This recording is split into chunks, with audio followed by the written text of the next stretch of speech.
Okay, I think we're ready. Gran Turismo 7.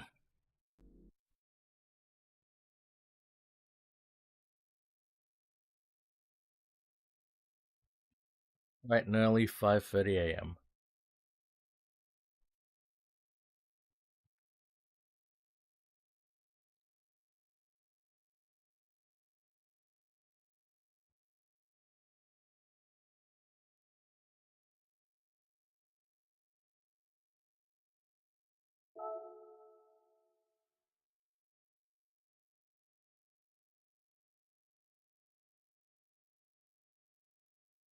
Did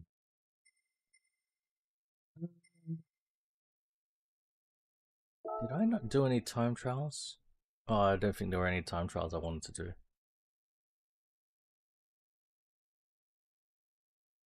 I think that was the case. Yeah. But we're gonna do that time trial. 911 GT1 Strasson's version. That looks like fun. Actually, maybe let's just start with that time trial. Let's get everything set up. Okay.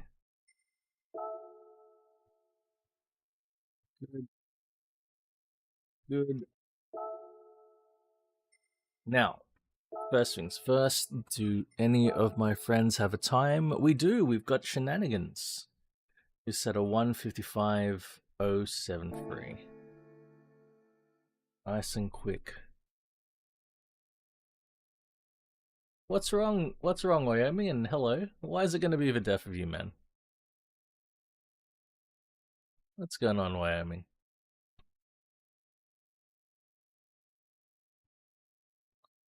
So, I need to get at least a 203.549.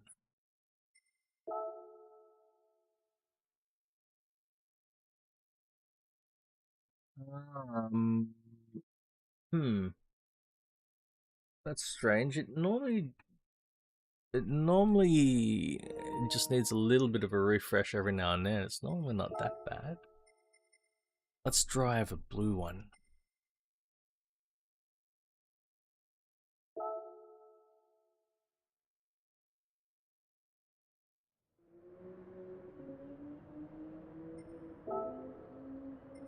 Check assist settings. We're gonna have traction control 1 and ABS weak. Alright, let's go. Oh yeah, I think that does happen sometimes. Oh man.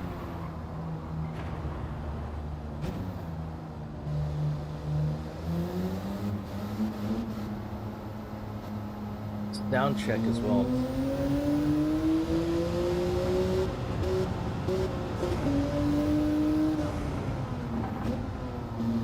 I think the audio is okay. Hope the engine's not too loud.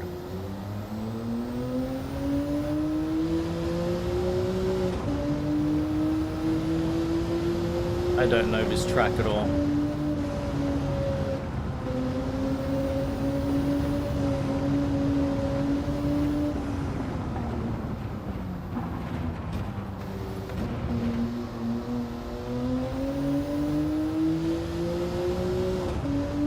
I really don't know this track.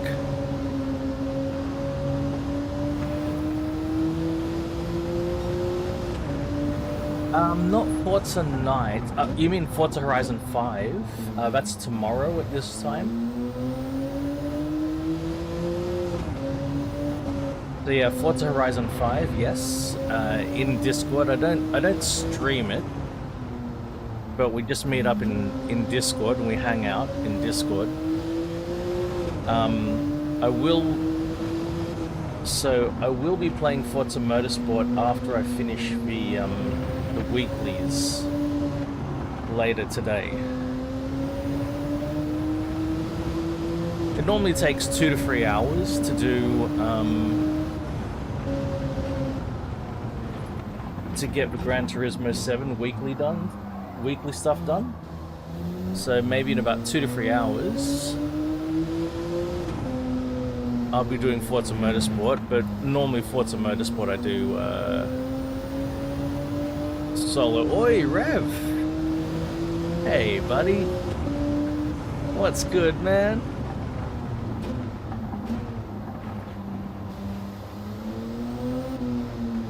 Happy Saturday, Rev.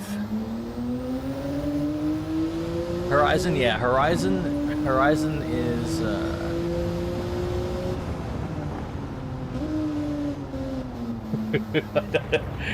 I don't know, Rev, tell me, man. Oh shit.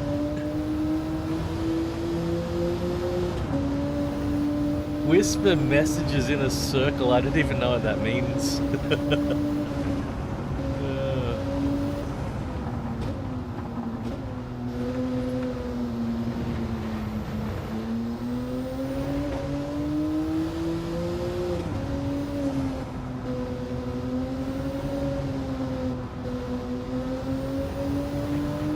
I haven't done a lap yet. 206. Alright, I have done a lap. Alright, 206. Fuck. Oh, fuck.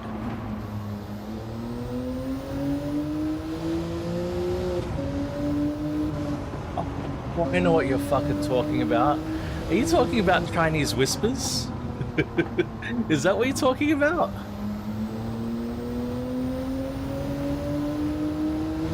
I can't remember what the politically correct version of that is called, but as a kid it was called Chinese whispers.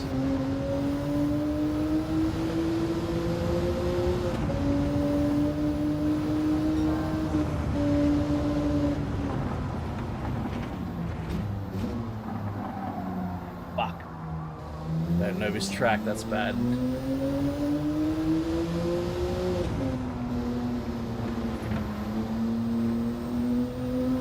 Well, at least we're racist to everyone.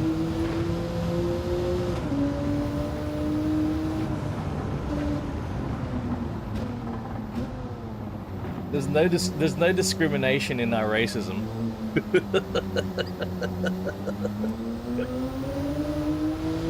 Oh shit. I think I just missed out. I just missed out because of that understeer moment.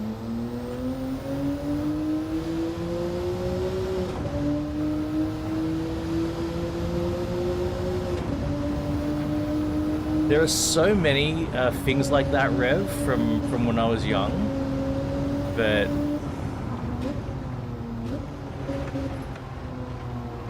you know, everyone just said, and didn't think twice about it. But now, you know, when I hear it said again, I'm like, oh my god, you know, what were we actually saying?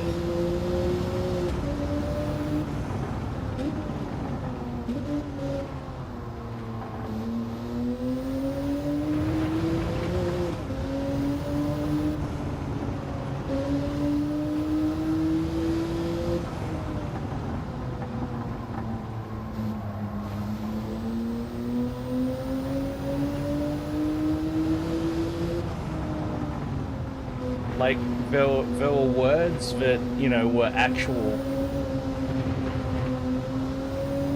religions or nationalities or races. I didn't know that. I thought the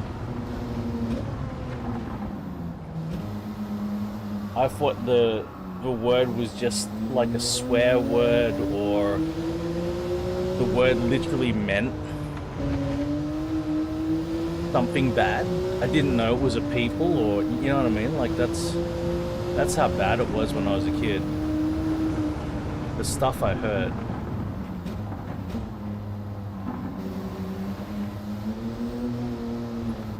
And the other thing is, I also, like, I mean, it probably was a problem all across Australia. I think that's good enough. It'd probably be something that was bad across all of Australia, but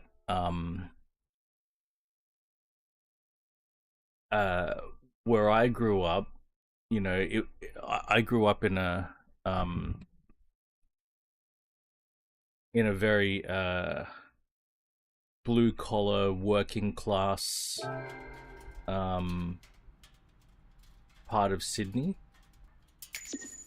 So yeah, there were no punches pulled there.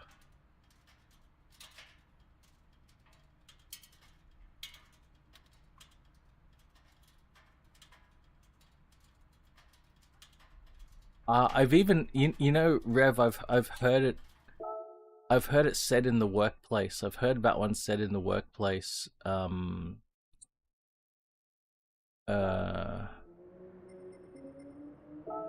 Even last year.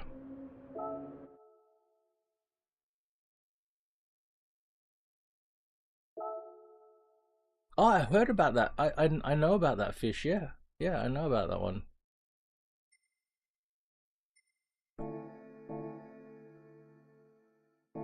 I didn't know it was being renamed. Yeah, I knew, I've known about that one. Um, yeah, my fan is really low. Okay, so now legend cars. 15 years ago. Oh shit! I didn't even know it had been renamed. As far as I know, that was still its. That's still it was still what it was called. Fucking this thing cost me 10 million. No, I don't own it. I don't own it because I've never had 10 million to spend on a fucking car. And as much as I think that the 500 Pininfarina Coupe is great, I'm not going to spend 2.6 mil on a 500. No way.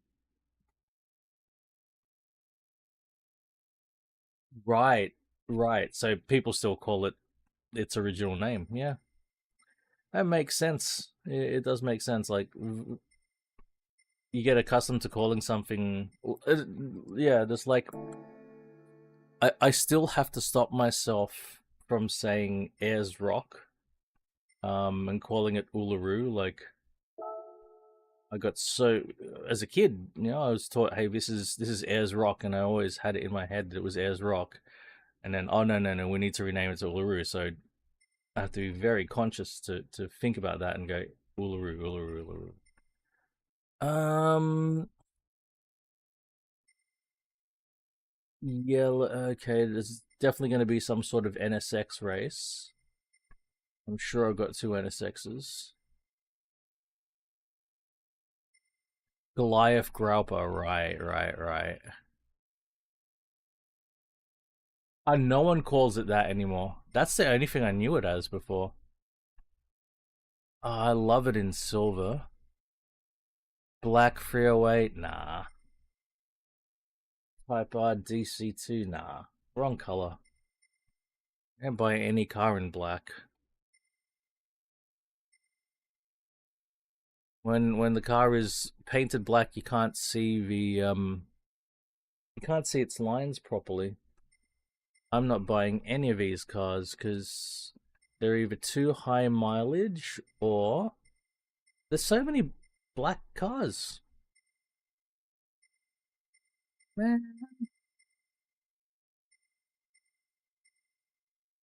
Nah, well, let's move on to racing. Graupas are crazy, man. Crazy fish. Absolutely gigantic. All right, Japanese front drive, 450. Japanese four-wheel drive, 600. Hypercar parade, do do do do do do do do do do do. One make Dodge Viper race, World Touring Car 800. This looks fun. There are no loot boxes today, though. It's all cash. Well, let's go. Japanese front wheel drive 450. Let's go. What have we got? What have we got?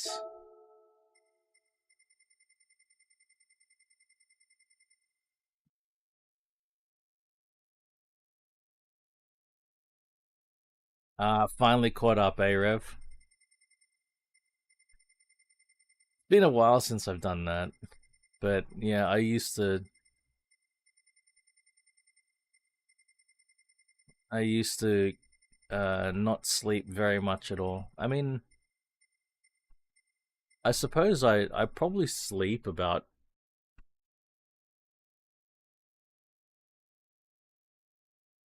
mathematics.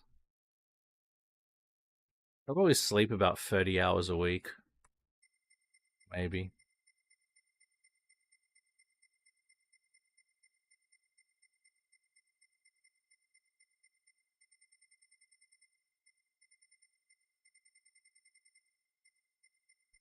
I don't sleep very much, so I can't really talk.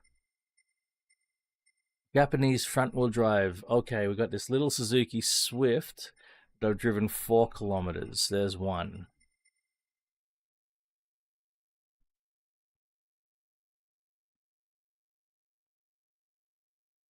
I hear that, Rev. I hear that.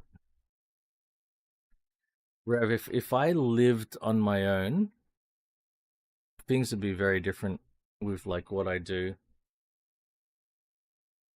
Um,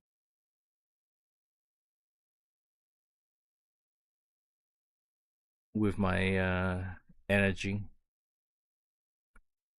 Um,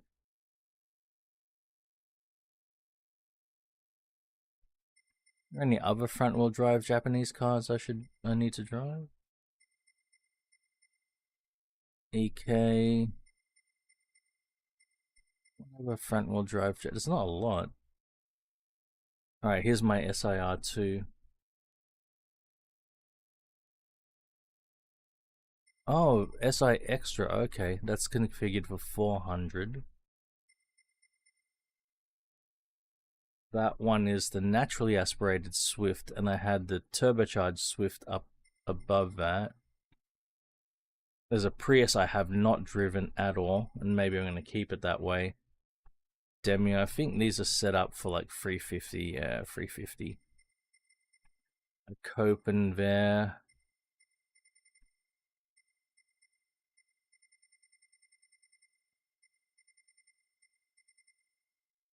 There are definite upsides to it, Rev. There are things I miss about. I mean, I was sharing an apartment with my cousin, but there was a point when she was almost never home, and I effectively lived alone. And there are definitely things that I miss about those times. All right, Rev, Honda or Suzuki? I guess I guess it's also turbocharged versus VTEC. What are we doing, Rev? Help me out.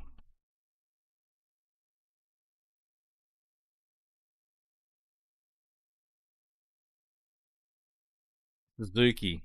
Okay.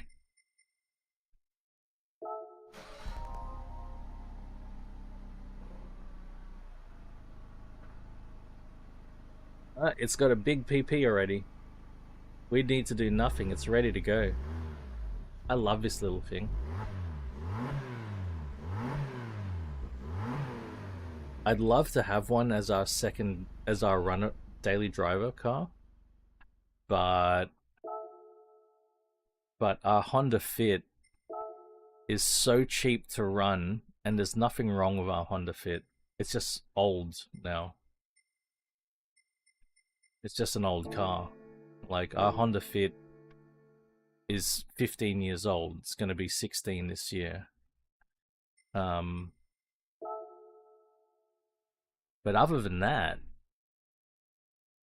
other than just being old and having old technology, it's a fucking cool car. It's a lot of fun.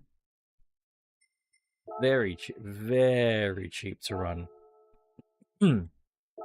I think that's something I love most about it, is how cheap it is to run. Well, I mean, it's also good to drive.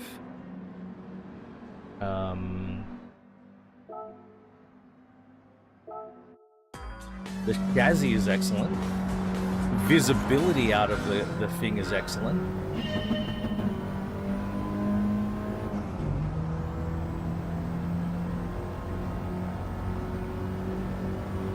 That's something that has struck me, at least with every Honda I've driven. Anyway, I don't know how true it is for all Hondas, but every Honda I've driven, visibility, unbelievable. You can see everything that's happening around the car.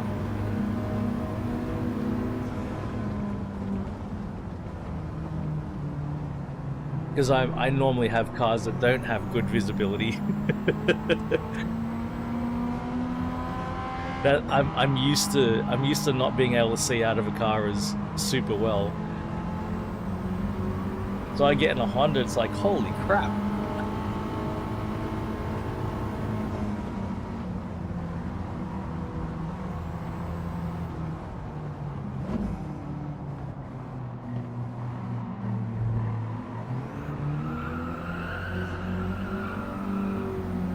Here's Rev. Shenanigans. Hey champ, hey Shenanigans. You set a really good time in the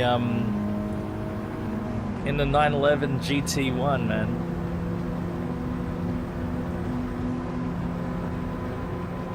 Also, oh shit, don't touch me, don't touch me, don't touch me. Also, I hope you had a good WRC stream. I was very happy to see you were streaming the other day.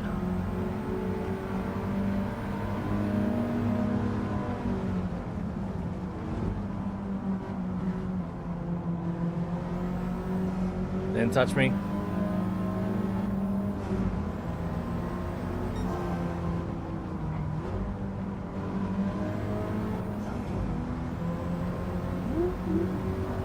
Eventful, right on, man.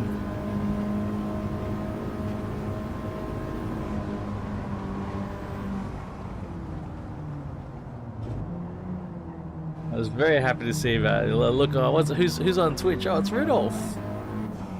All right.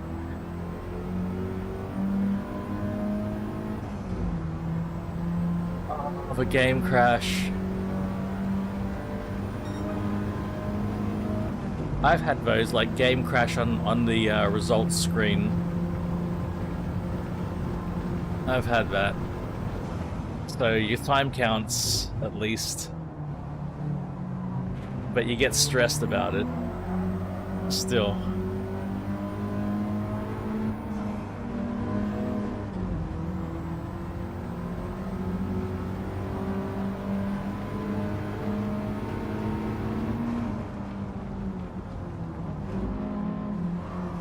Come on, little Suzuki. Get him. Get him. Oh. I don't know this track.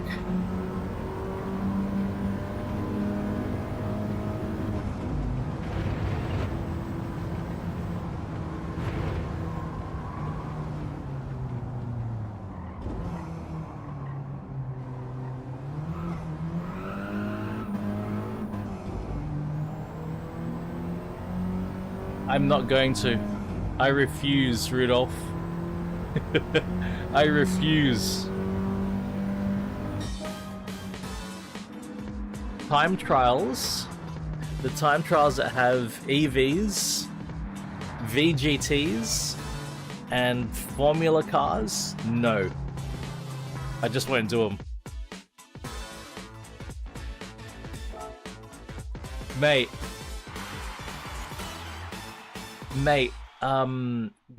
what you call it, the last week they had the weekly challenge, and you had to drive that Hyundai in as part of the weekly challenge. Awful car, unbelievably awful to drive. I can't believe it.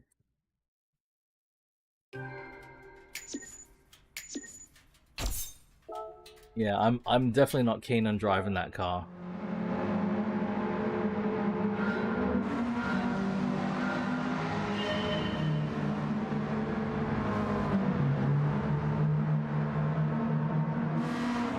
Of course it is.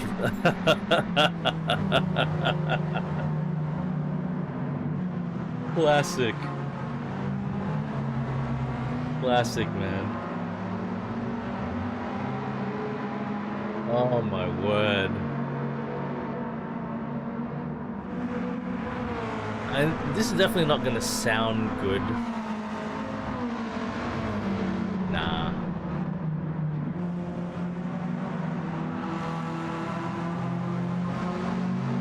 You get a turbocharged Suzuki Swift in a field full of VTECs. The Swift is just going to get drowned out by the noise of all the VTECs.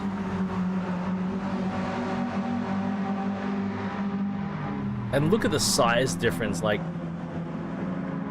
these modern cars have become so bloated and bubbly and ugh. Hey, nice rev.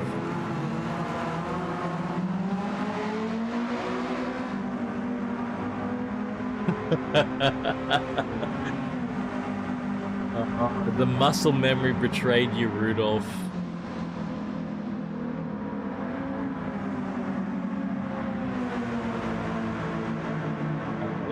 Let's jump in something Japanese and turbocharged.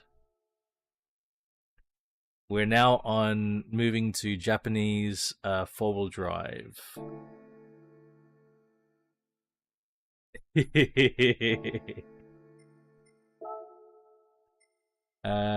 And we're getting a bigger PP. We got 600 PP. Let's go. Japanese front-wheel drive, 600 PP. 600 PP is pretty big PP. That's quite a lot of PP.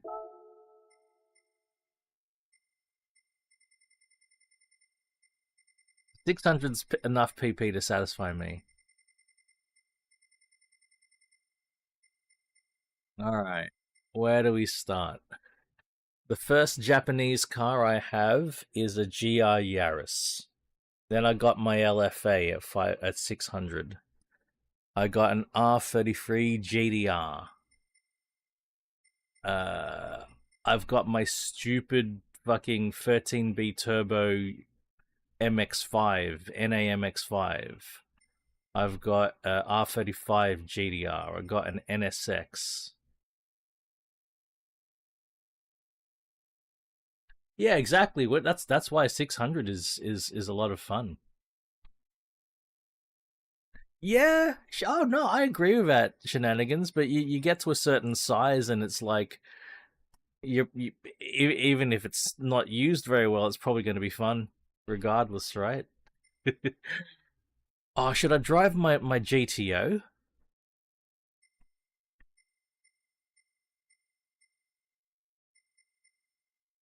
Oh no. I'm going to drive my RCF. I don't care. I'm just going to drive my RCF.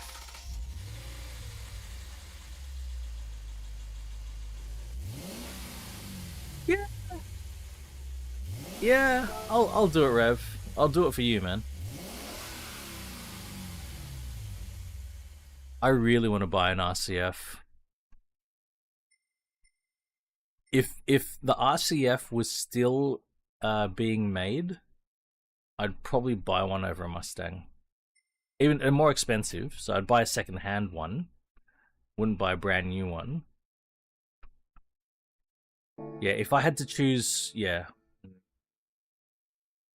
The RCF? How so? 1790 kilos?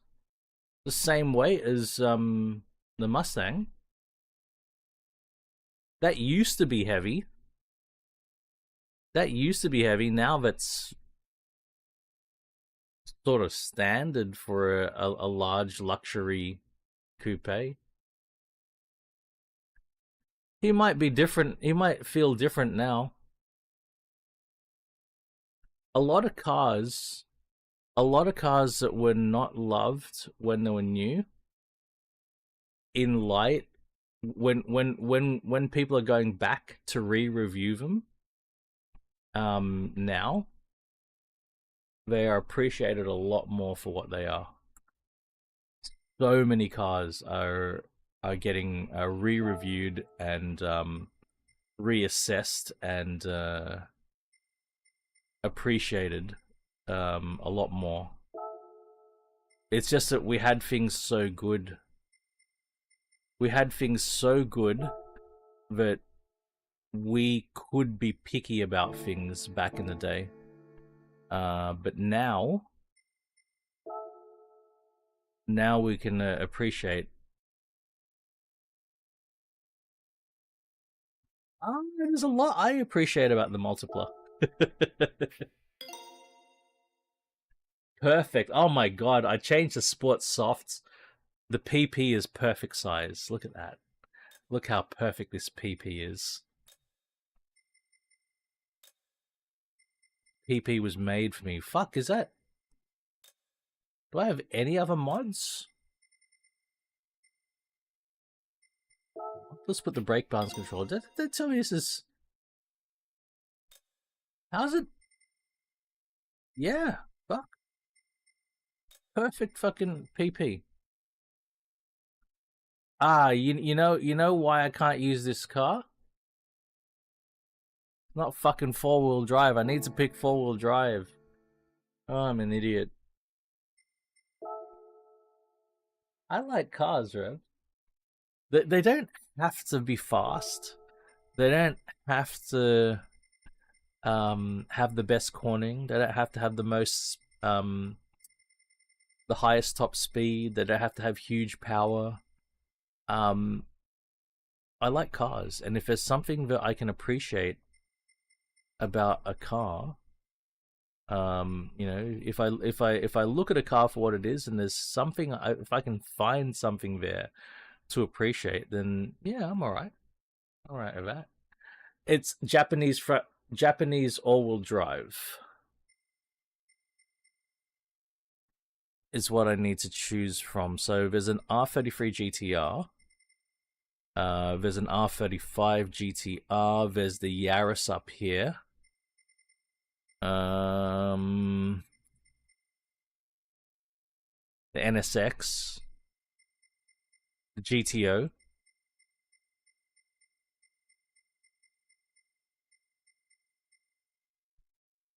I've got an Evo 6 that I could do up.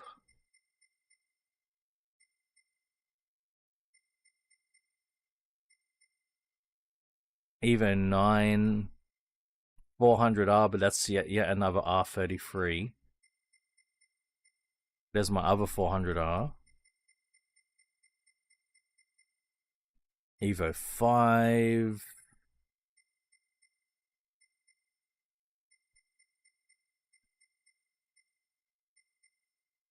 R32 Nismo. R32 V-Spec 2. I've got a Corolla.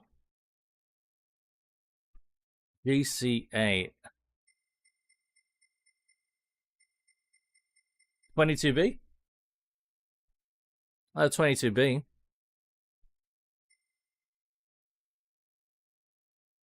I think this is the only GC model that is in this game.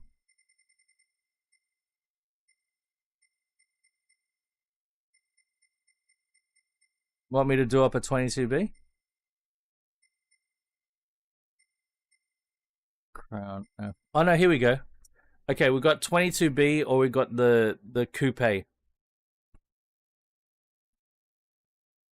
22B or the standard STI coupe.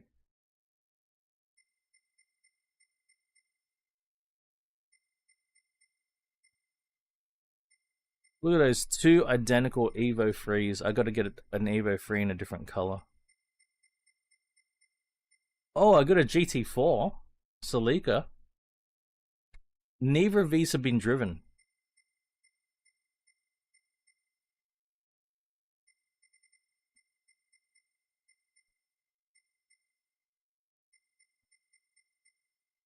Alright, we'll get that 22B.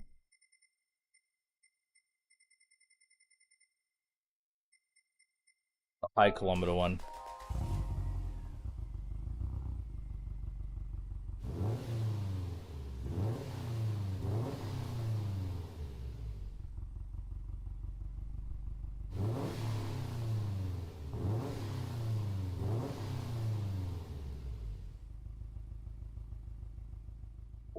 Golden years, man. Golden years. These cars roamed the land. Well, not that the 22B really roamed. These things could not be road registered in Australia back in the day. But I did see one on the racetrack once.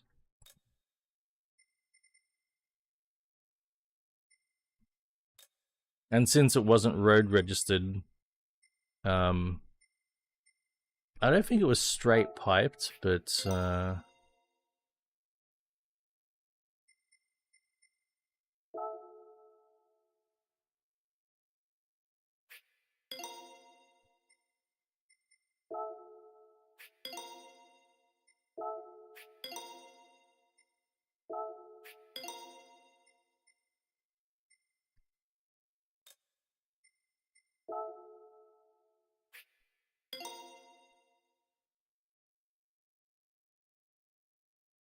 nah. Nah, Rev. It's only South Australia that's doing that. So it's only one state that's doing that at this point.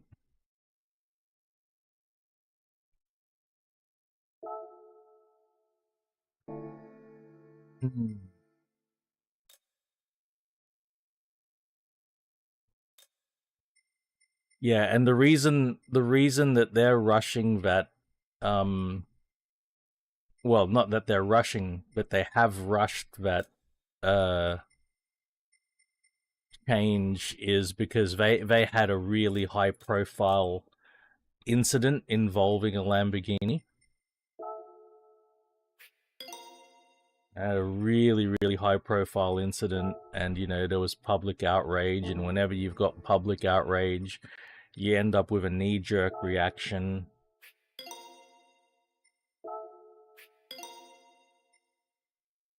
And that's what happened there. I don't want to put the racing silencer on. Oh yeah, it's gonna get me enough horsepower, fuck it. Anti-lag doesn't... Interesting. Close enough. 595. Let's race with that.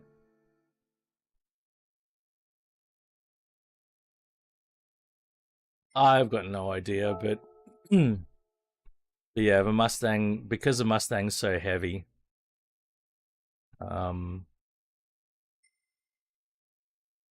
yeah, it's... You're talking a fairly fucking powerful...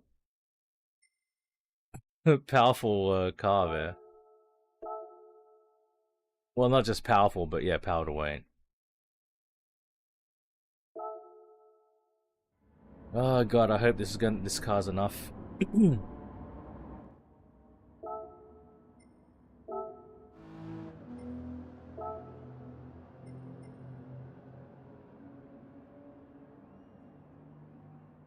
And I don't know, there are people who are outraged about it, but I think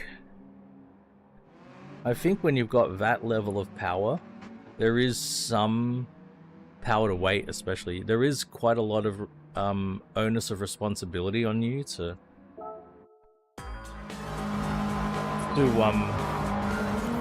behave yourself. And as usual, you know, a few idiots ruin it for everyone. It's still an overreach of power by the government, but, you know, at the same time,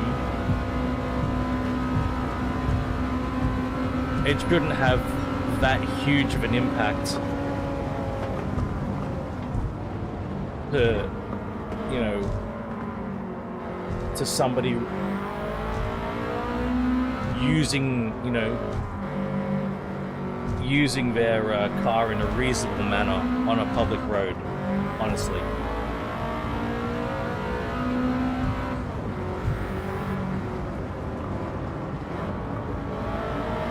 Right?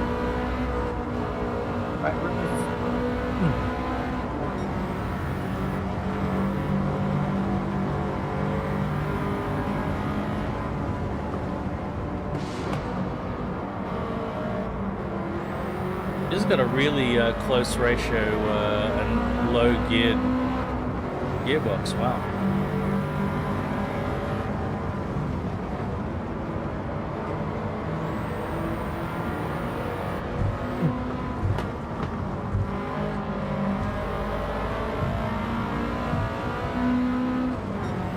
This is an awesome car to drive.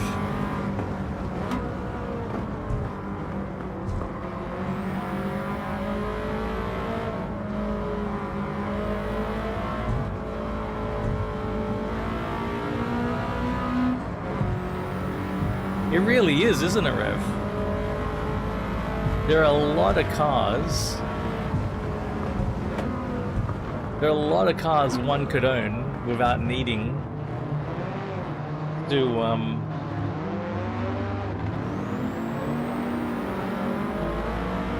acquire that license to drive the car. But it's also, yeah, it is also thinking about highly modified cars as well. Heavily modified cars.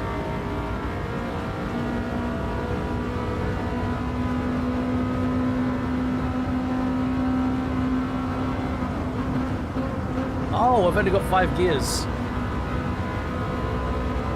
I forgot the 22B only has 5 gears.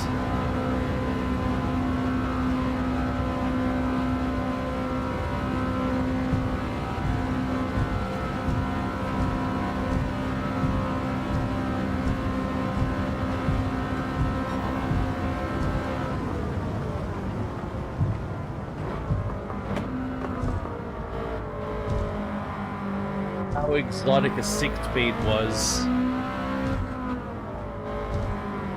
at this time.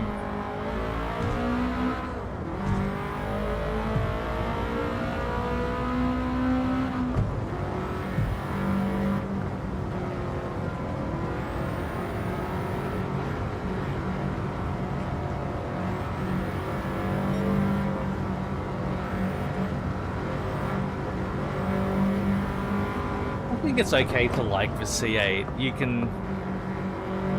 I think Rev. I think it's okay to like the C8 while simultaneously disliking the fact that it's called a Corvette. If you know what I mean. Like you can look at what it is and what it does and admire it and go, you know, that's pretty fucking good engineering. It's a great concept. But it's no Corvette, you know? You can take that. I think that's a perfectly valid stance. I don't think there's any reason to hate the car itself. You know what I mean? Yeah? Like, engineering, the value proposition. I think it's great. I like it a lot. If I was in a position to get a base model C8, I would. There you go, Rev. Exactly. Because like when I think about it, a base model C8, mid-engined, V8 for that price, hell yeah. As if I wouldn't get one. As if I wouldn't get one. Exactly. It there's almost nothing about it. You know, carries on the characteristics of previous Corvettes. Almost nothing about it. Almost nothing. But what a fucking car it is.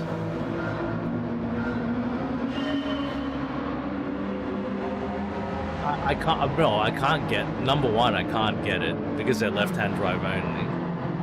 Number two, that's not a brand new car, you know. That's not one you can order off the assembly line and they'll make it for you.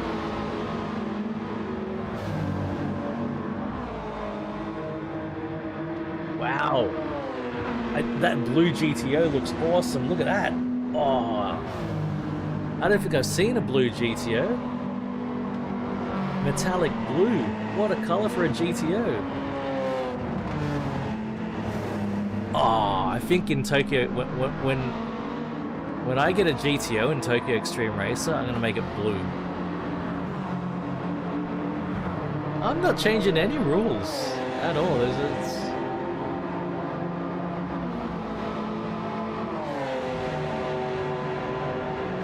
When you're talking second hand, you know, it's very different to buying brand new.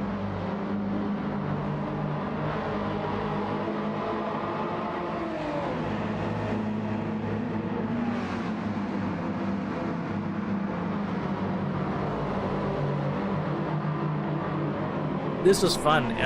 This definitely needs a gearbox swap. The 5-speed is not good. Is not enough. It needs 6 gears, or it needs. I need to adjust the final drive at least. Not enough for this car. Anyway, moving on. Hypercar Parade next.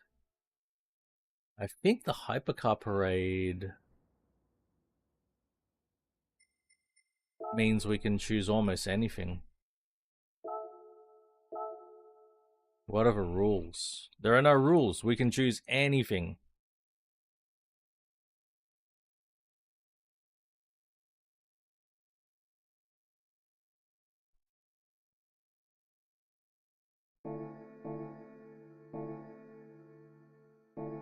I've only owned one brand new car too. That's my Megane, and I still own it 13 years later. And I want to swap it for another brand new car. Rev. I can drive anything I want. Is there something in particular you think would be awesome to see? I can drive anything. It probably has to be... Oh no, it can be anything.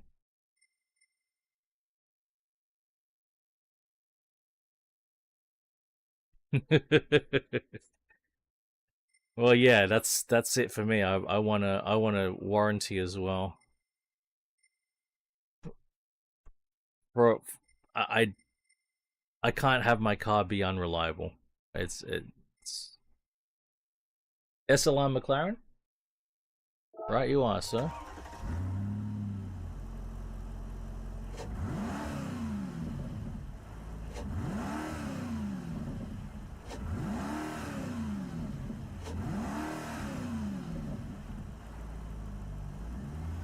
There's only one way to find out if it's going to be fast enough. We'll give it a go, and if it's not fast enough, we'll see what we can do. I've got aftermarket suspension on it, differential. I've got a ECU on it. I've got an intercooler. Okay, racing. This is modified. Oh shit! What am I doing? I've got I've got a supercharger built for high end. All right, this has already got some mods, so let's just see. Let's just see if this is good enough for that race. We're just gonna take it straight in as it is.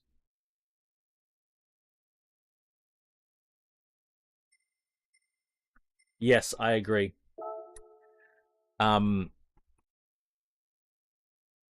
This era of Mercedes, two things were horrific. In particular, the interior design, and the gearboxes. The gearboxes were not a strong point at all.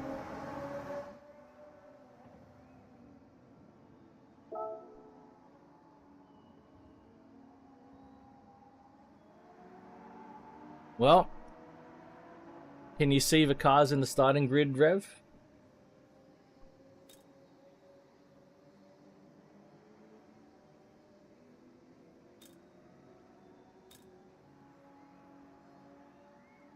(918) Vulcan, Veyron, GT1.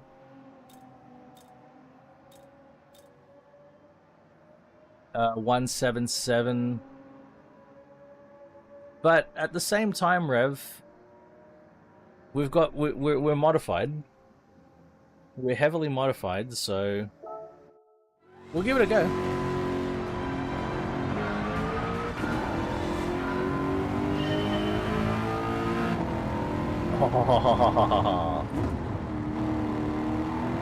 It's making the right noises. If we need to, Rev, we'll put racing slicks on it. But we might not need to. This feels fucking fast.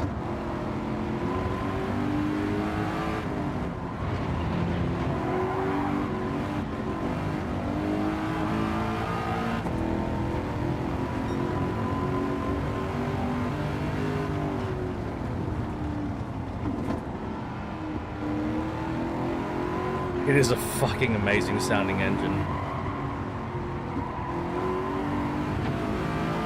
I wish the supercharger was a bit more pronounced. I can barely hear it. I have to listen carefully to hear it. Oh, there's an LFA.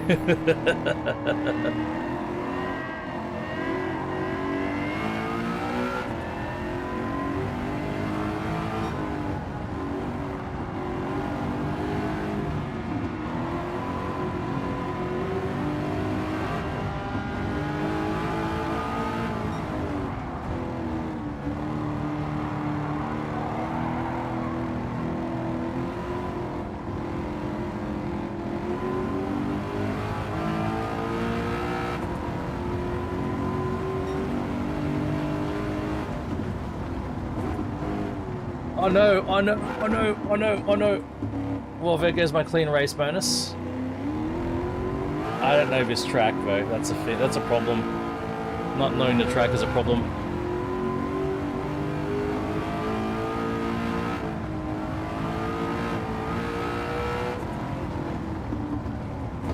Christian, happy Saturday, I hope your weekend is going well.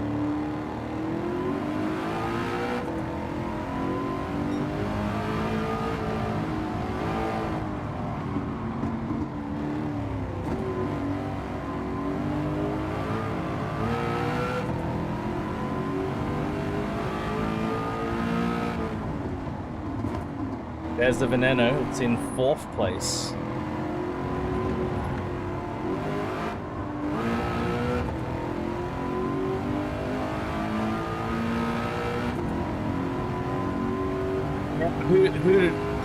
How about that? Having trouble outpacing a Veyron in a straight line, of course. Getting around the brakes. Now we've got the Vulcan.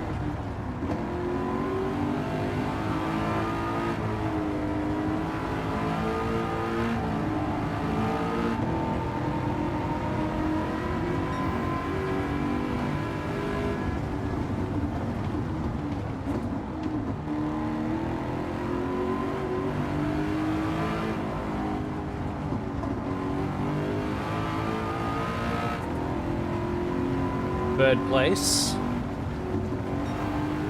There's the 918 and the Enzo. And the Enzo has just made a pass on the 918?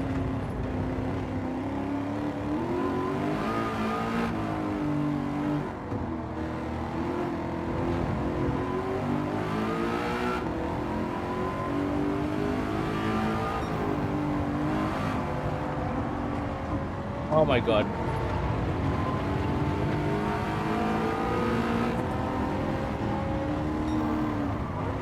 Why am I even bothering trying? Okay, I don't know why. I'm still trying to drive clean, even though my clean race bonus is gone.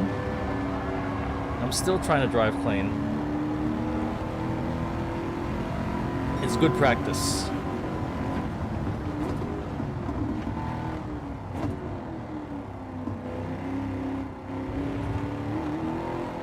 Almost all of the tracks that they've chosen for this week's races are tracks I don't know well. Which is cool.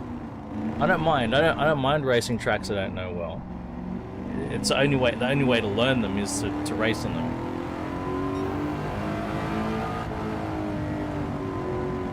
It just means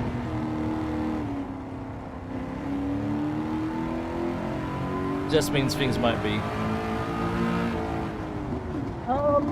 Most of the time it's okay, Rev. Most of the time the balance of a car class is okay.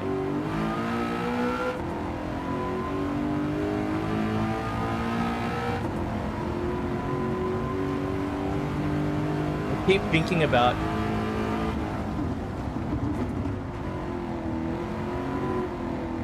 thinking about my second-hand options though, Rev.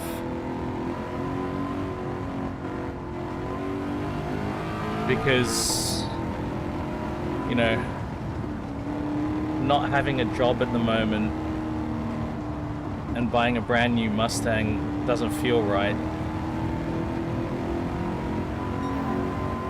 It doesn't feel responsible.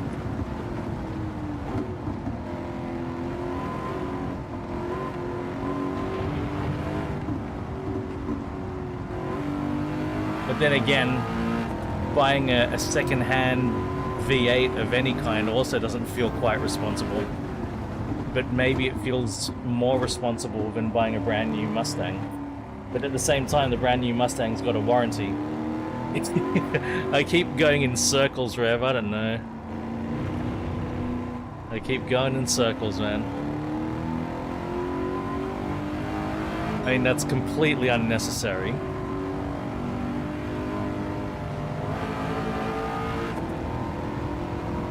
And, you know, more than I can comfortably accept.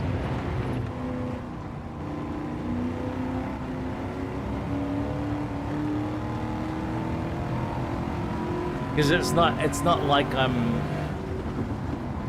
you know, I'm not in a bad financial situation, you know what I mean?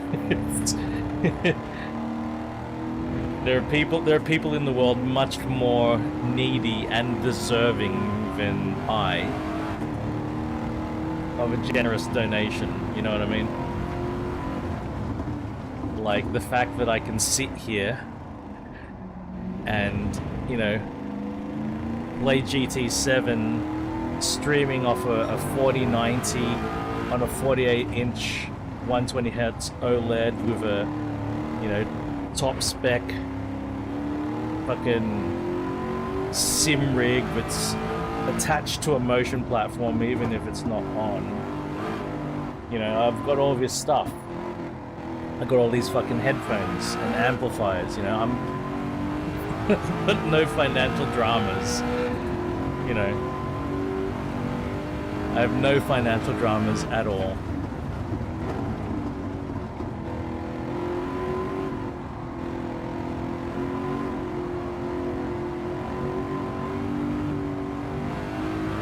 Even though I'm unemployed.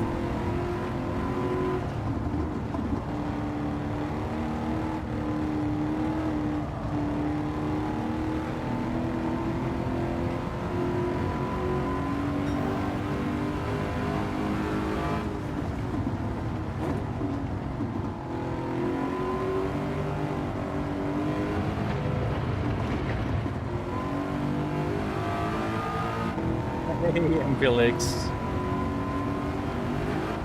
Oh.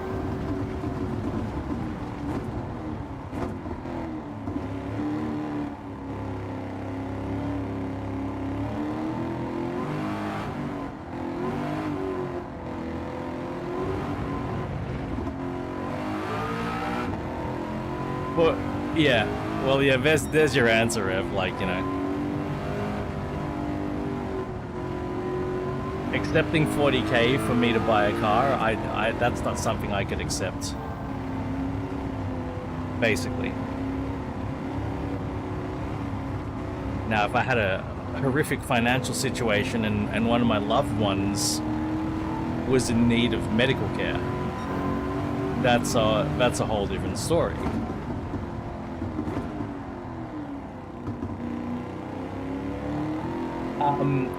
SLR, Empelix, that one of the forbidden fruit cars but we can't have in Forza for whatever reason, which I think I would adore to have in Forza. I think the last time we had the SLR in any Forza game was Forza Horizon 2.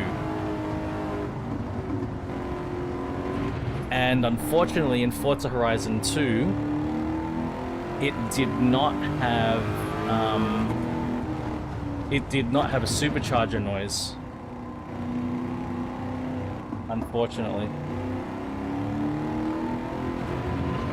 Forza Horizon 2 was actually the start of my disappointment in engine sound in Forza. That's right, Rev. But hey, here's the thing: there is some hope. So all of the Rev, all of the Mercedes from that era stopped being offered in Forza. There's a huge gap. You could have Mercedes before, and you could have Mercedes after the Daimler Chrysler era, right? But all of the Mercedes in that era, like the RJ, hello man, happy Saturday. All of the Mercedes that had like the 3.2 liter V6 supercharged or the 5.4 liter V8 supercharged, they were not allowed in Forza. I need to feed the outdoor cat. I just looked at the time, 6:30. I can see that, you know, we're in twilight, so I need to feed the cat. So I'm going to leave you with a replay of this wonderful 5.4 supercharged V8 engine. I have 2 outdoor cats now, Rev. 2. But one of them I feed like properly, like twice a day. And for the last week I've been able to pat her. Let's see. I'll try to get... Give me a sec, Rev.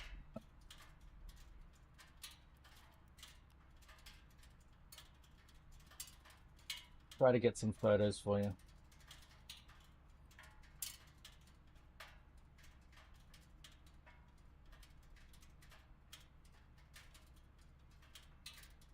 This is one... Okay, so this kitty comes and hangs out with my cat, and they meow at each other through the door, and because of this cat, my cat now pisses on all the doors. But she's really cute. She's really cute. I've fed her. I've tried to feed her. I've only successfully fed her like once or twice. Only once or twice.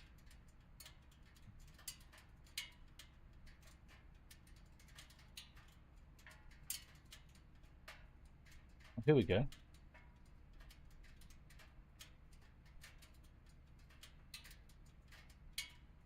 So I need to clean this up, like, this is around the side of my house. I've got some junk, and there's leaves everywhere, and it's a bit overgrown, because shit, the weather's been bad and I've been lazy. But you can see both cats here. So, this is the one, like, so I've put some dry food here. And this is the other cat. This cat in the background is the one I've been able to pat. And this is a rare occasion where this cat is at the food bowl, and the other it's normally reversed. Normally the other one is at the food bowl, and this one's often in the background. Normally it's complete reversal. So this has only happened like once. Yeah, here's another one. So I think at this point, and that's my pool that's decrepit. But at this point, my cat and this cat are staring at each other through the window.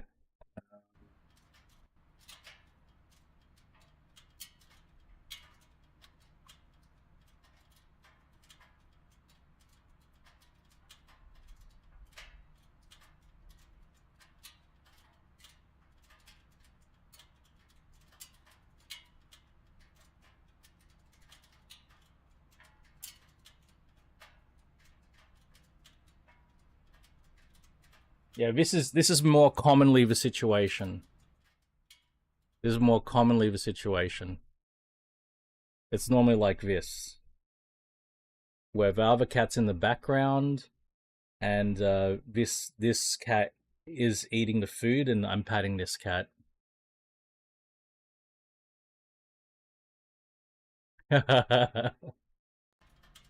I'll get around to cleaning maybe this weekend.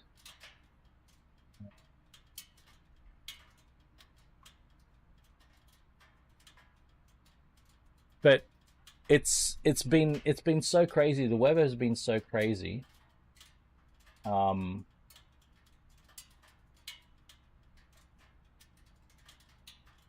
like fucking it just it overgrows so fucking quick.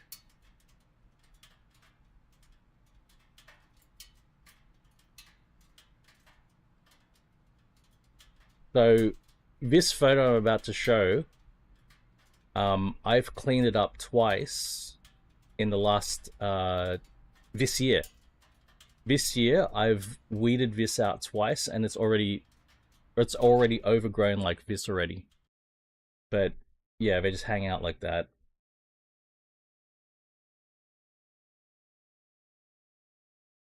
Twice, I've had to clean that twice, and it's overgrown to that level twice. It's just crazy how much it overgrows. And well, at the same time, we get like super hot days, and then it dumps rain. Like it that's why I keep complaining about the humidity. It's just too much. Okay, here's one. See my cat and the other cat hanging out here. They do this all the time.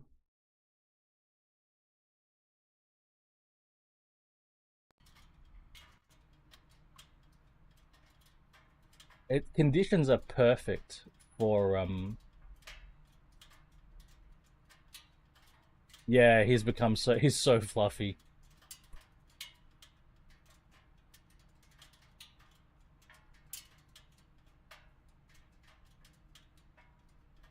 And here's a close up. This is the cat that I can pat. And she's probably waiting for me around the side right now, so I better go feed her.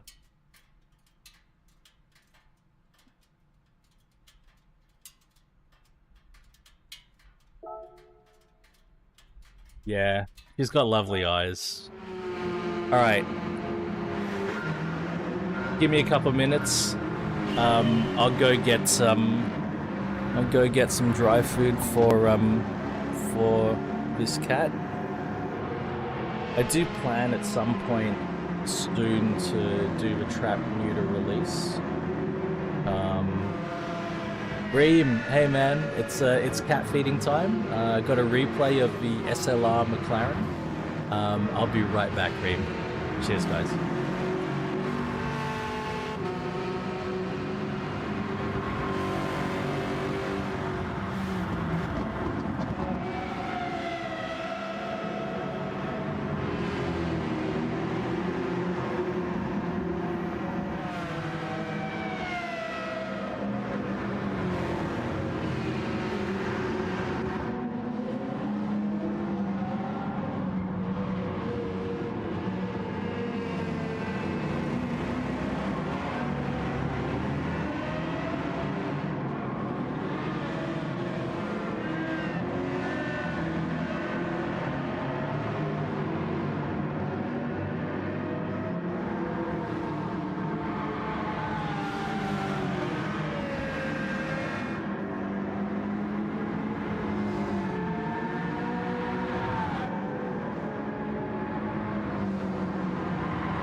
You guys got to listen to LFA a bit, eh?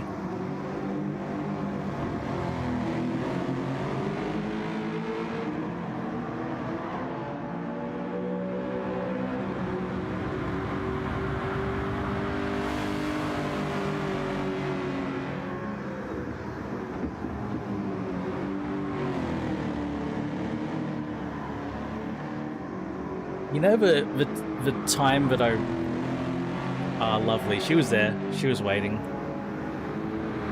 She like there's a gate. There's a gate that leads down to that little deck. Like gateless, 3 wooden stairs leads down. Every time I open the gate, she gets a bit flighty and she backs off a little bit, but then she stops and there's another bit of stairs going down to the back. She stops before going down the stairs now. Before she would run down onto the concrete and like stare at me, and she'd wait until I disappeared before approaching the food. Now she just goes to the end of the deck and turns around, and she watches me drop, go down the stairs, and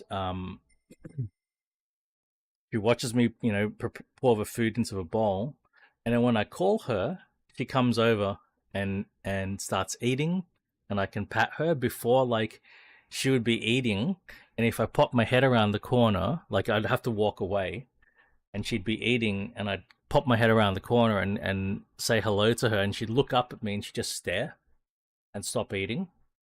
And so I had to work on her. It's taken a couple of months actually, or however long you guys have been seeing me feeding the cat. But yeah, and then I got her to a point where she could eat. She was eating the food even if I was standing at the gate.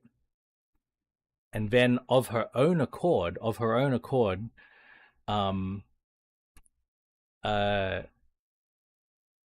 when I went to give her wet food, this is what happened. This is what changed a week ago. I came out to bring. 'Cause I feed her twice a day. Dry food in the morning, wet food in the evening, and it's always at twilight. At twilight time, that's when I go out to look for her. And I go out to give her wet food, and I carried the can of wet food with me, and I opened it up, and when I opened it up, she came running over, and she was like waiting at the bowl. And so I'm pouring the wet food in the bowl, and she's trying to eat it as I'm pouring, and then I'm like, oh, if you're here, I'm going to try to pat you. And I was able to pat her, and her tail went up, and she was purring, and I'm like, oh, this is cool. All right. Any Dodge Viper. We can choose any Dodge Viper. We're at Daytona. We're going to go... Yeah, she seems sweet. She hasn't meowed at me yet. I think she's young too. So at some point we'll do the trap, neuter, and release. I'll contact the there's like a community cat charity, and with my current cat, my current cat was part of a litter of 3 kittens plus the mother, and with the mother at least we did the trap, neuter, release because she was way too feral. So yeah, we got their help. They supplied a nice cage to trap the cat in, and they work with specific cat hospitals to do the surgery. So we'll do that. ACR. I don't think I got an ACR, Rev. I just got these ones here.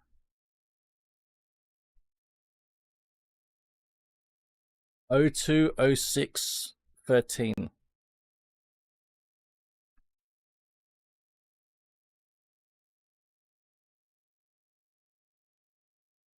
Oh, that's awesome, Rev. Yeah.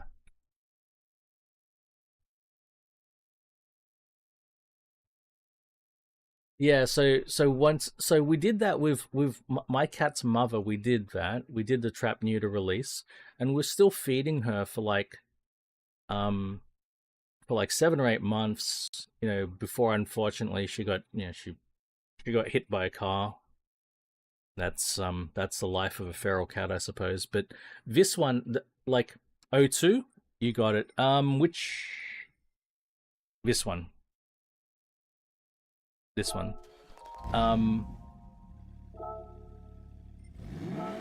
but this cat, the difference between like my cat Vivi's mother was so feral. Um, we could never touch her, but this cat, I'm patting her already, so I have a feeling that there is even a chance we might be able to bring this cat inside. I don't know about the other cat, the one that my cat hangs out with. Um, I don't know about her. I think she's feral, but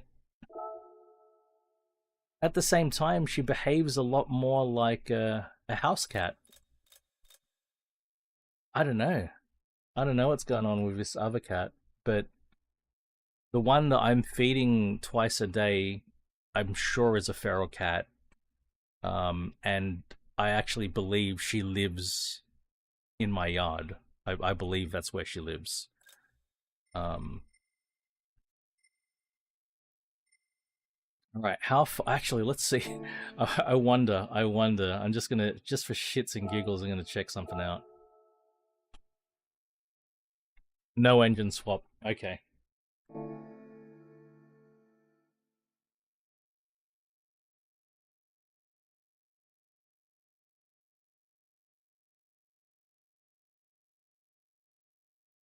Right on, Rev. Yeah.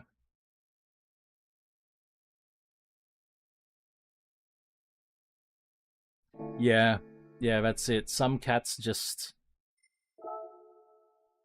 have too much of a wall. I was so surprised I was able to pat this cat so quick.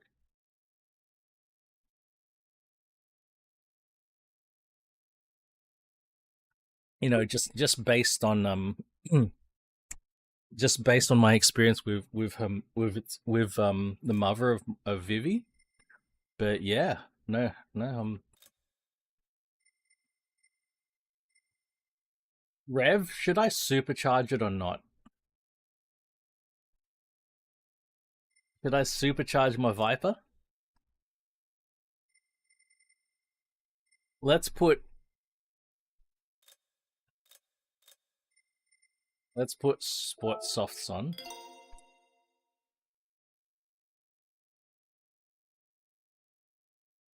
Ah, that's awesome, Rev. Yeah, I'm gonna see how this goes. I definitely have plans, like when I clean up the side there, to give this cat some more comfortable places to hide and sleep.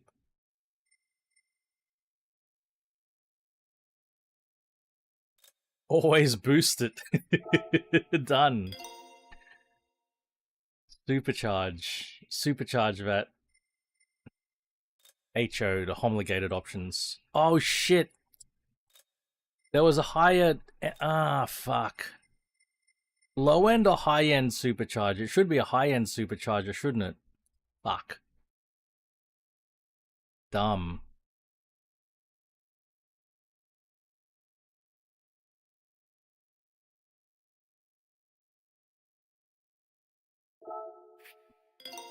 Absolutely should be high end.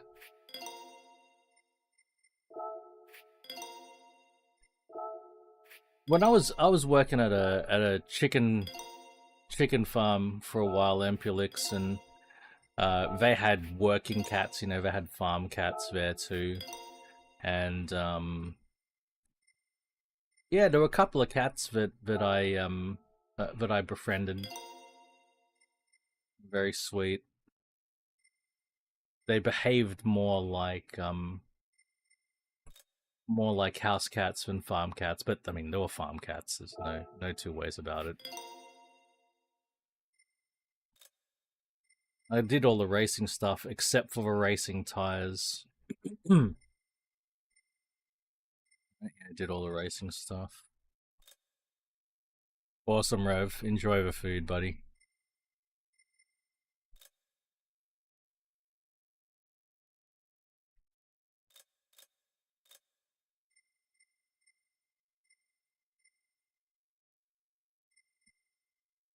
Well, I wonder if this is going to be enough PP. We'll find out. I might need to put the racing slicks on, but we'll try racing without the slicks.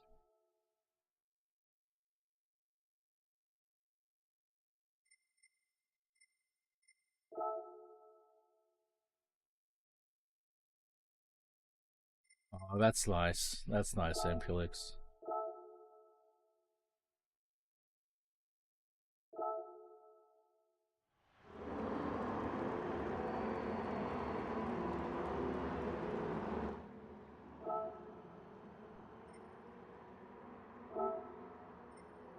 Yeah, and the egg farm that I worked at, they definitely treated the cats like working cats, you know, not like house cats.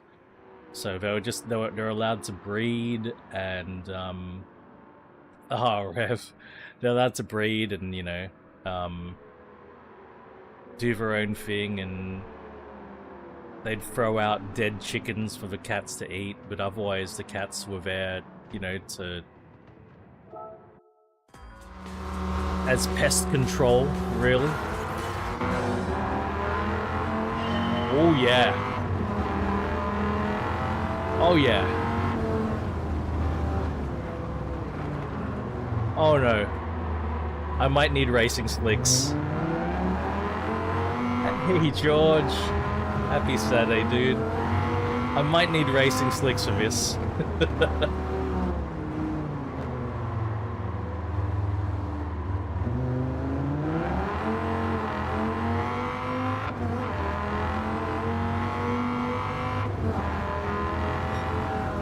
Great noise, though.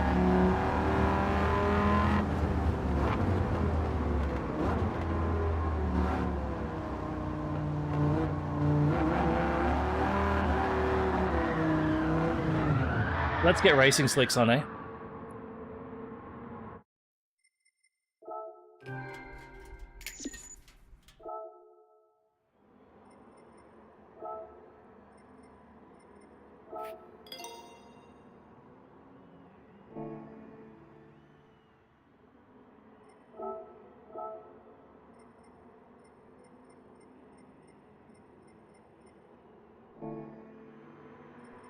I mean, we've got no aero, so...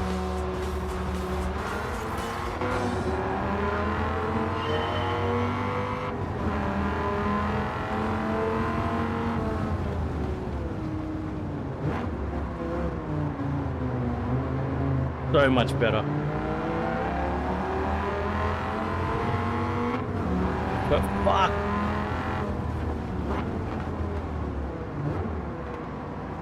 Mate, those things still take off.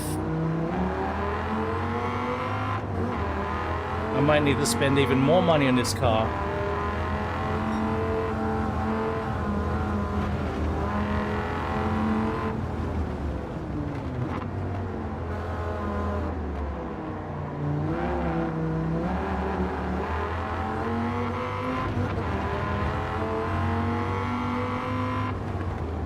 Feels like I don't stand a fucking chance against these cars.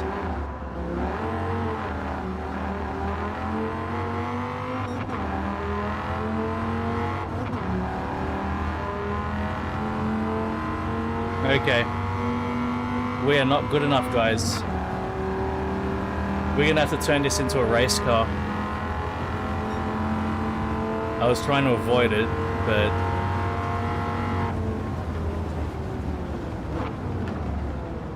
Alright. Money spending time.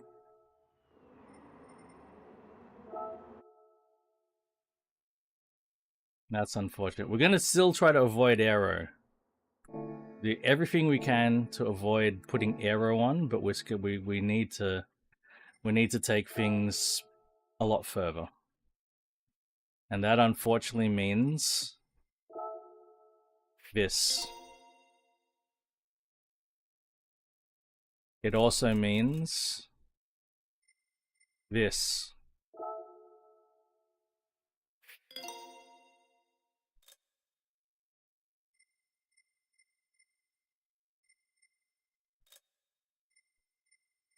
We're going to have a bit of a stroke. We go to 8.2 liters. Ooh, balancing gives us a bit of power. Polished M ports. Another 10 horsepower.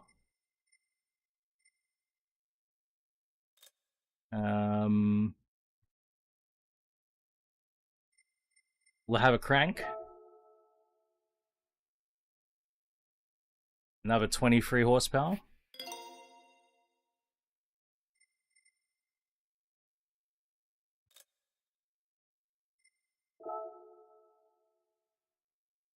Cams.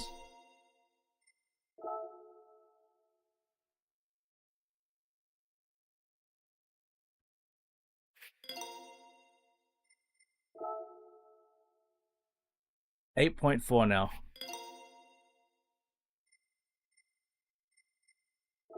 Go lighter.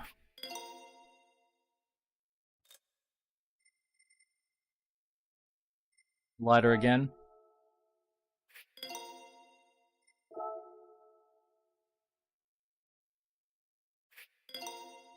All right. Now let's try it.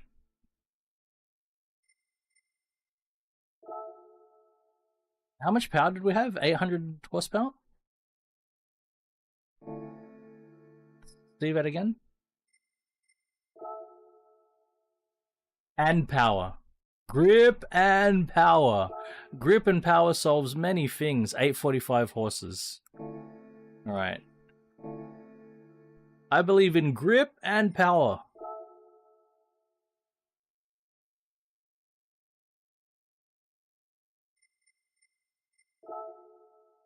Nah, this is grip and power. Shit.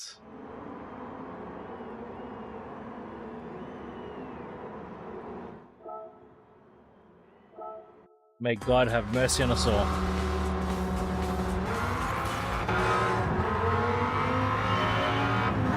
Oh, yes.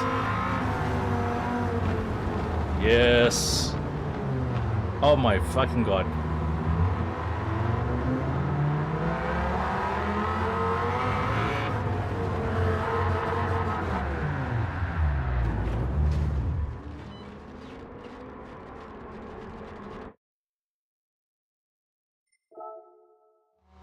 We might need a bit more traction control.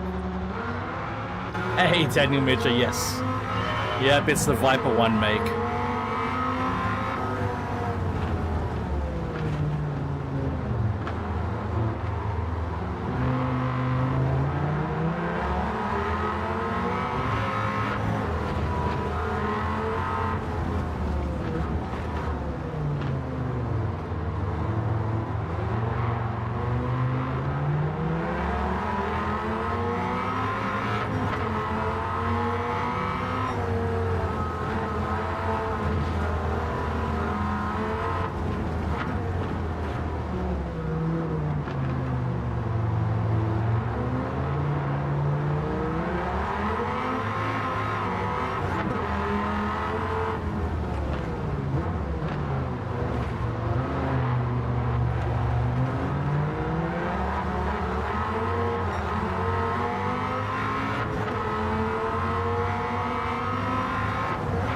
Oh yes. Oh yes. Yes. Yes.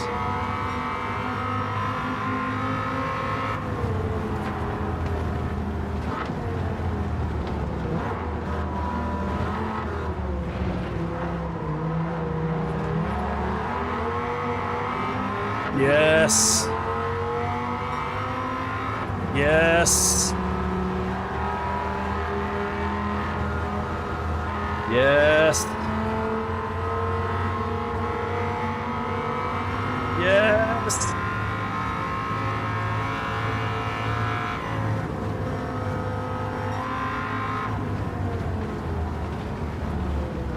Oh my fucking god.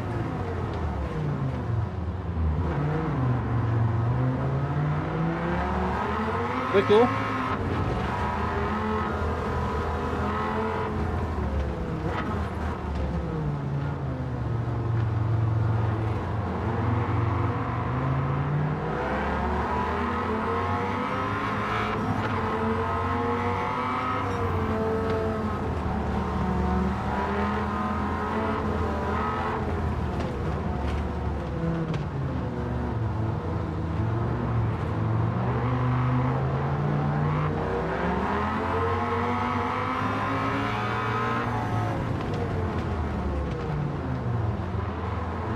Getting the hang of it.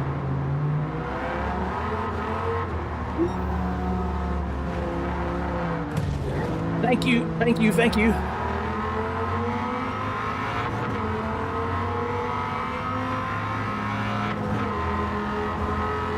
Thank you, Viper. If it wasn't for you, I would have been dead.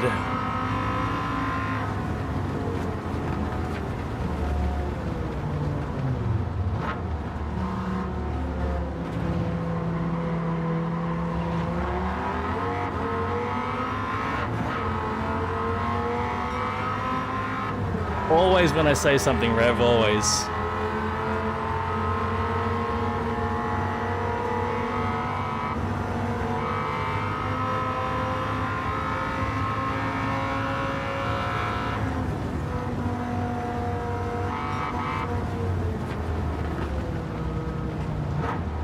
Much better.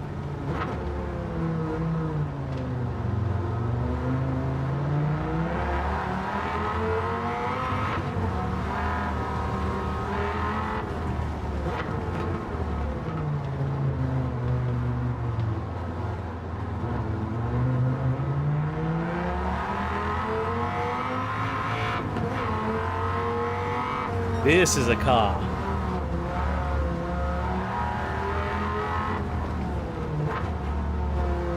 This is a car.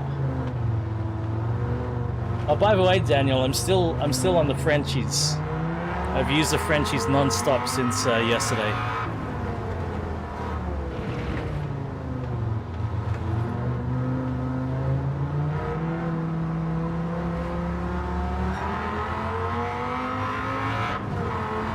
Okay, I need a podium though. I need to catch these three.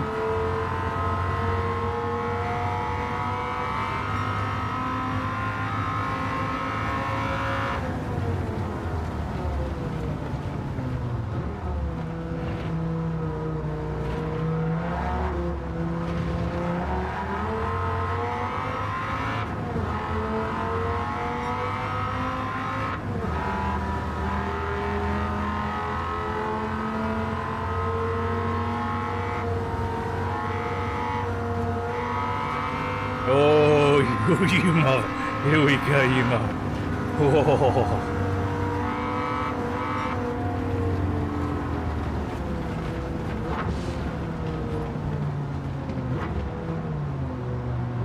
Fuck, I love the taillights on this thing.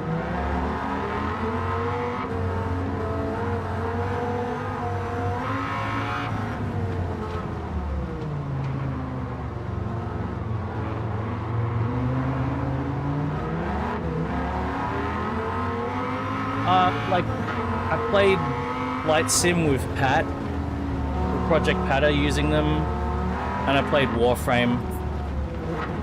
I watched all my YouTubes and Twitch lurkings with these headphones, basically. I didn't swap them out for any others. What I'm saying.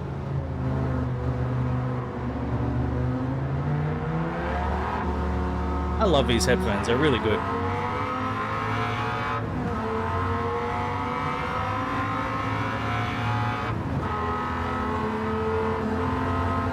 Easy now, easy, easy, easy.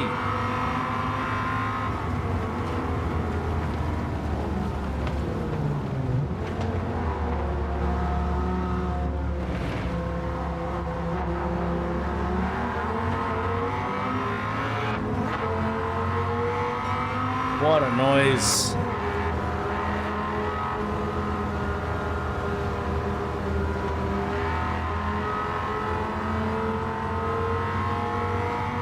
What a car.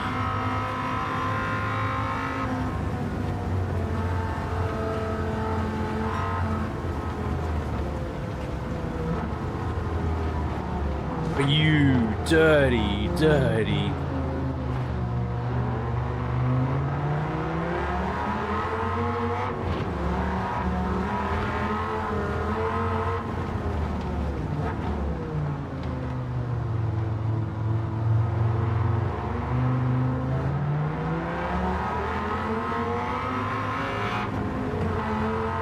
Eurobeat, that'll make me drift.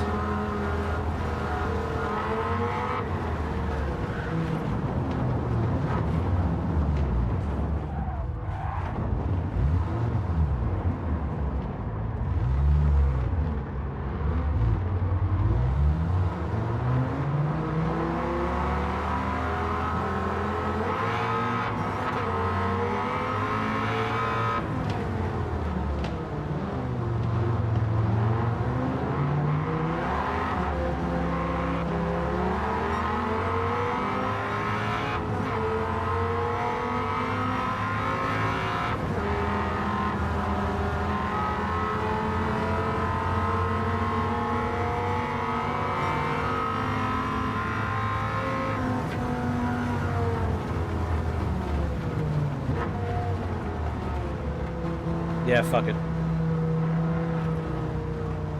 That's fine, that's fine.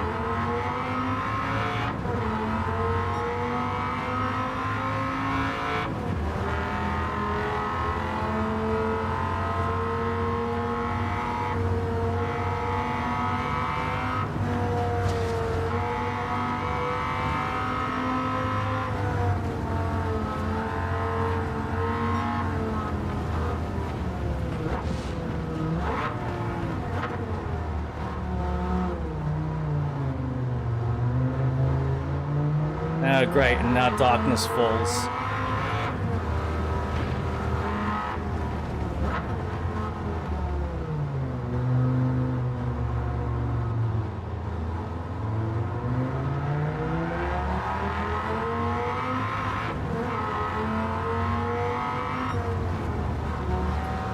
And I at least lead a nodium.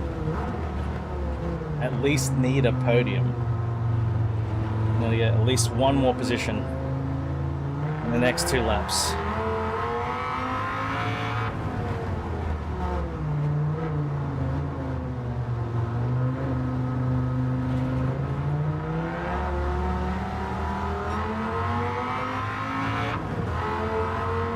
And darkness falls. I need the track lights to do a bit of a better job. I can't see shit.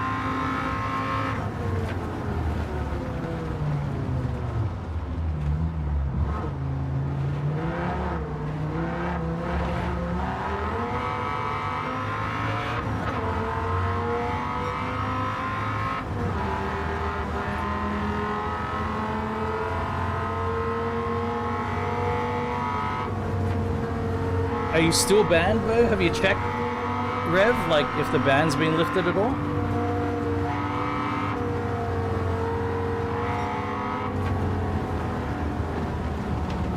Don't hit me, you motherfucker.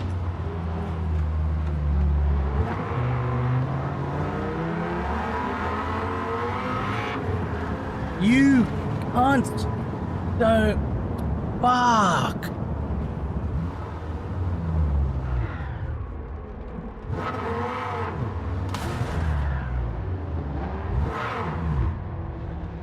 Motherfucker, fucking cunt.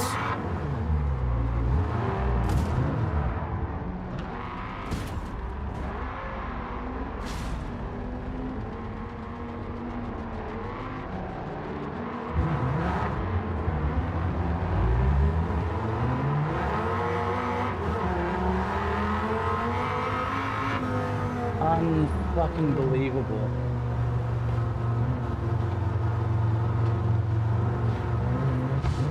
Oh, you cunt.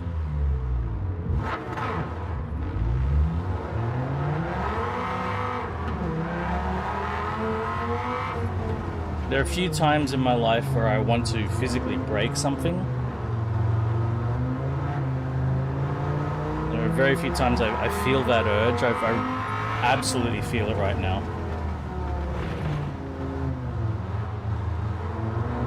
I want to physically lash out.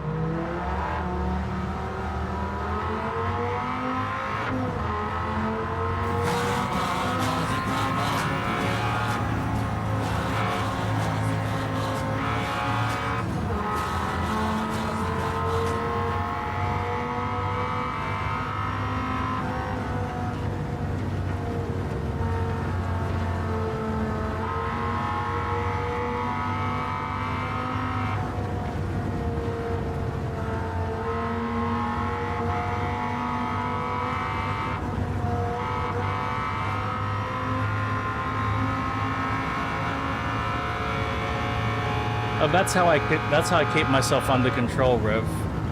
Oh, there's one more lap?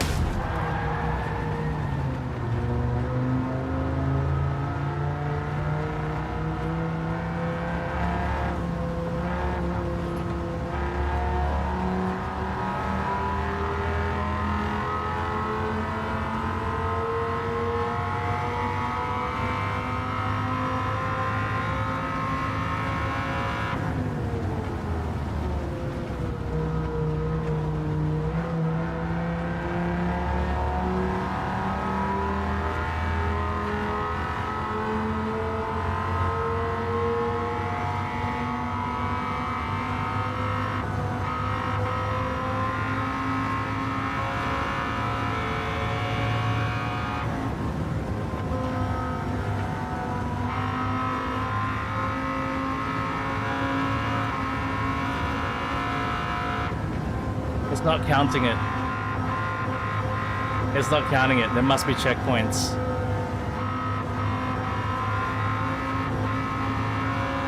It must have a checkpoint system.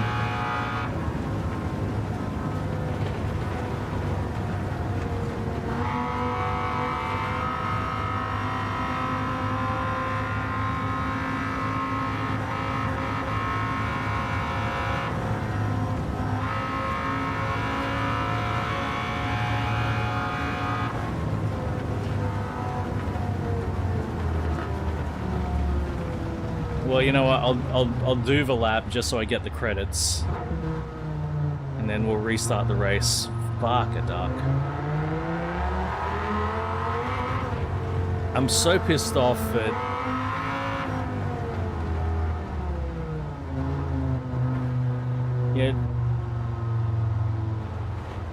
I think that's the most egregious thing about the way that GT7 AI behaves and rams you, because in GT7 you must get a podium, and AI behavior can cost you that podium in the race. Whereas Forza Motorsport, the driver tars do fucked up things, but at least you don't have to win the race to get progression. So the driver tars themselves don't prevent you. The driver tars don't ruin your race in the sense that you got to go do the thing fucking again because the driver tars fucked you up.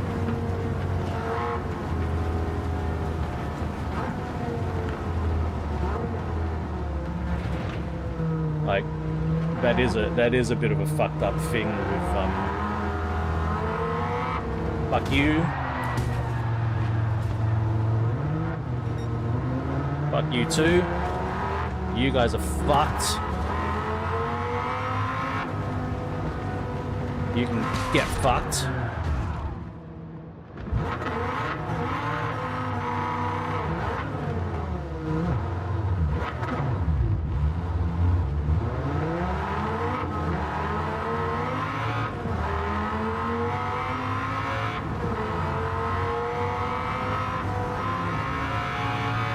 Especially you cunts.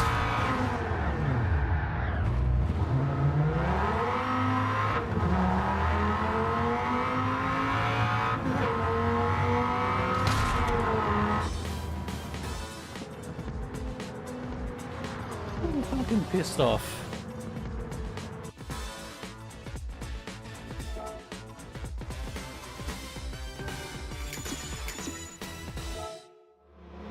Waste all my fucking time. Huh?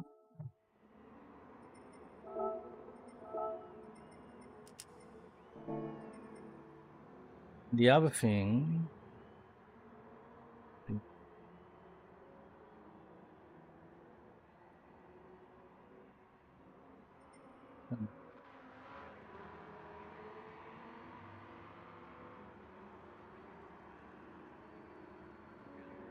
See if that makes a difference.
At the same time, Rev, I bring some of it on myself, right?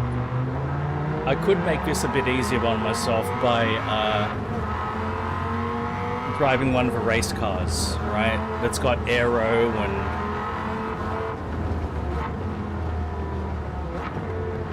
What am I doing? What am I doing?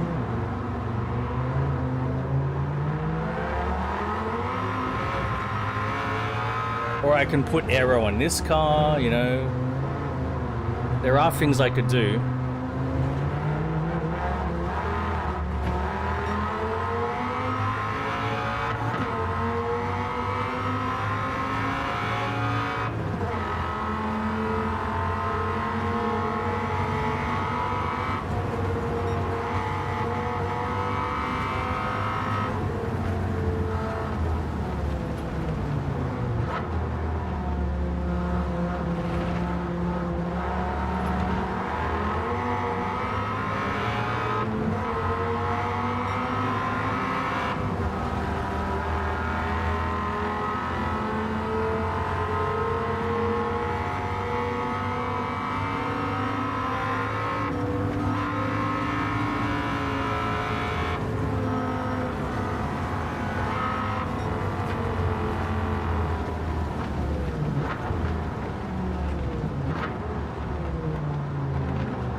Exactly, Rev. Yeah, exactly. 100%. Same, man.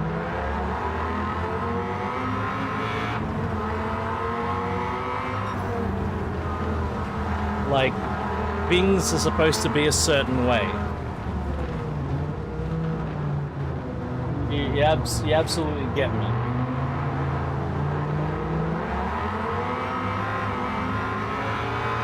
Even if it does cause extra problems or extra struggles, extra difficulties, the idea is about overcoming within those constraints.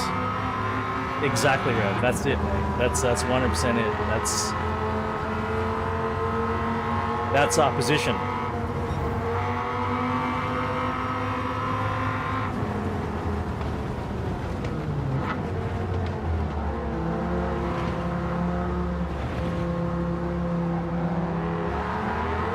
Because compromising means we compromise ourselves.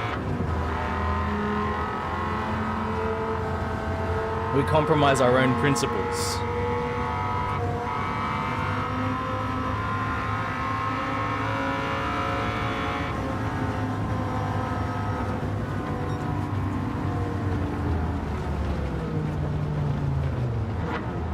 Imagine having principles in this day and age.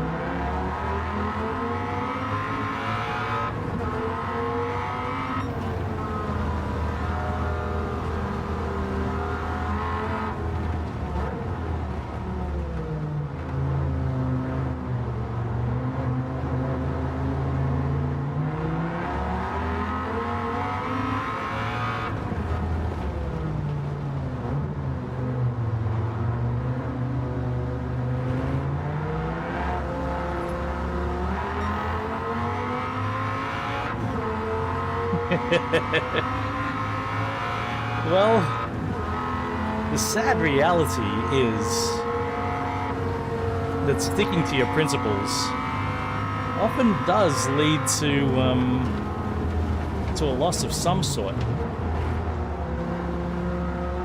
But you haven't lost your principles. You haven't lost who you are and what you stand for. You may lose in other measures.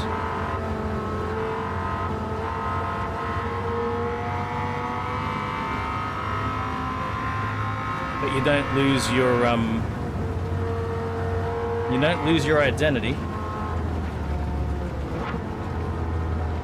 That's for goddamn sure.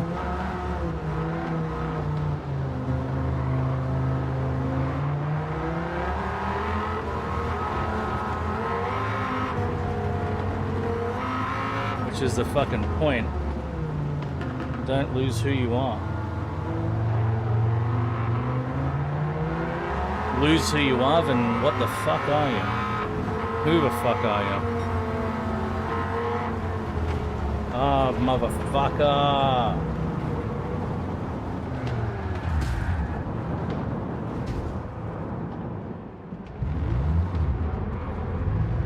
So easy to make a mistake, man.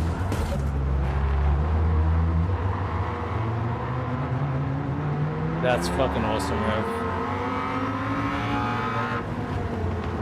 I need to embark on a similar journey.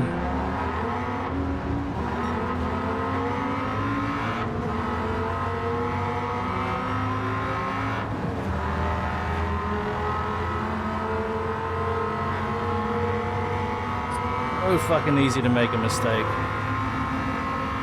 But it's just incredibly difficult to recover from.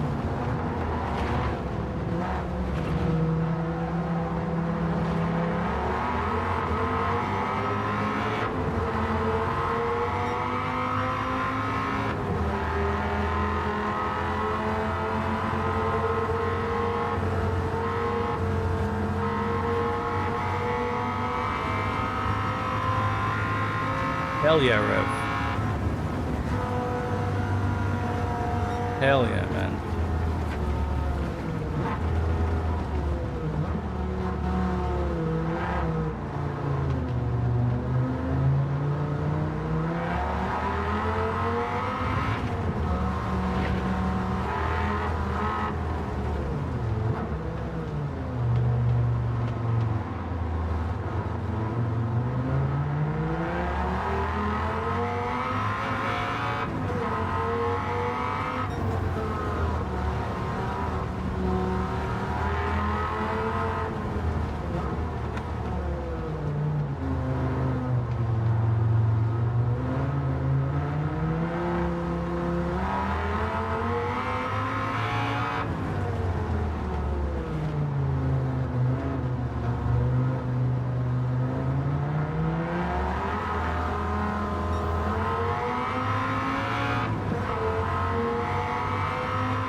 It's the car.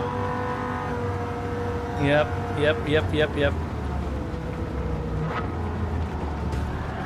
Until that happens.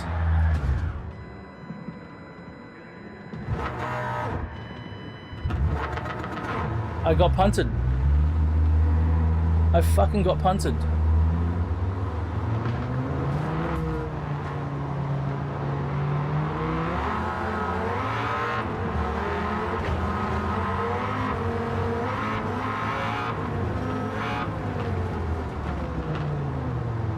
And now I can't see shit because it's twilight. And the fucking lights don't work really well.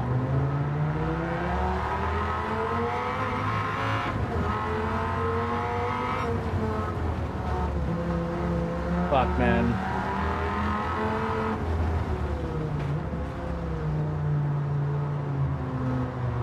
Unfucking believable.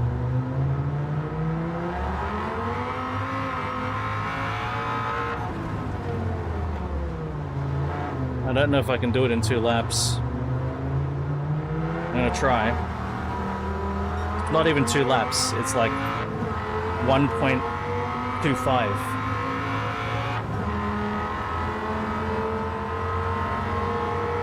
Not even 2 laps anymore. It's not 2 full laps.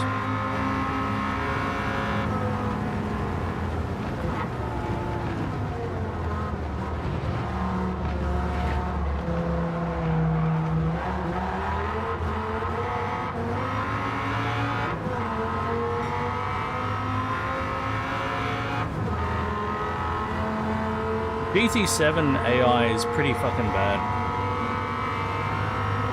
They are pretty fucking bad, man.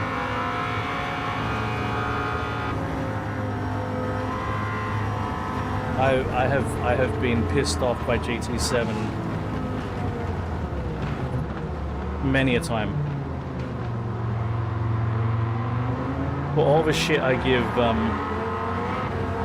as frustrating as Forza drivatars are, GT7's pretty fucking bad too, man.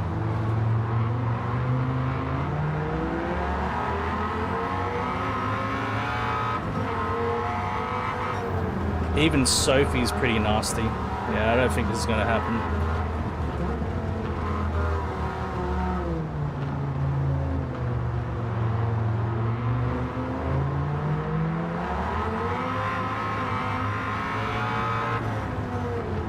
From 9th place to 3rd.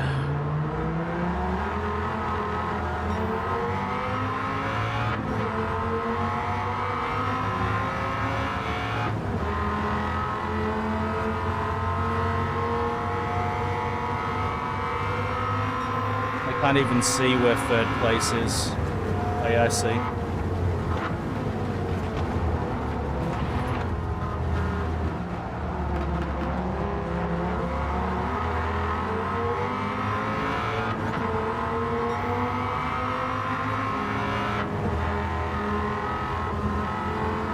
Not gonna happen. Not gonna happen. Not enough room.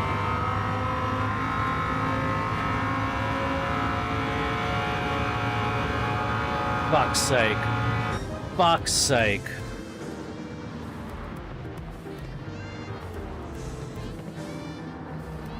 Hey, have a great rest, George. Have a great rest. Fuck's sake, man.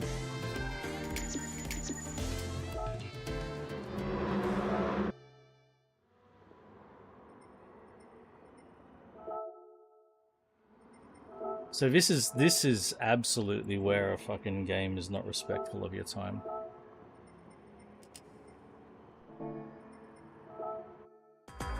And that is the big issue with some of these games. They're so disrespectful of your time.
All good, Rev. Cheers, champ.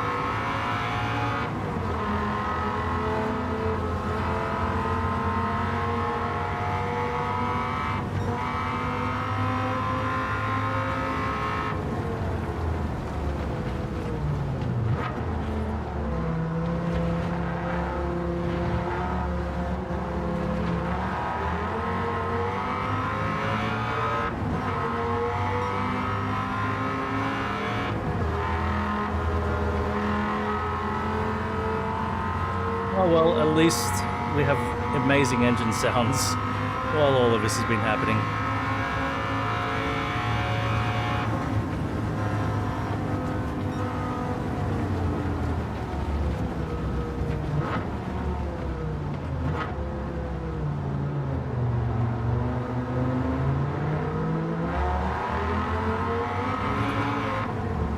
Yeah, when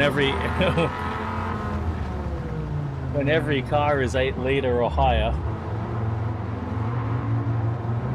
that's pretty good.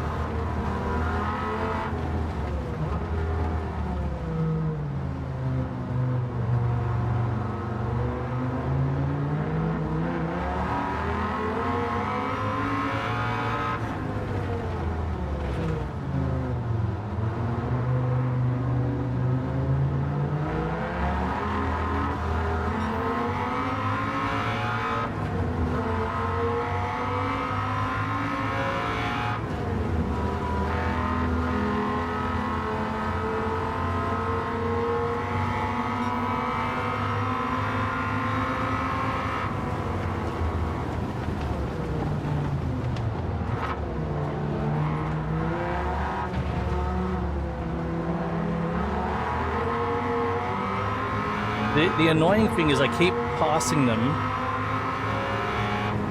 on the straights, right? Because of course I've got the power. And then I don't have the aero for the corners. And it's in the corners that they fucking...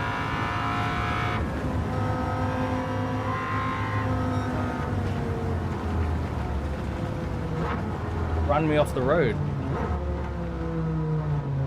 Fucking pit maneuver me through the corners. It's ridiculous.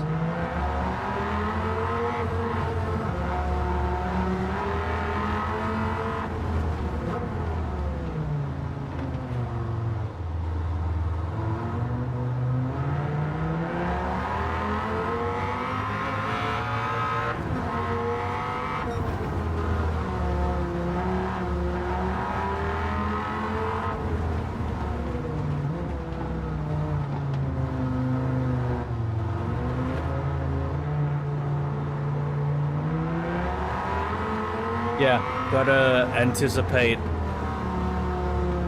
them trying to pit maneuver. But I don't have a radar, so it's hard to assess exactly where they are. You know, to preemptively...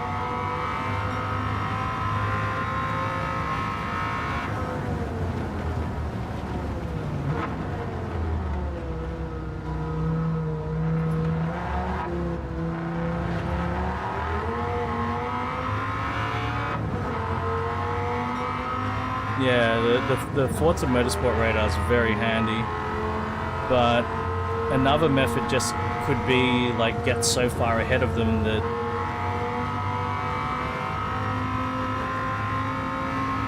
there won't be an issue through the corners.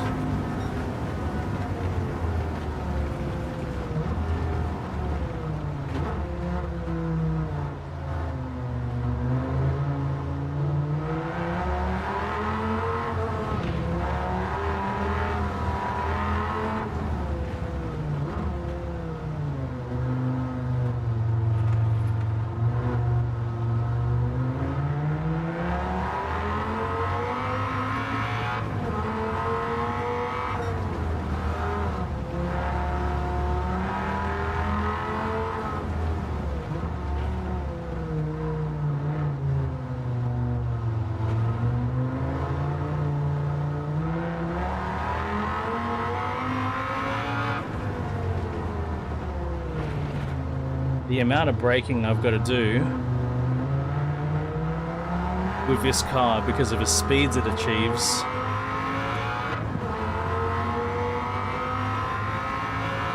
It's a good thing I'm used to it from driving Group B rally cars.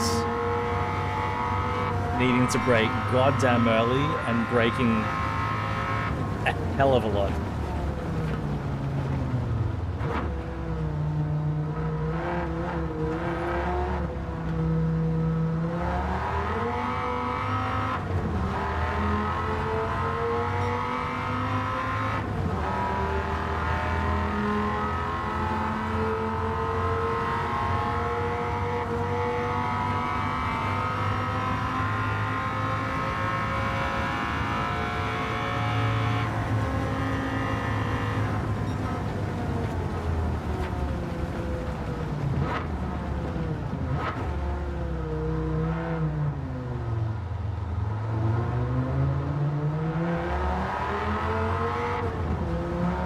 Also doesn't help, the lighting change actually it's really rough. Going into this twilight phase where headlights aren't doing much, the track lights aren't even on.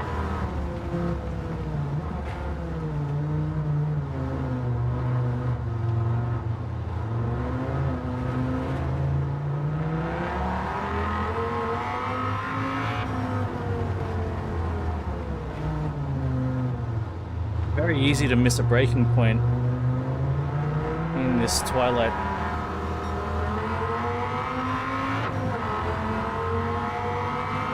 Track lights are just coming on. Visibility is starting to get a little bit better, but there's that period where the visibility is really bad.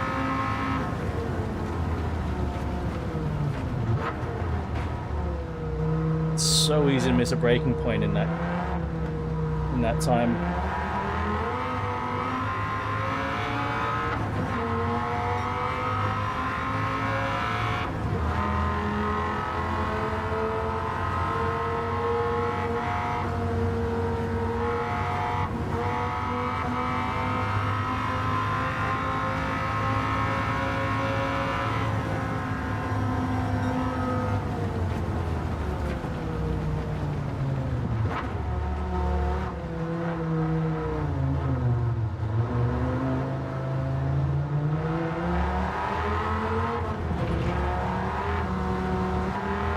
I wonder if I can take this in 4th gear. Have I got enough torque? I do. I might just stay in 4th gear. I mean, I won't drop down to 3rd, is what I'm saying.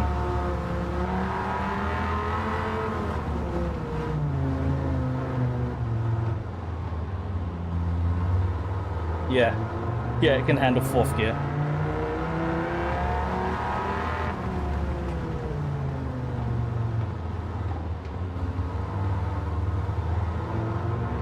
Can handle 4th gear, no problem.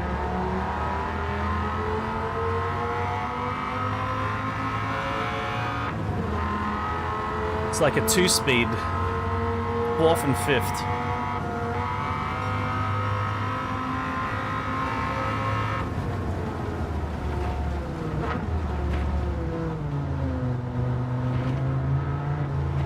Look at that, 4th is excellent.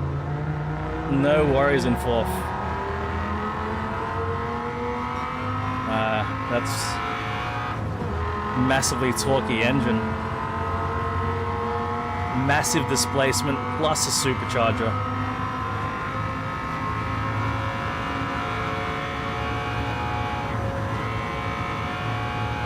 Thank fuck for that. I mean, I was getting into the lead no problem previously. It's just that I'd get demolished. I would get absolutely demolished by the goddamn AI.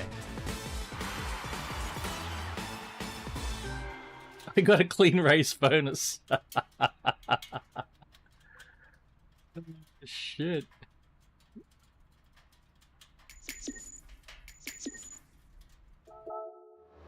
Right, that's enough. We need to move on. We spent way too much time on that. As much as I enjoyed it, oh, there's one thing we need to do. We need to paint that Viper.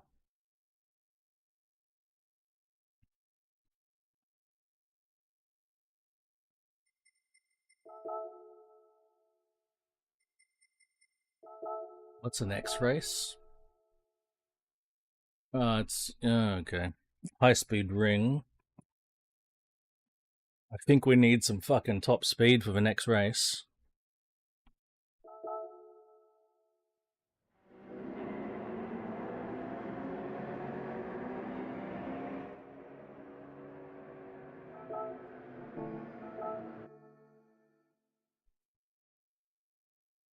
Need some top speed. Oh no. So I currently I currently paint all of my irreversibly modified cars with one color. They all get painted the same color.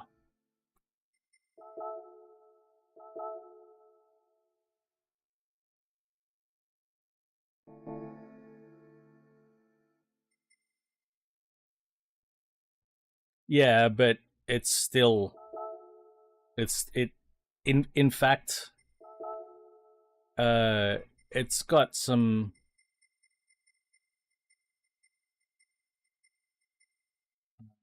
color shift.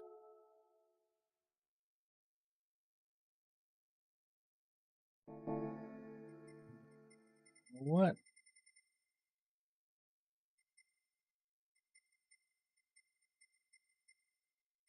Fuck, now I can't remember. I can't remember which paint. Because I own all the paints now. Oh, there it is. I don't own all the paints. I paint them all this color.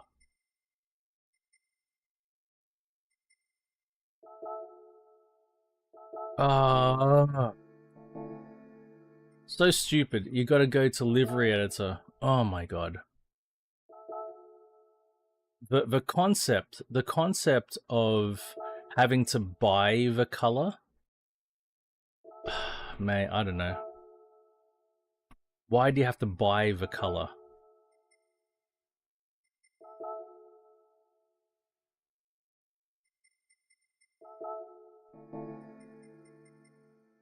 Now what do I do?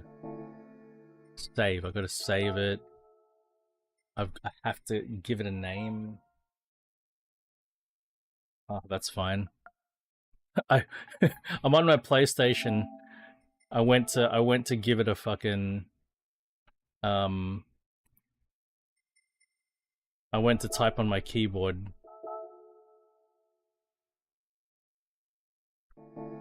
You know the other crazy thing, right? I'm in my Viper, and I'm wondering, oh, I wanna give my Viper. I wonder what my Viper would look like, if I put a carbon thing on it. I can't look at it. I can't preview my car.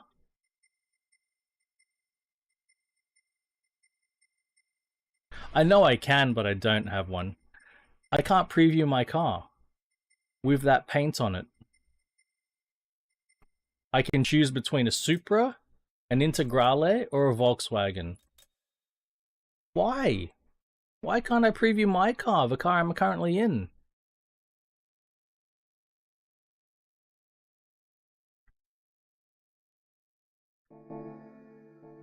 We've been able to do that for like 20 years plus. 25 years. Why is that a big problem?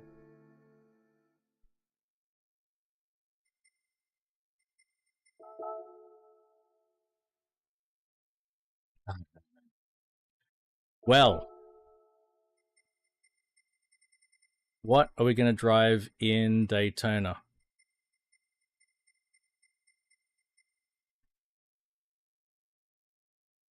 Not the 787B.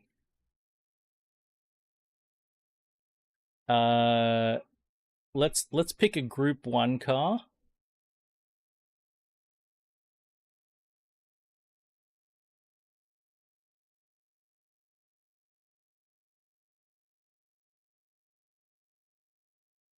I'm sort of inclined to take the Nissan, but not the 787B because we've driven that at least recently. All right, let's make it. Let's narrow the choice down. Nissan R92 or the Porsche 962. Yeah, let's make it between those two. The Nissan sounds the best. I do, but it's at the very top, and I've driven it more recently than.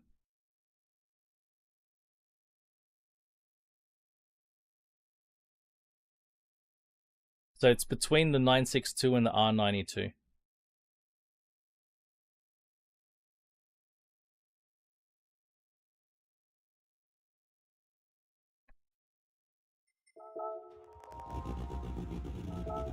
It's a Nissan, and that's my car. We'll use the Proto McLaren engine. It's a fucking H pattern too, look at that. Fuck.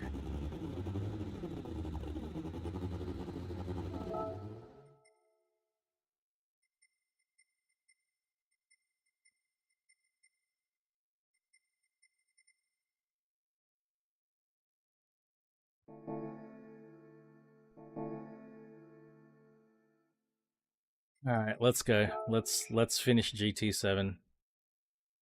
We need to move on to Forza.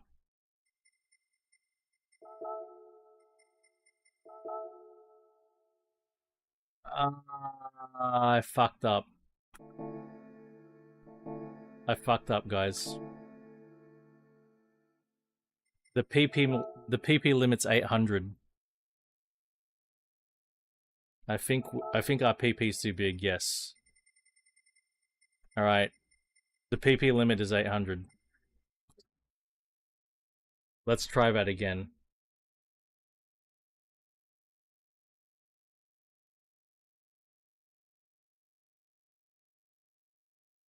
Okay, frankly, the Supra, the Vantage, we could even try taking a road car. We're not taking the Viper again. The problem is, it's an endurance race, so we also need the car to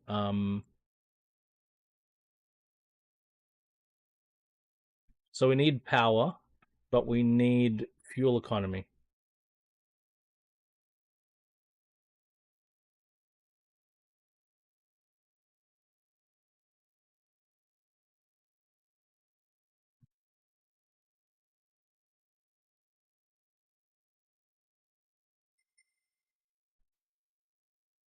If we fail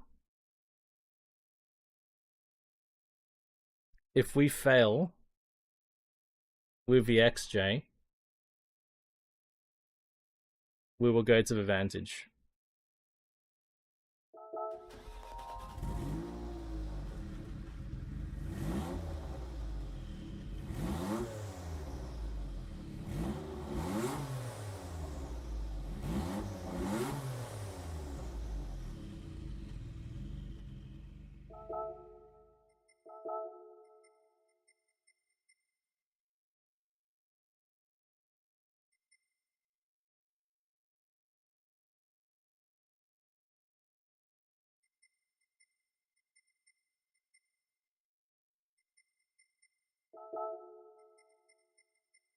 We can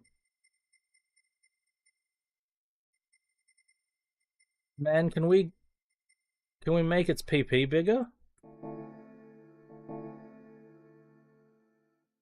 I'm concerned about its PP size.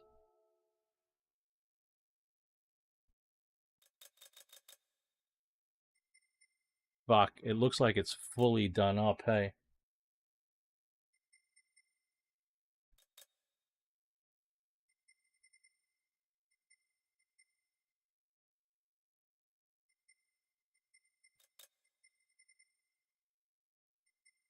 Yeah, its PP's not getting any bigger than that.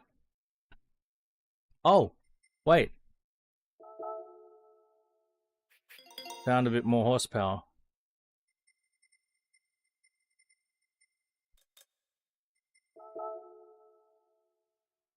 There's a bit more horsepower.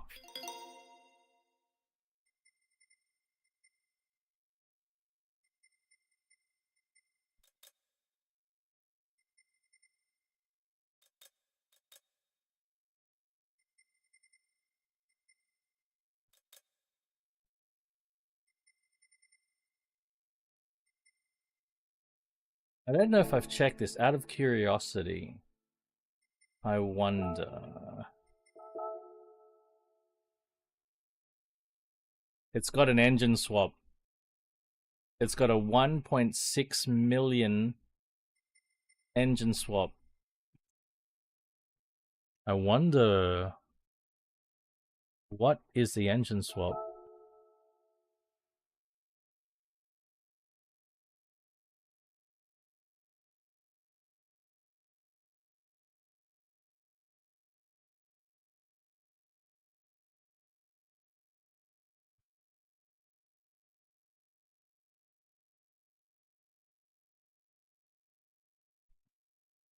I guess it gets the XJR9 V12. 7-liter V12. That's what it gets.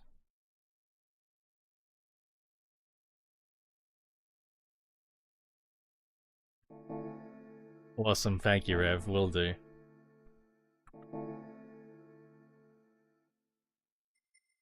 Alright.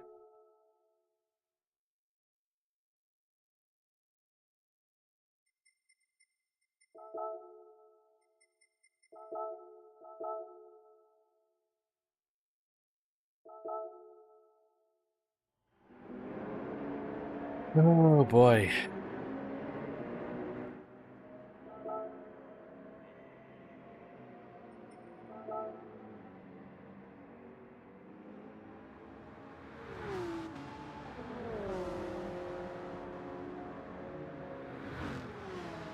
Well, it looks like at least it's not going to rain.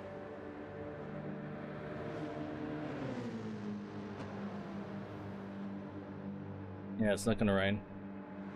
There's a fucking weather system moving in. There's a weather system that moves in, so it might... Maybe it'll get dark towards the end of a race.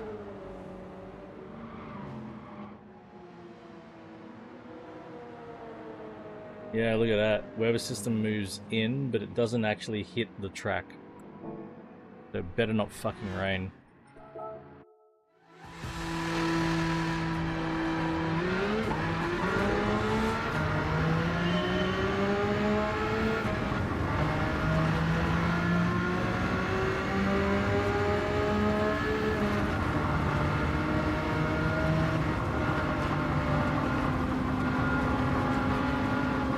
Oh yeah.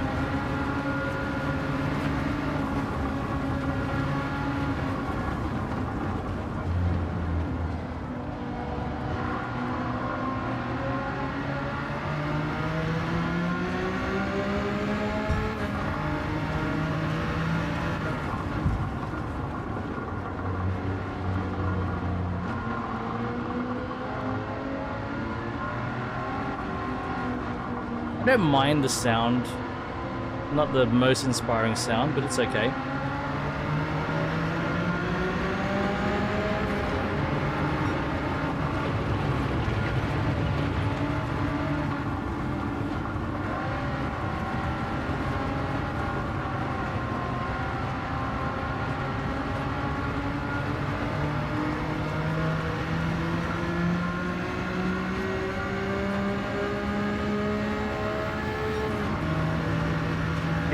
I'm gonna have to pit. If the fuel consumption readings are accurate, I might have to pit a couple of times.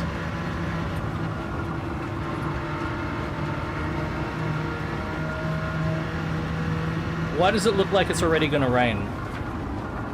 We looked at the weather.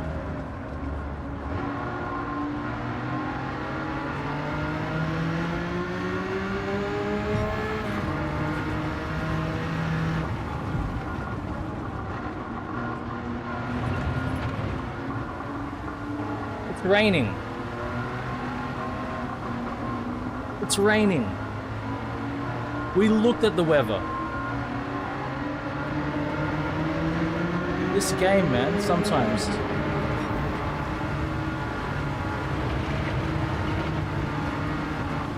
What the fuck? Fuck this game, man. What was the point of looking at the weather? It's not actually gonna match.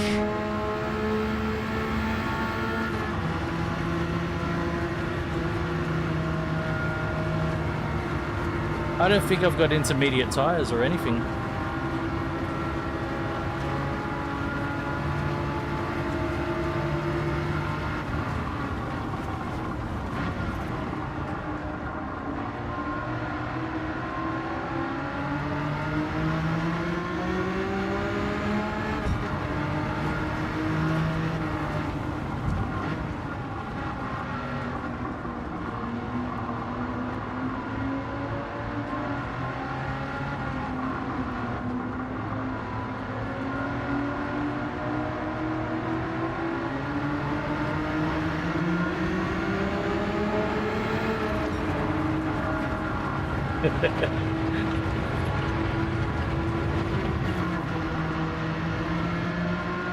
Unbelievable.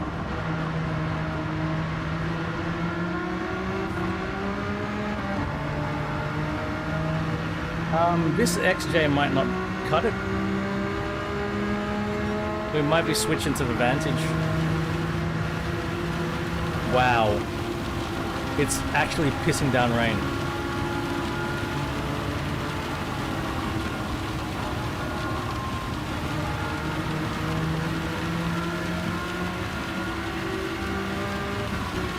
Unbelievable.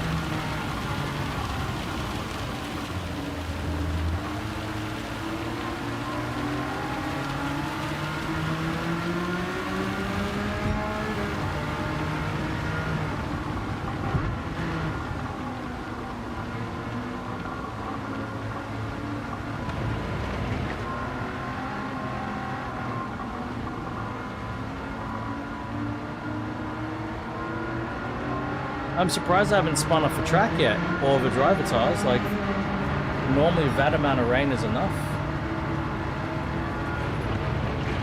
I'm calling them driver tires.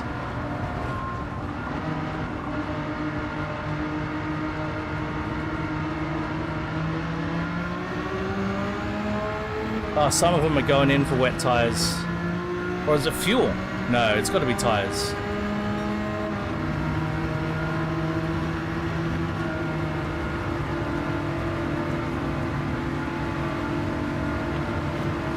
They're all slowing down because of the wet.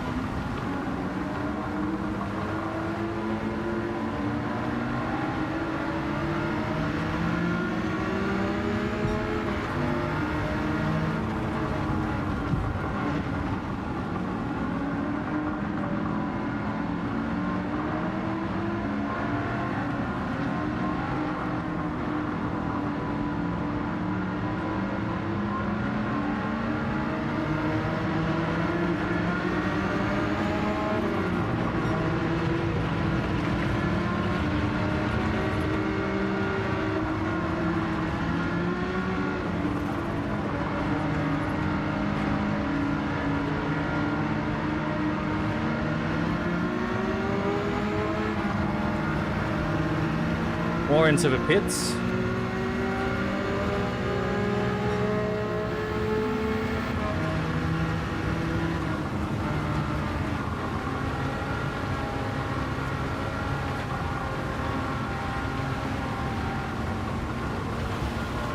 I don't have wet weather tires. There's nothing I can do. I didn't buy them because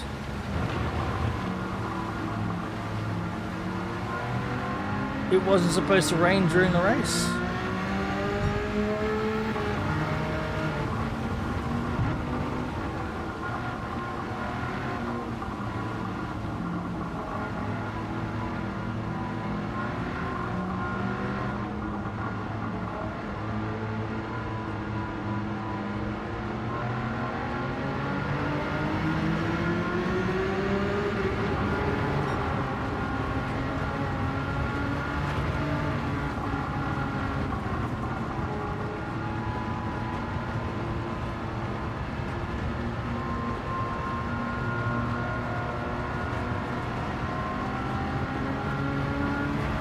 Somehow my tires are staying grippy.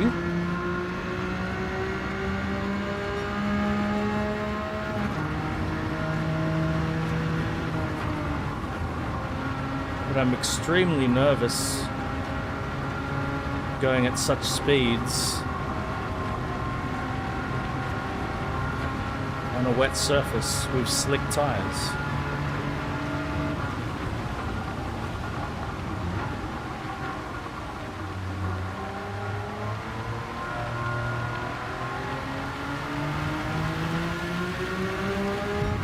And the rain is unrelenting.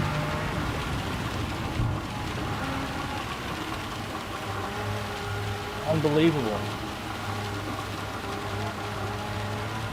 Okay, I can feel that it's very different. Yep, now it's... Now I can't get through the corners.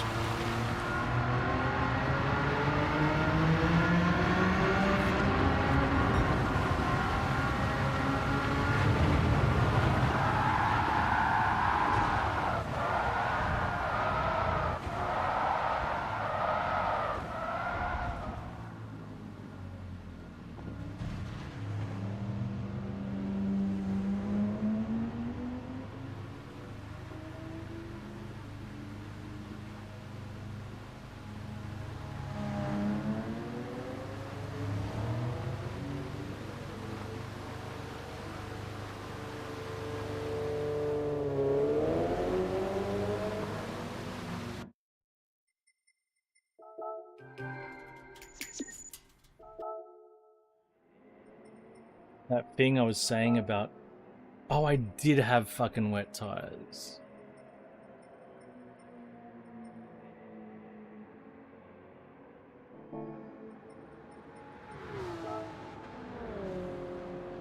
No rain at all. No rain at all. For half an hour there's supposed to be no rain.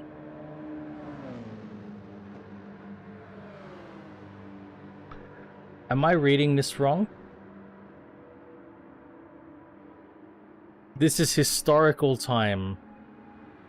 Minus 60 minutes, then minus 30. So 1 hour ago it was like this. What? How does this help?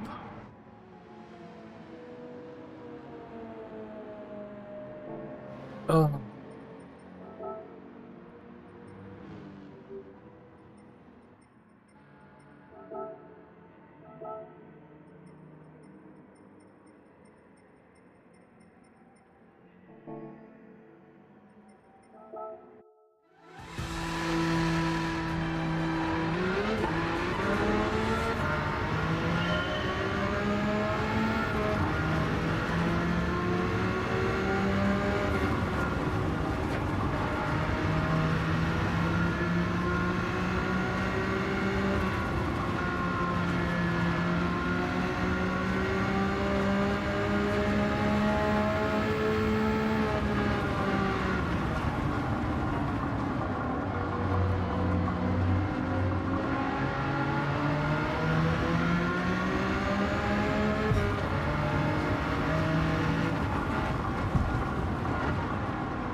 So this time around,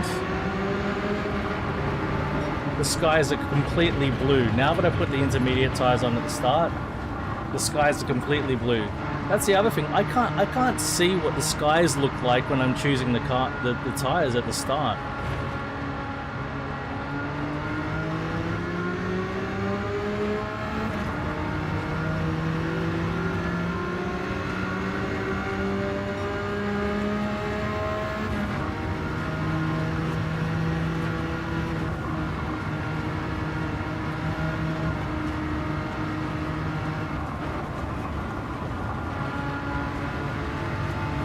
Alright, now it's starting to go grey. It's definitely going to rain in this race.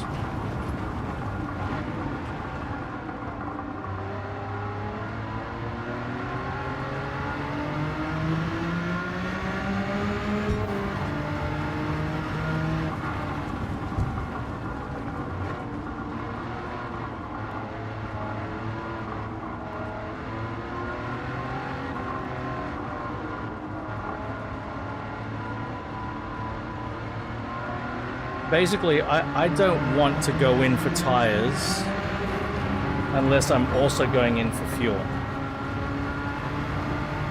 That's typically how I like to run it. I feel like it's a waste going in just for tires.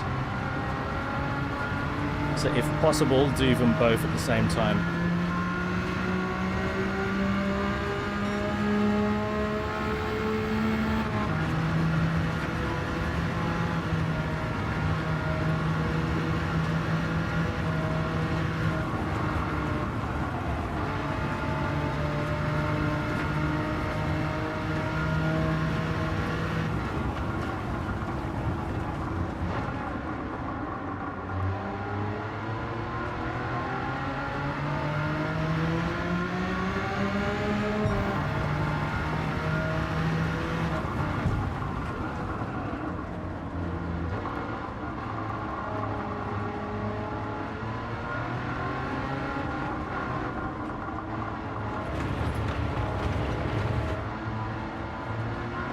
XJ220, Jaguar XJ220, modified as far as it will go.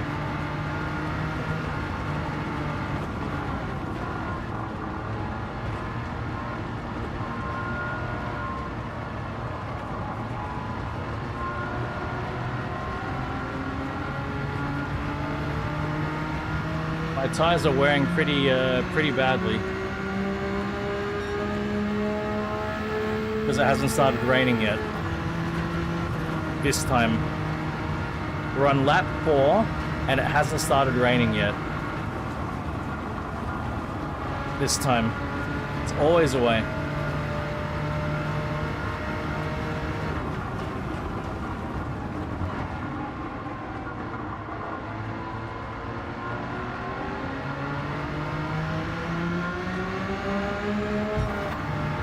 Fuck this game.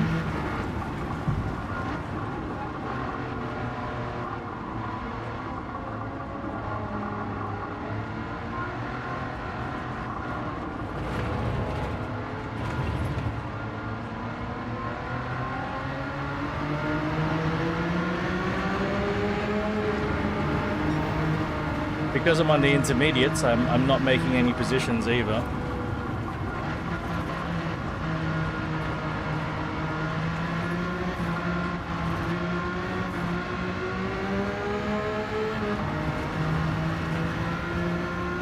Fuck this game.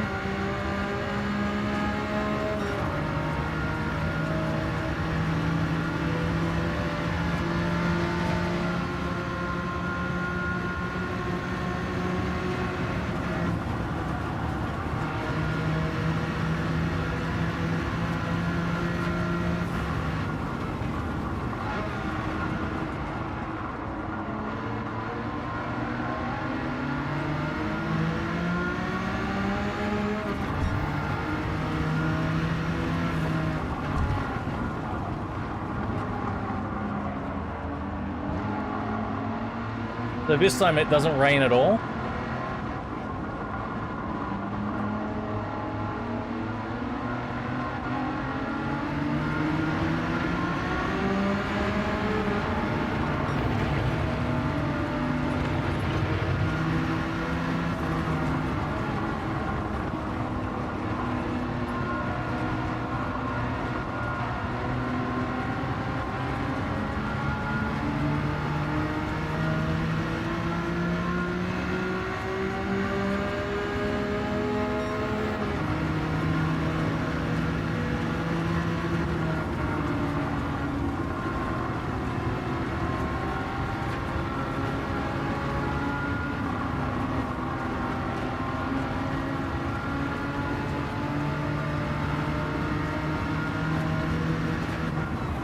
This time I've got intermediate tires on and it hasn't rained. We're 6 laps in. Hasn't rained at all. So my tires are fucked.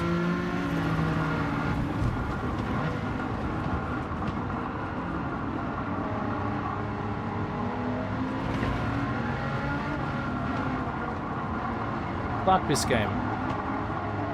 Like there's no weather forecast. It's actually historical. I realized that. There's no weather forecast. So you've got no weather forecast to try to think about. And when you're selecting your tires, you can't even see what the weather conditions are at the time. And then shit like that happens. Fuck this game.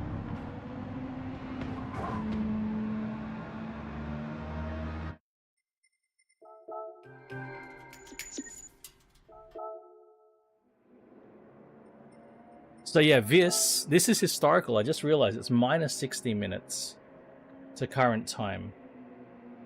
So this is like 60 minutes ago, however it was, 30 minutes ago. And up to current time.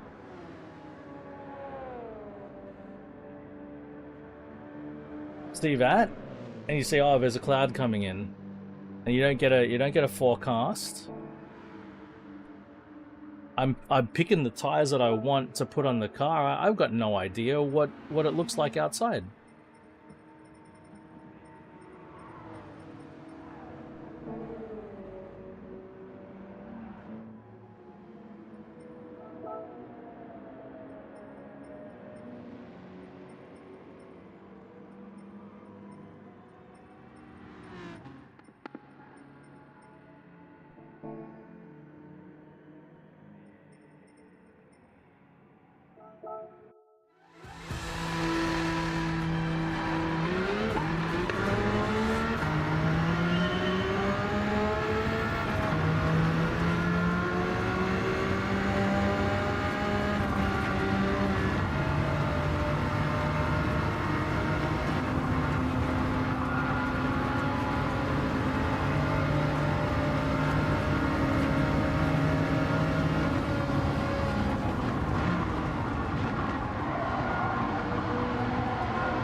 Yeah.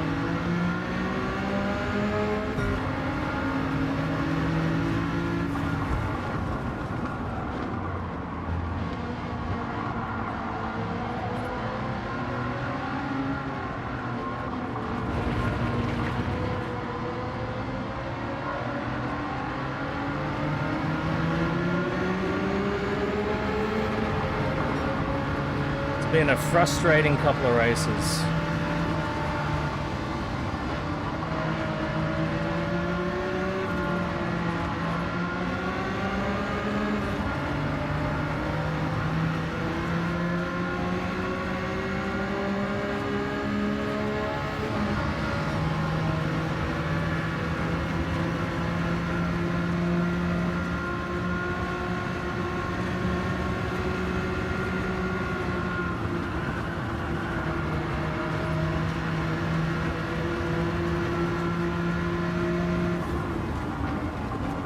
I'll have a look, Rev. I'll do this race, or if something fucks up, then I'll have a look. When we're transitioning over to Forza, I'll check it out, Rev.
It's all power here, no aero. So this corner, they're pretty goddamn fast. They struggle on this corner, but it leads to the straight.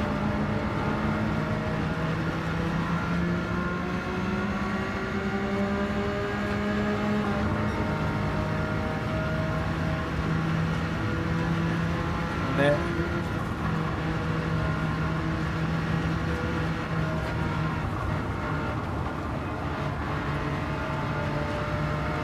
The power.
A long race, actually. Over 1 minute and 10 per lap and 20 laps. Not a short race.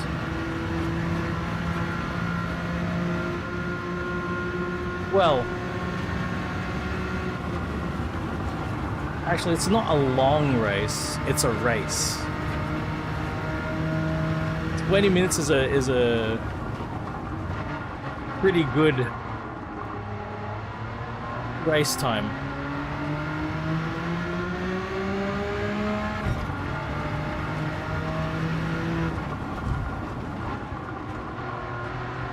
Actually, I think in real life, a 20-minute race is a sprint. Classified as a sprint.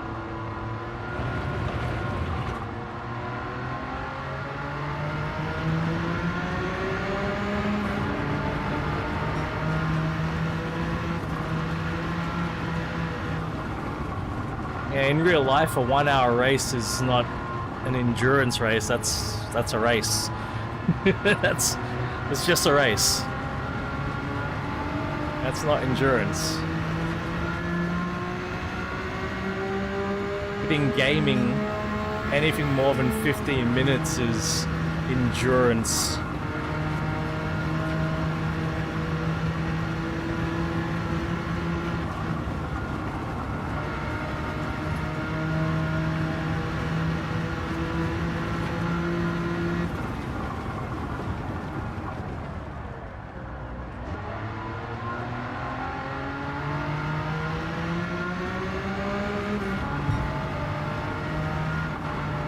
That is endurance, RJ. 200 laps, that is endurance.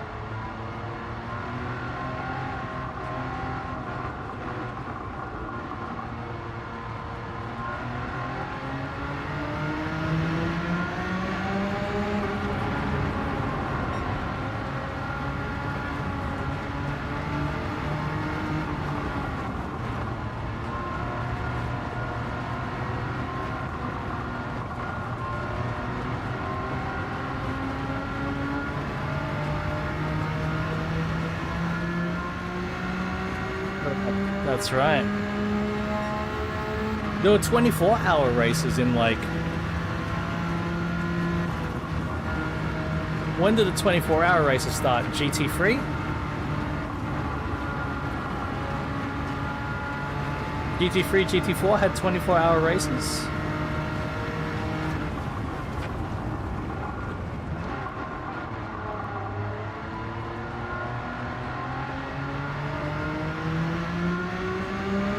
Started in GT4. There you go.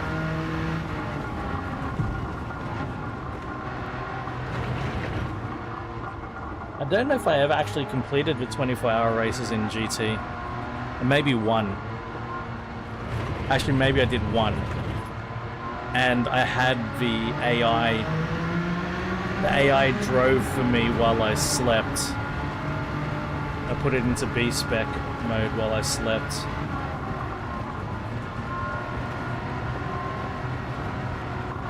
Great, it looks... I've got one lap until I need to refuel. I'm gonna do one more lap.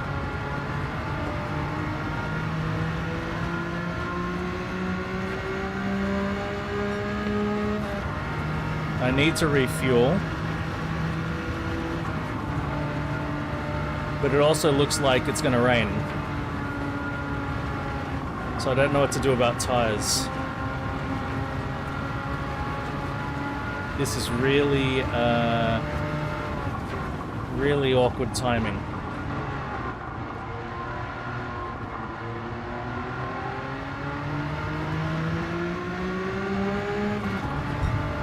I don't want to hit in again for tires.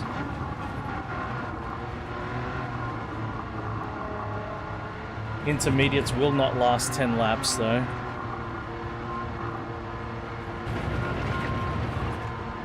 It's a very tough call. Because it's not raining, it looks like it will, but it's not raining. Until it actually is raining, it's not worth putting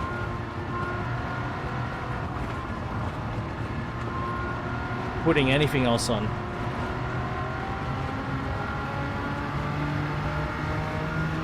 Well, I'm putting slicks on.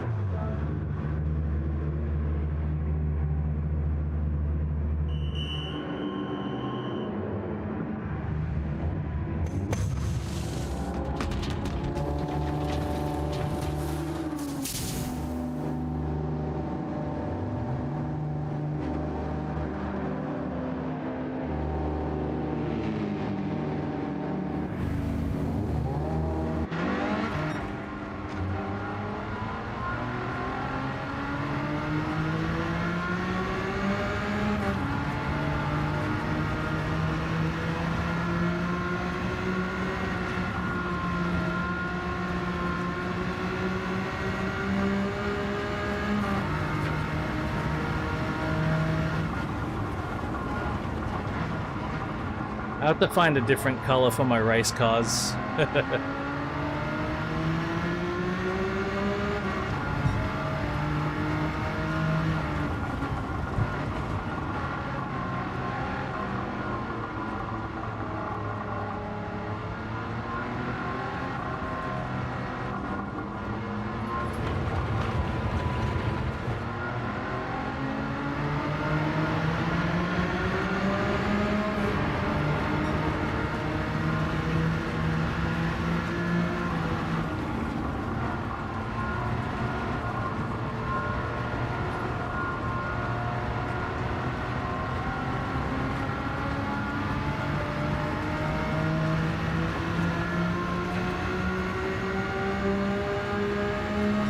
It hasn't rained yet. Still hasn't rained. It's dark, it's threatening.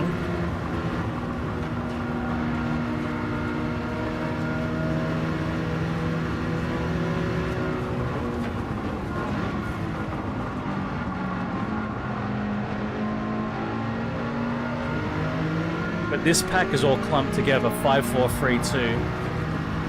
First place. I have no idea where first place is. I'm not that far ahead, I think.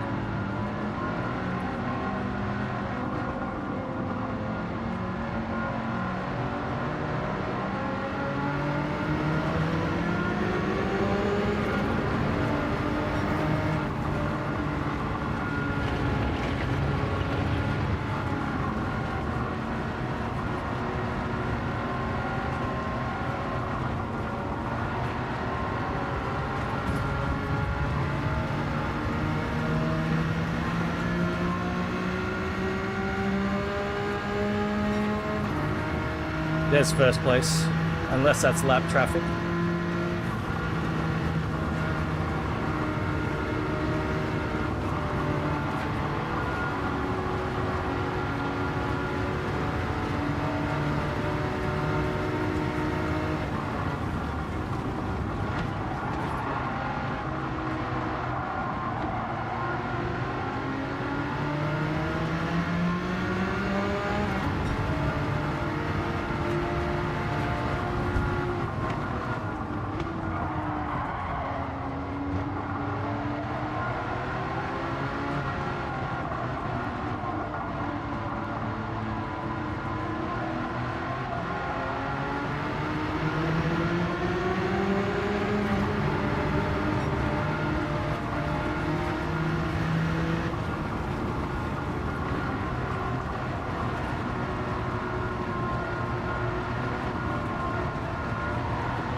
Ah, first place went into the pits finally.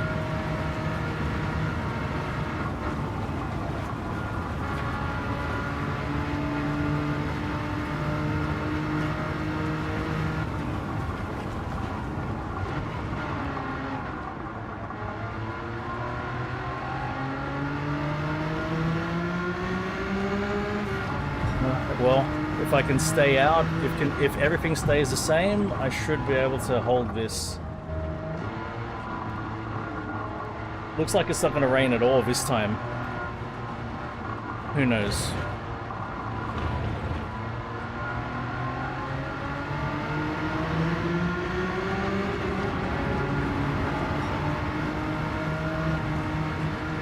But I've taken the lead fair and square.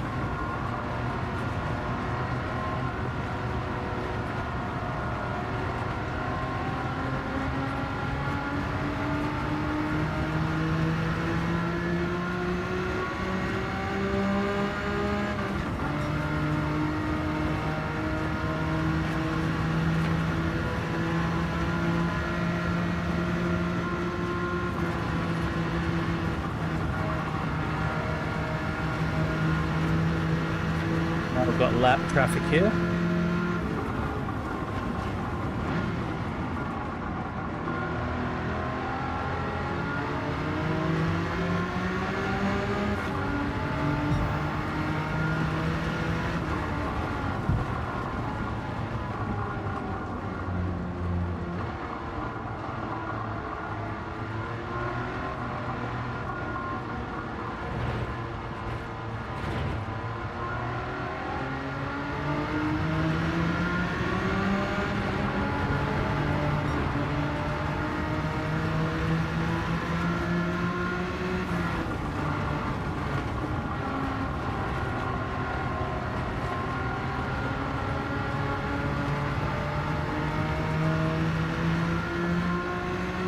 Here's RJ.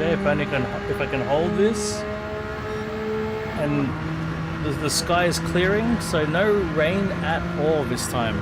Fuck a duck.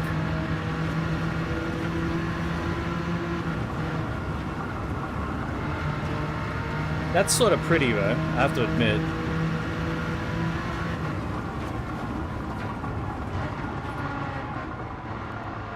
The sun being diffused through the cloud.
That V12 Vantage was right next to me through that sweeper.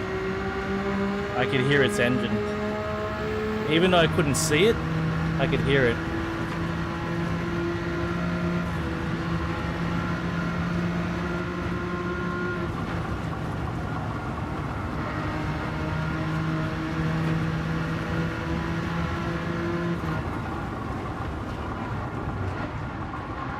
Yeah, definitely. The sound is very, very informative in this game.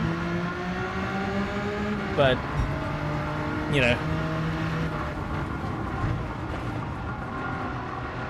twin turbo V6 from 1991 is not the most musical of sounds you'll ever hear. It's okay. The SLR was in a different league, though. And so was a Dodge Viper. So the two cars we were driving before this were made unbelievable sounds.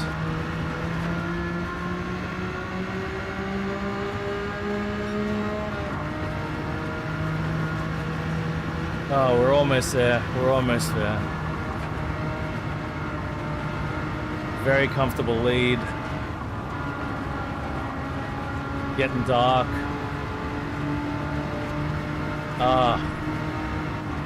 I had to do that race 3 times because the AI kept punting me off the track on the last lap, or second last lap, or whatever. Got very frustrating. Definitely harshed my buzz.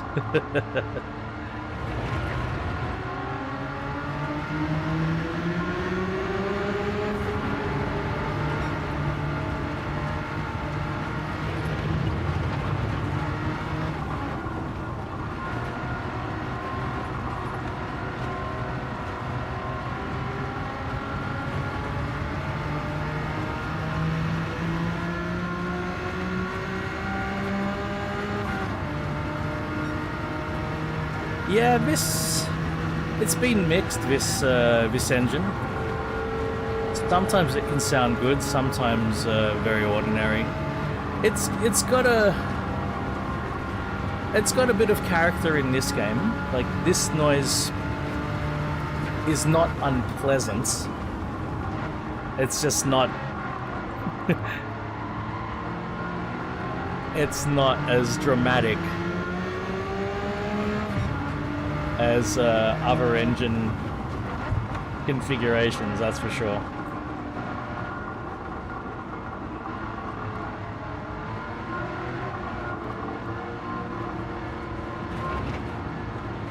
But it does almost sound like a mini V12.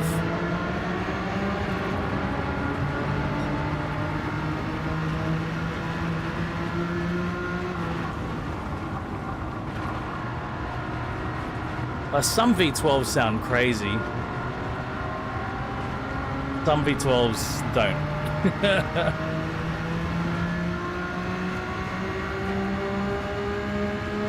Oh, thank fuck for that. It's 9 AM. Spent a lot of time.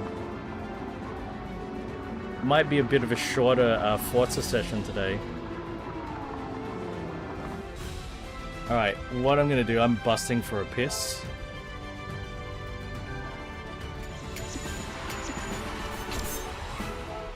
I'm gonna put the replay on.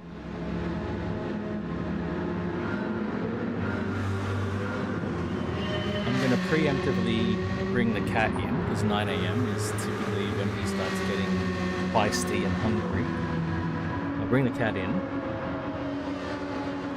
We'll do the one loot box and switch to Forza, and Rev has got something for me as well.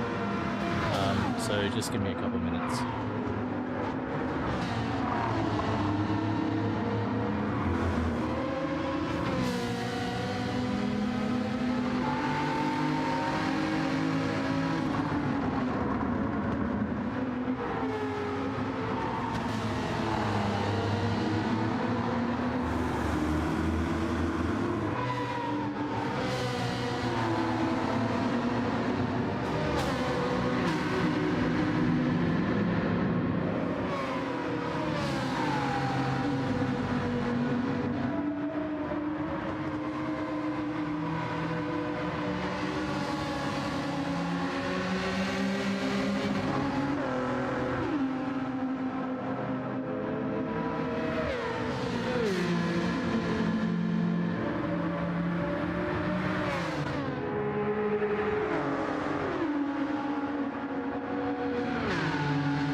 I'm gonna have a little bit of a listen, pop the loot box, and then we'll move over.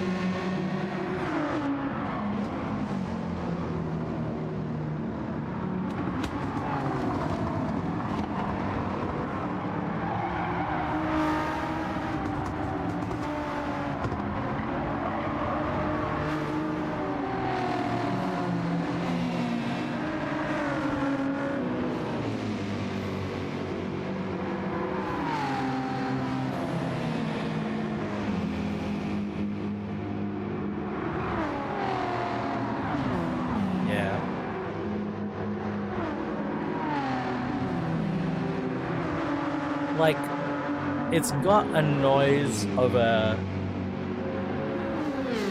Definitely got high performance engine noise, but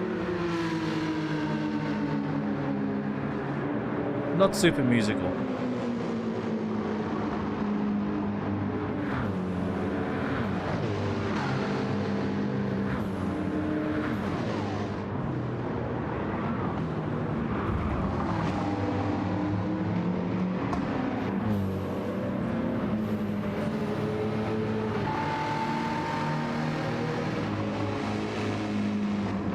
Yeah, there's a bit of a nasty. Yeah.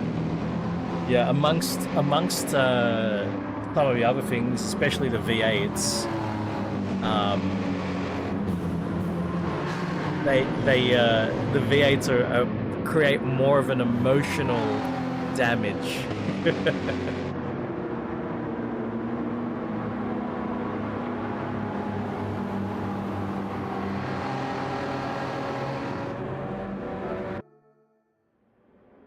I mean, there's something there. It's not like there's nothing, but yeah, you know.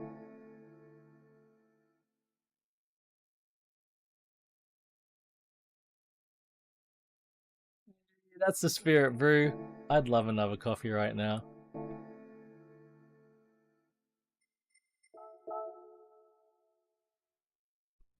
I somehow should make 2 coffees in the morning. That's what I should do. When I first get up, I should make 2 coffees. Or like, yeah, make 2 coffees. And then the second coffee, I just cover and I have it sitting in the microwave. I come in, have a coffee, and then I take a break, go out, heat the coffee for like 50 seconds, and I've got another coffee. Yeah, that's what I should do.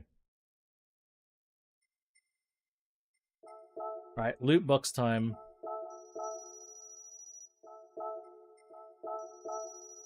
I saw Virality. That was really interesting. I've only got 1 loot box for today, and here we go. Which one are we gonna get? Which loot box are we going to get? I'm going to predict the single thing. Called it. That's 5k.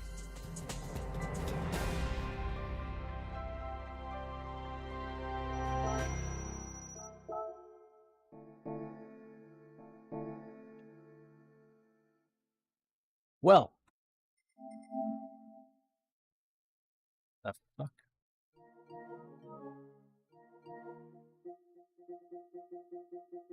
That is Gran Turismo 7 done. Oi!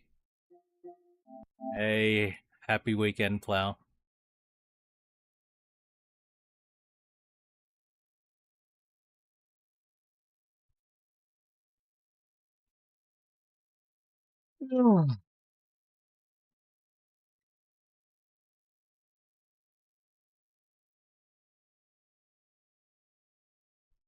Licorice? Then I would not like it. I cannot eat licorice. For some reason, I love root beer, but licorice, I can't handle it. Well, raspberry licorice is different because that's not really licorice. I love raspberry licorice.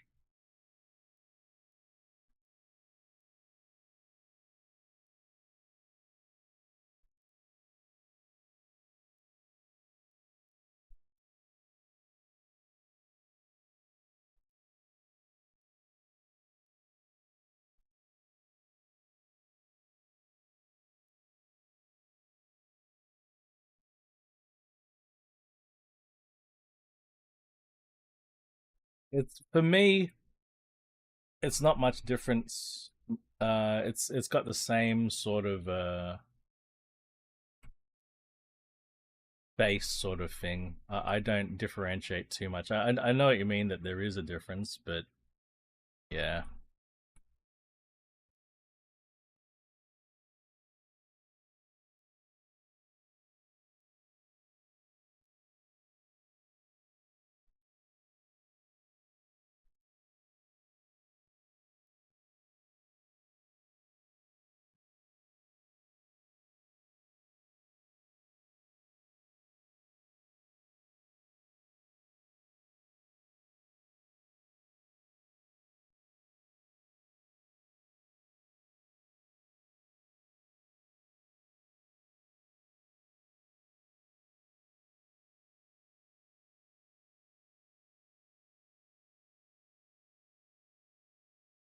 Candied wax.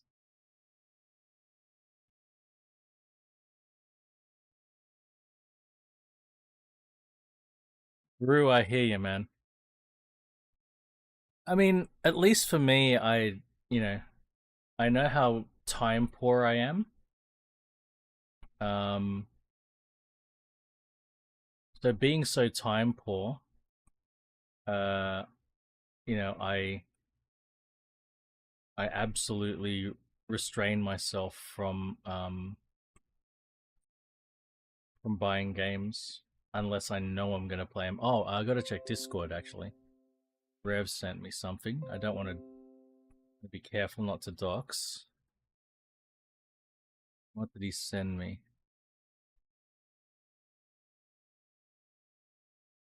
Rev, are you here?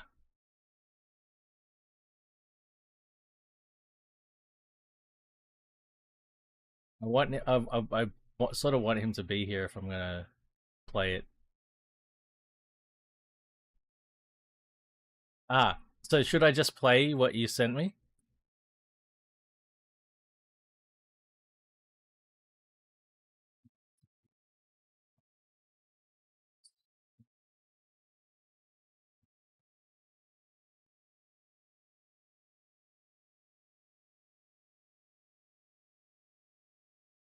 I've got no idea what this is. Right?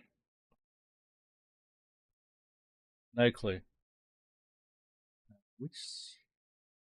Wait, I gotta make sure I've got. It's gonna be Discord.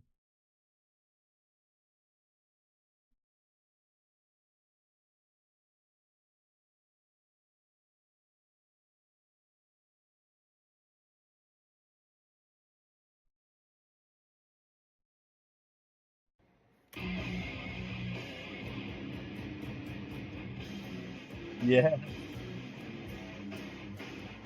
Wait a minute. Wait a minute. Wait a minute. Wait a minute. Wait a minute. Wait a minute. Hang on. Hang on. Hang on. Okay. Turn out. Right. One more. One more. One more. Again.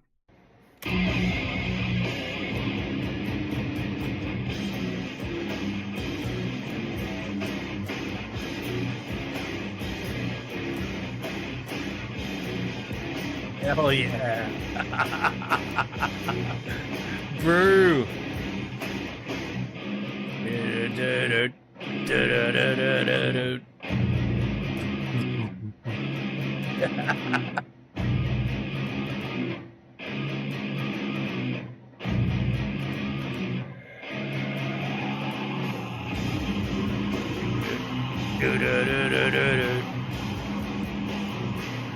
Hell fucking yes.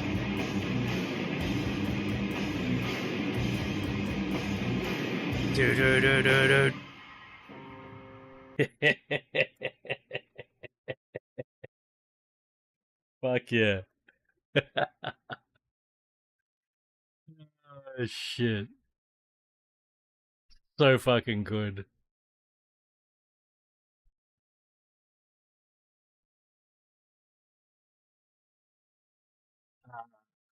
What am I doing now? Oh yeah, I'm doing OBS stuff.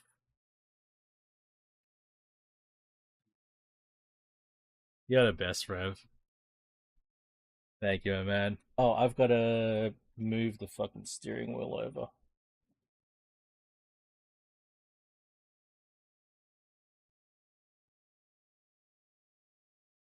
Uh,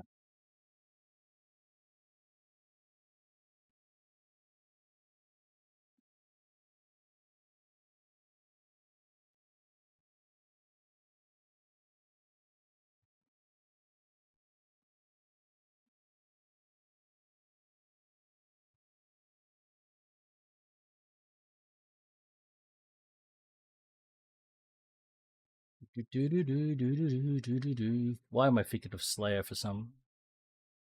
I know why.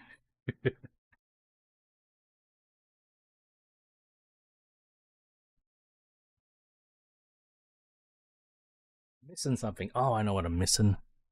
That one. Yes. I have no idea what's happening in Forza Land this month. Now that we've done all the BMW stuff, nobody spoil it for me. If you know, don't tell me.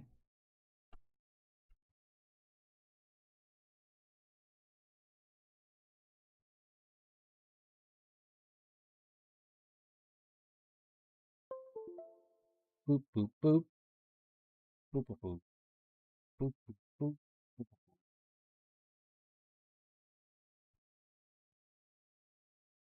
I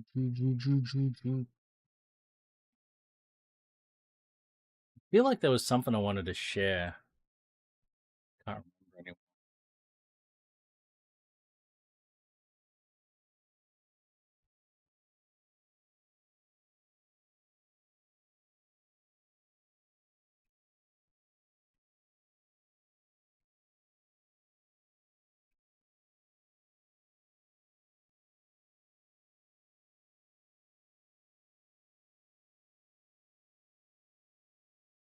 DSL race. Hello, kitty. Hello, little Blinky. You're a very cute kitty. A very spoiled and lucky kitty too,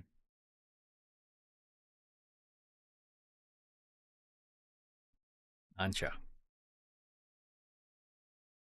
Optimizing shaders. You know what I forgot to do? I forgot to do the DLSS4 swap. I got no idea how to do it. But apparently, if you've got a 4000 series NVIDIA card, you activate DLSS4 and it gives you quite a big performance boost. Because on DLSS4, you can choose performance and it matches DLSS free quality. So I'm keen to, there are a couple of places like this game, and there's a couple of sections in EA Sports WRC where even my fucking 4090 struggles. But I mean, I've got a 5950X, so it could very well be CPU limited. So maybe DLSS won't even make a difference. So that's why I really need to get one of the latest AMD X3D CPUs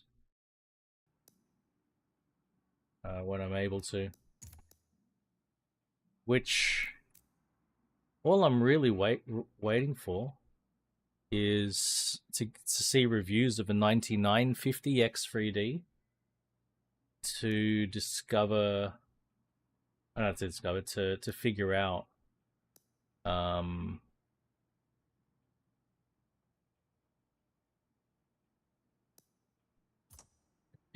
if I'm going to get a 9950 X3D or a 9800 X3D. It's going to be one of those two. What the fuck?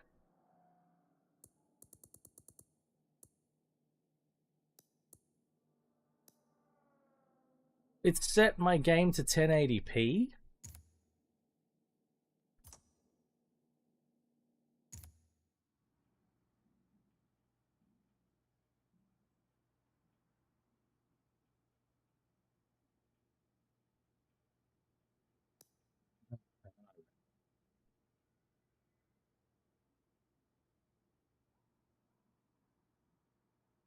All right. First, we're going to check out what cars are for sale. Oh boy.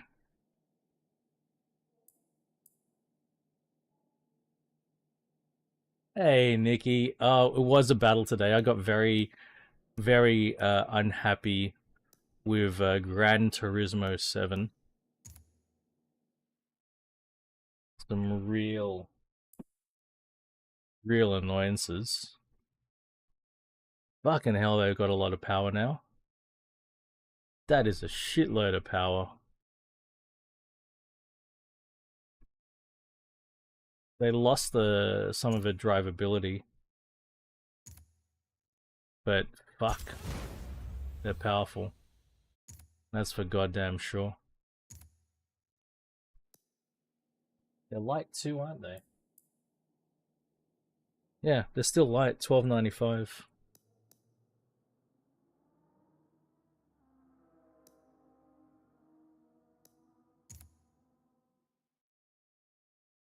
How's your weekend going, Nikki?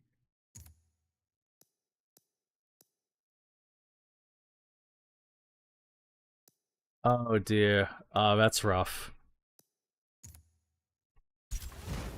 That's rough, Nikki. That's the thing, right? Like, as much as I love playing in the snow, I don't think I'd love to deal with it.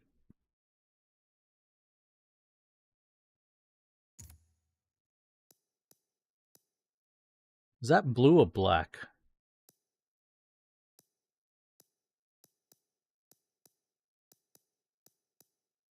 We'll take that color. There goes all my money. Exactly, yeah. And I've had very limited experience driving in snow as well.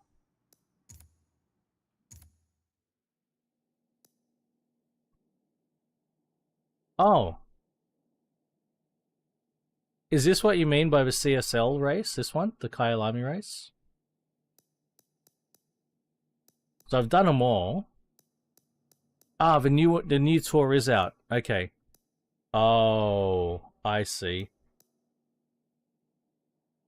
That makes sense.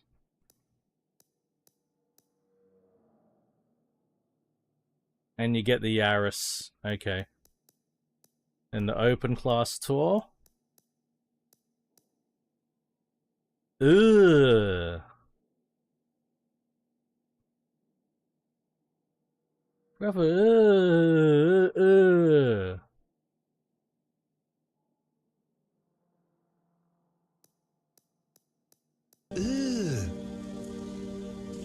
Brother, ugh. What's that? What's that, brother?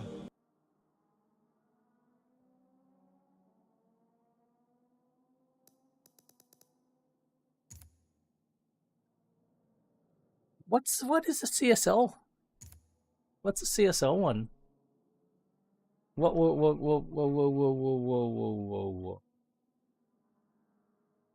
No, Forza's not crashing. I thought Forza was crashing for a second there. Alright, D class.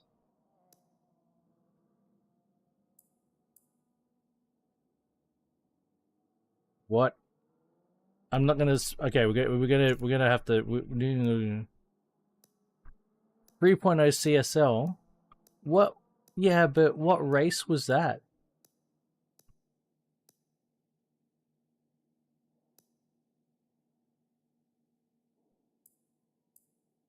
Was it a one make or what? So I missed it, or I've got no idea.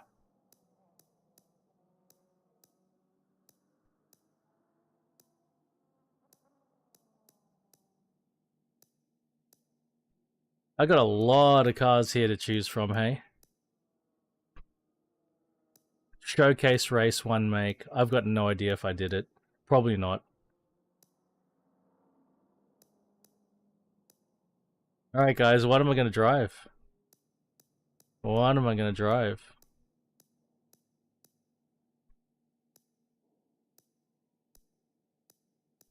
The FTO, we got 1 vote for the FTO.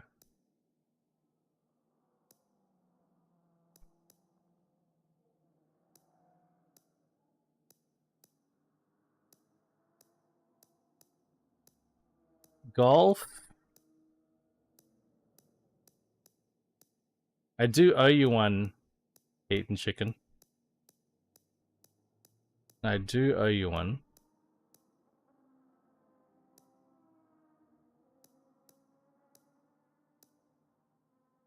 And you know what? It's a VR6. Okay.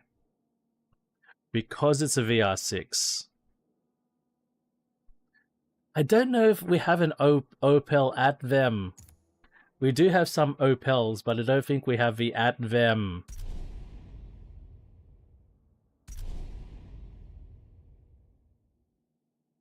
Only, you know what? If it was a 4-cylinder Golf, Daniel, I may not have agreed.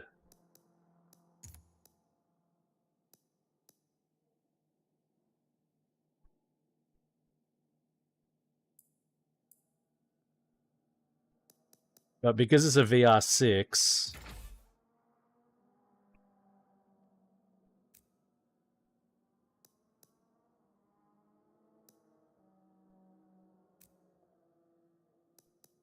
Just because it's a VR6. There you go. We're gonna continue the trend of focusing on intake modifications, because intake modifications sound best.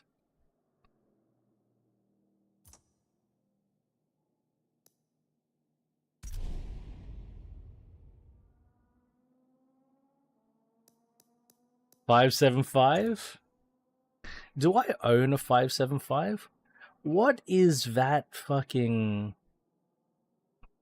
I don't get the tire pressures that they... The default tire pressures, I really don't. But this is quick, man. This manages to get into the 14s for a quarter mile. This is quick. 6.6 seconds. This is not to be trifled with. Not to be trifled with at all. When I'm finished this race series, Daniel, can you remind me to check if I own the 575? Is the 575 even in this game?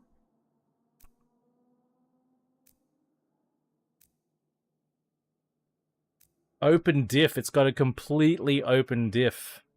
This is why I normally fucking get the diff straight away. Anyway, we're gonna try an open diff. And...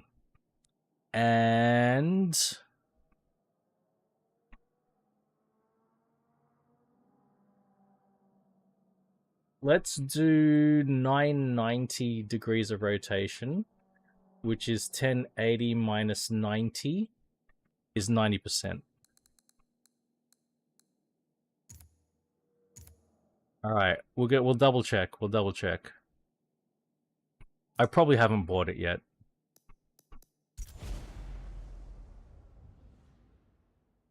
But if we save some money... Oh, motion platform.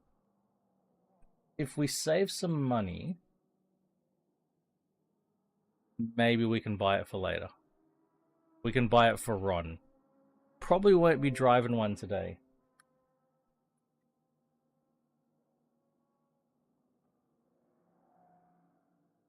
Don't know how much Forza Motorsport will sneak in today because of a GT7 shenanigans. Not the Rudolph kind, but the having to repeat races repeatedly kind.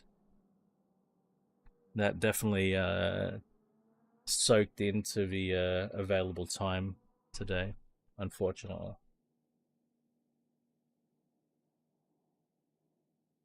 Those Forza are taking a long time to load up fucking Lime Rock Park, man. Come on. Come on, bruh.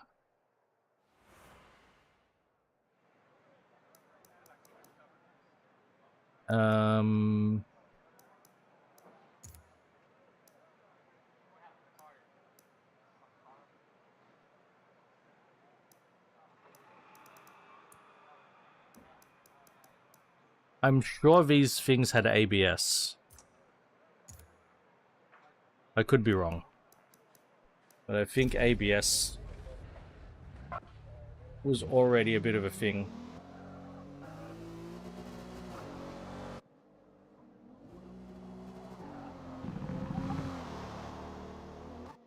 So I've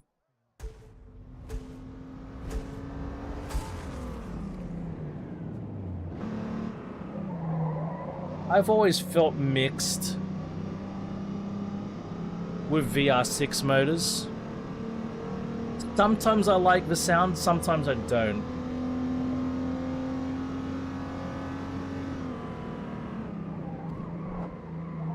At least it's a more interesting sound most of the time than a typical 4-cylinder. And my god, do we need to upgrade these tires?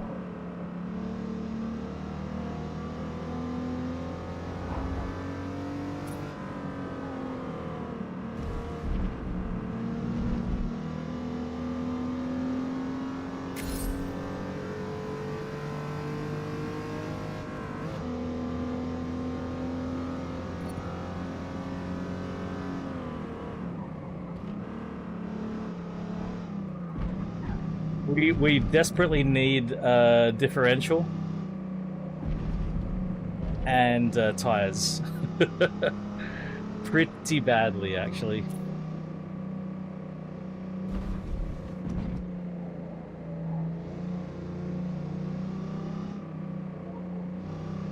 Liam Rock Perk. Not even from the perk.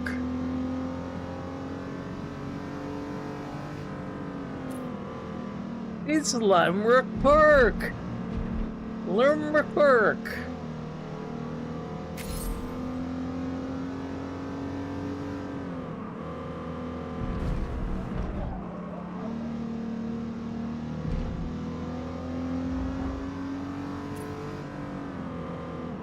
Yeah, it sort of sounds...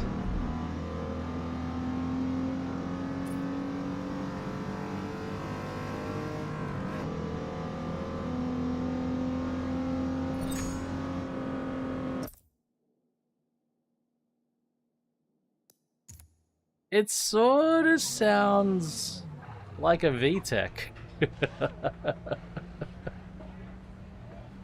Sort of.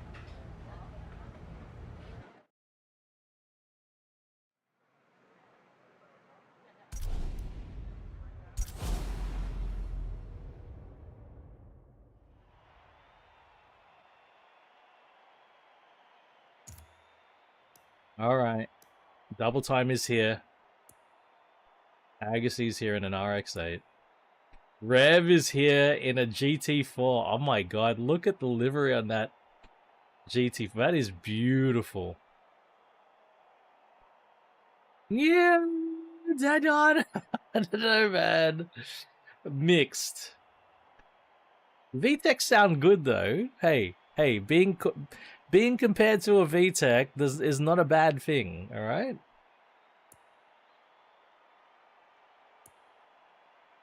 Hi-fi.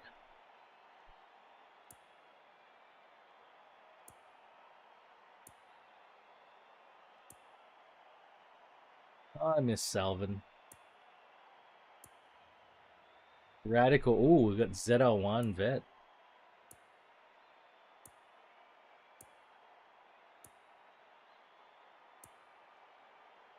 Lone Wolf. That and Sonic is here. Jane Chaz is here.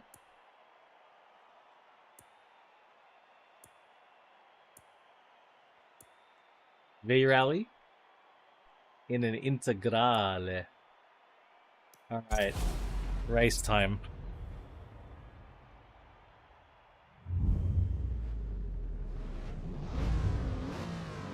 Look, it doesn't sound like a V6. It doesn't sound like your typical inline 4. But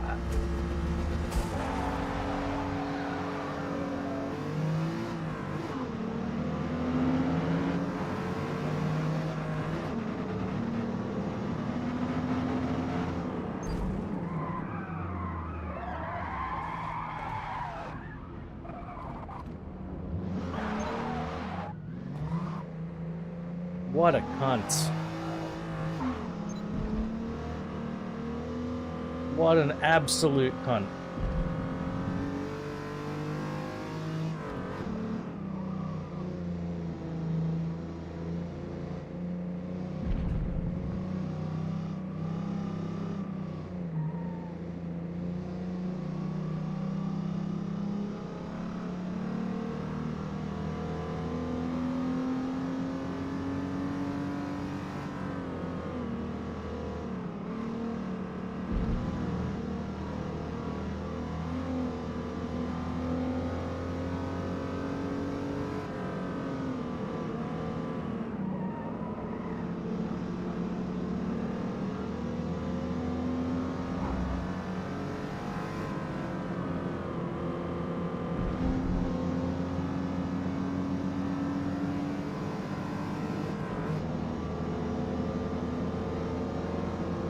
Be interesting.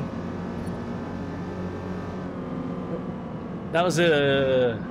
what was that, a Citroen DS? It's a Citroen DS3. He's with me again.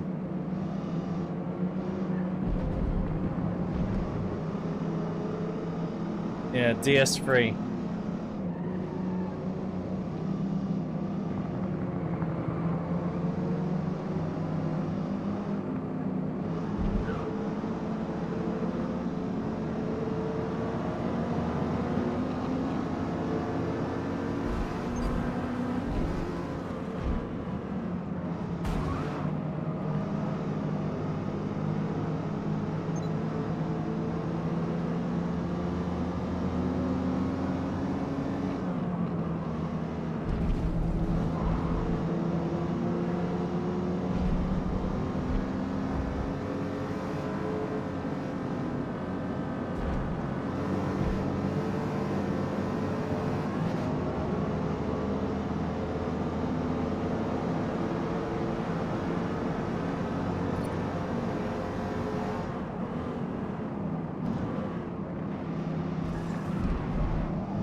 Man, that ZR1's got some power.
Can't catch it, mate.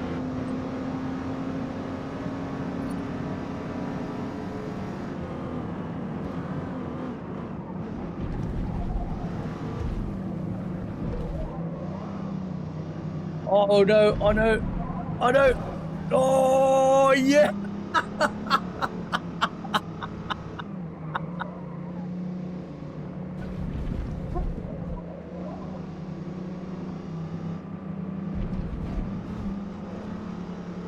And it took out the C3 Corvette.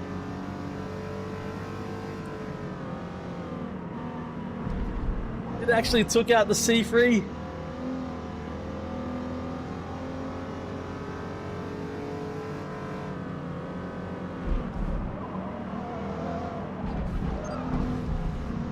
It's like sometimes you just fuck off with your penalties. Sometimes you just got to go for it, you know?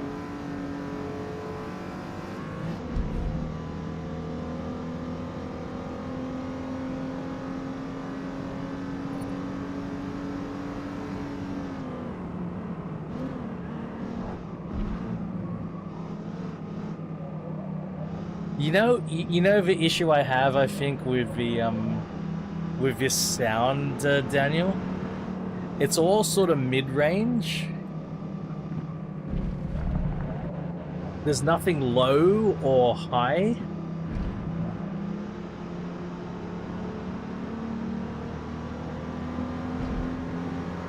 And I want there to be. I think that's the issue. Like it's got its own sound, for sure.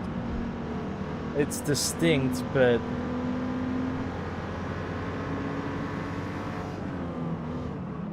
I sort of want more.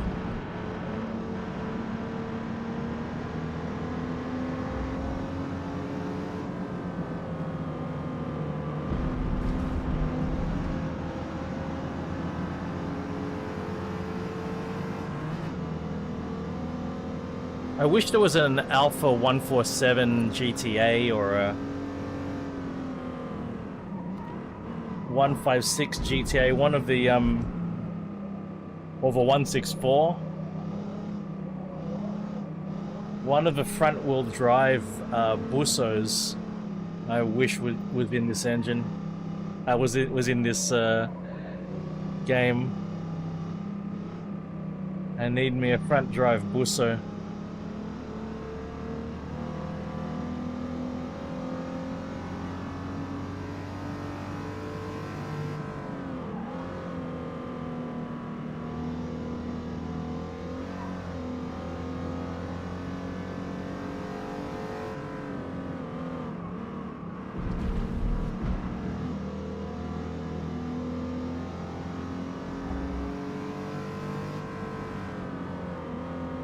Are they forcing us to drive the Miata? Is there no choice but the Miata?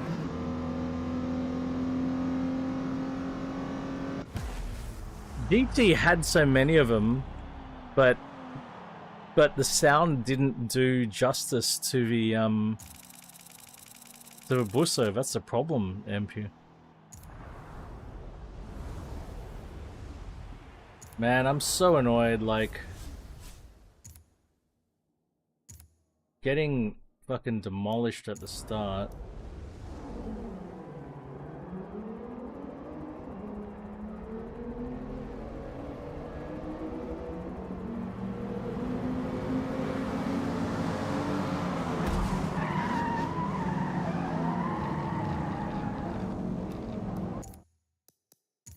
Ridiculous.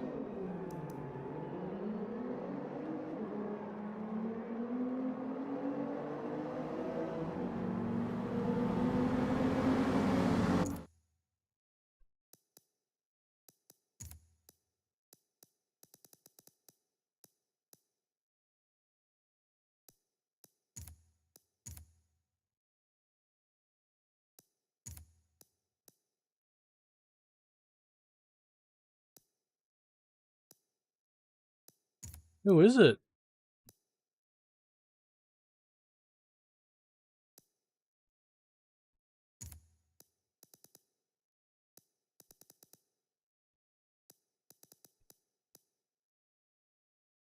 That's who it is.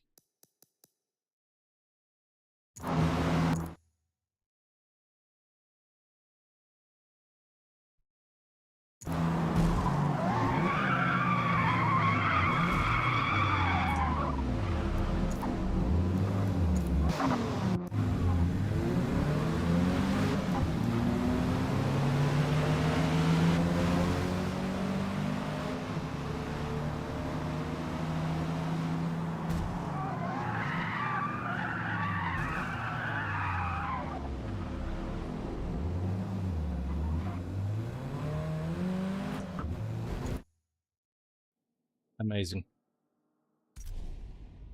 Just amazing. Alright. We need that diff pretty bad. Actually, what engine swaps available? VTEC? Oh no, hang on. No, that's an SR20. That's SR20 DT. That's VQ37DE. That's the turbo rally car. Oh, fuck yeah, dumb. I forgot about that. Oh well, sorry. That's Audi 5-cylinder turbo, and that's Ariel Atom. Actually, you know what else I'm supposed to do? I'm supposed to check something else. You know, I've got the 1.9 TDI Jetta in iRacing. Cowie Games gifted that to me.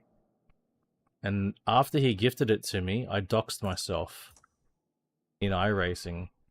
Because when you accept, in iRacing, when you accept a gift, because there's a transfer of value, you have to confirm your billing address. And so he was stepping me through the process of accepting the gift. And when I went to accept the gift, it flashed my billing address on screen for everybody to see. Thank you, iRacing.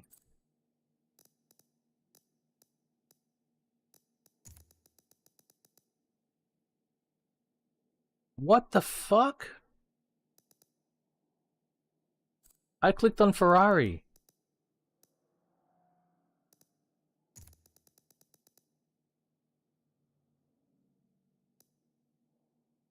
What?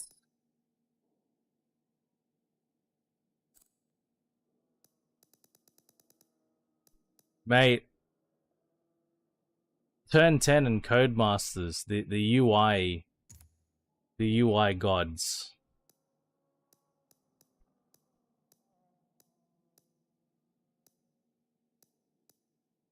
There it is. It's 128,000. Well, we can't buy it now. I have to keep an eye on it.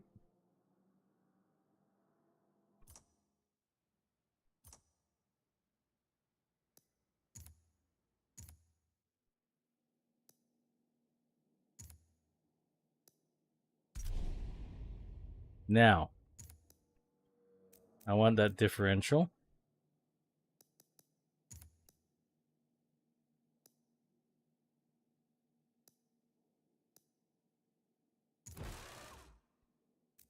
How much are tires to upgrade?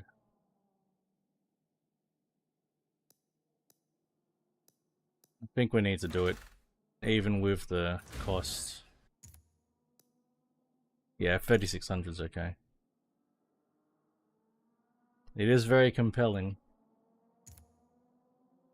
Very, very compelling. Love the 575, love the 550, love the 456 GT. In particular, the 456 GT I love. Absolutely fell in love with that Ferrari when I was younger. So much about that, the 456, that I think is really cool. Pop-up headlights, of course. Just like the 550. I wish the 456 would be in one of these games.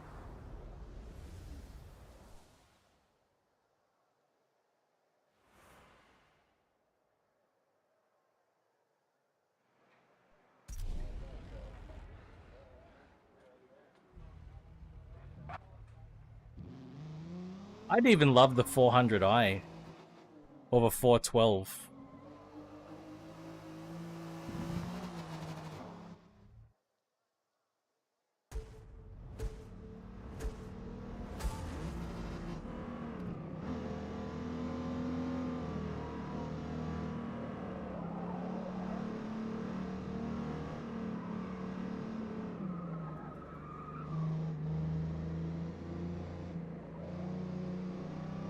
Can you hear a...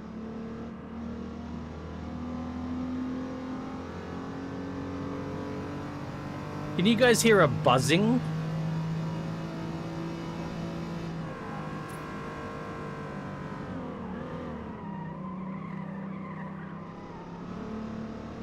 With this motor?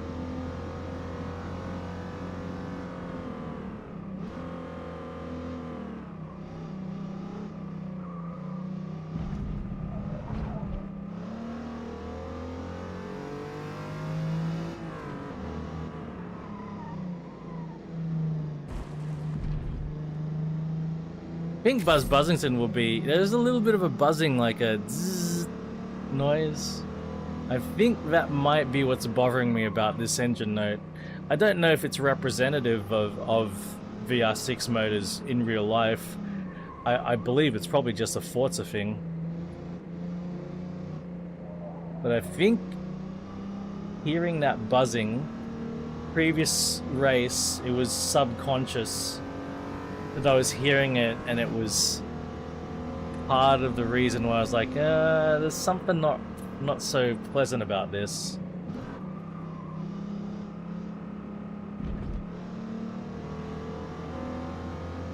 Maybe other modifications will remedy that noise. Maybe I really need to put an exhaust modification on or something.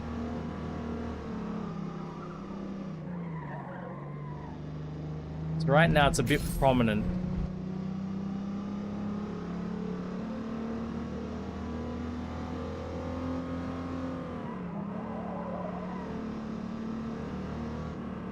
This car desperately needs the handling upgrades. It needs suspension upgrades as well.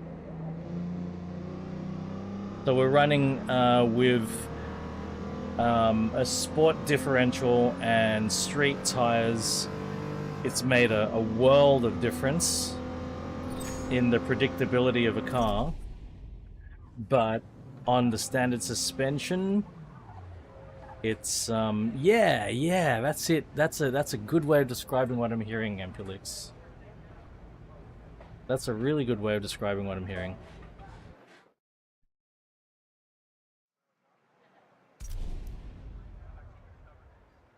Another funny something that I'm remembering now.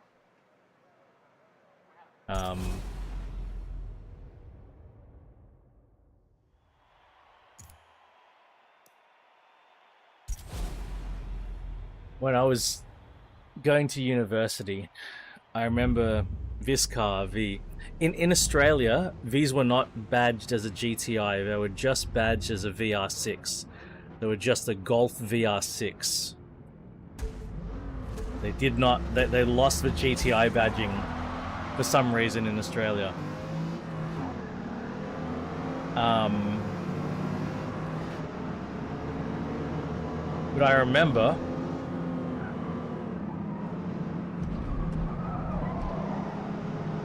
they were very highly rated because they had the V6.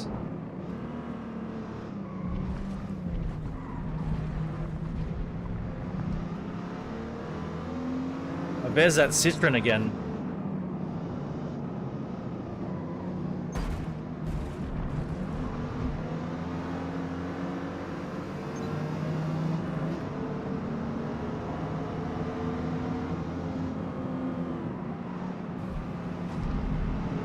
I remember when I still had my first car, my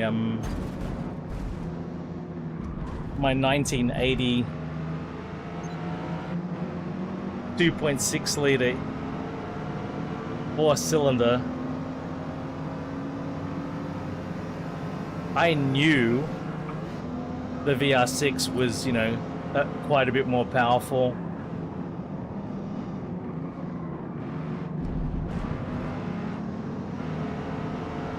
And I used to see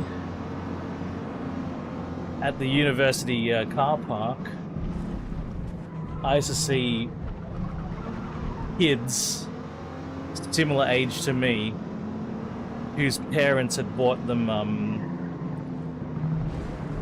Golf VR6s. You know, I used to think, oh man, what a car to have, like a VR6, god damn.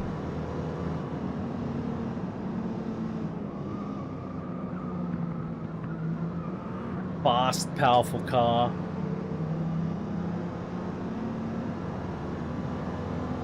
How things changed when a couple of years later I have my R33. Now I'm looking at the VR6s as, you know, those little slow things.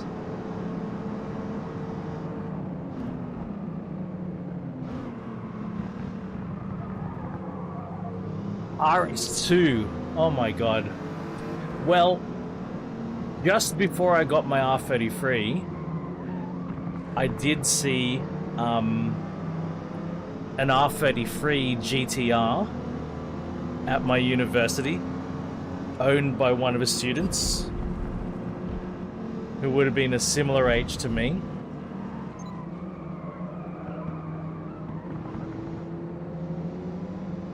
But I only saw it like once or twice, whereas plenty of people saw my my R33 GTS 25T.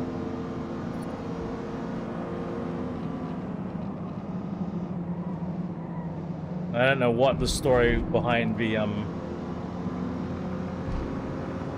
PTR was.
MX6.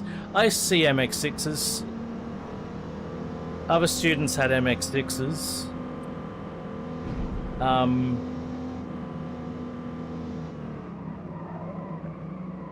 We also had the Ford versions of the Mazda 323 Astina Turbo, the rally car.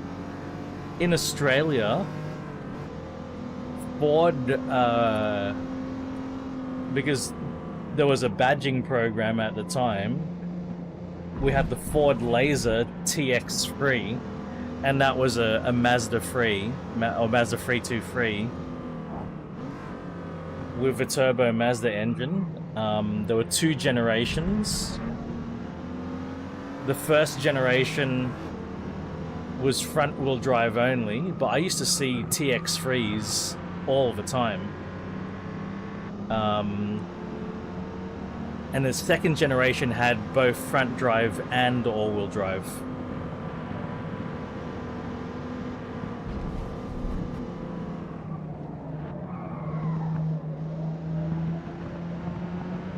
But yeah, they had the Mazda BP engine, the 1.6 and then the 1.8. That's just, it's pretty much the same engine as in the MX-5, but transverse mounted and turbocharged.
Final lap.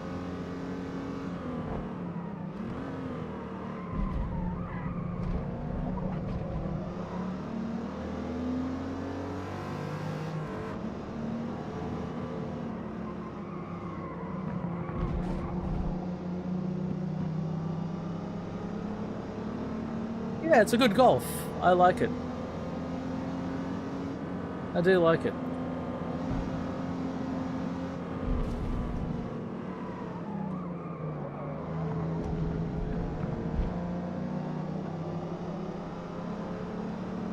Even though it lost a little bit compared to previous Golfs. You know, it lost that lightweight agility in favor of a, you know, bigger engine. What it gained was a bigger engine. I never add stickers. I never do livery stuff. Just paint it a factory color as if it come out of a factory showroom floor. Okay, Mugello. Okay, we need to do some... Yeah, brakes? Springs and dampers? Fuck, we're already over. Look at that. We couldn't do anything.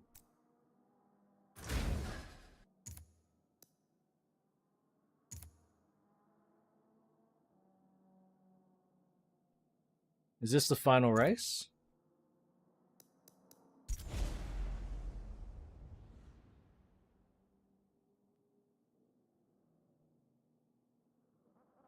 Do you know which engine it was? Was it a 4-cylinder?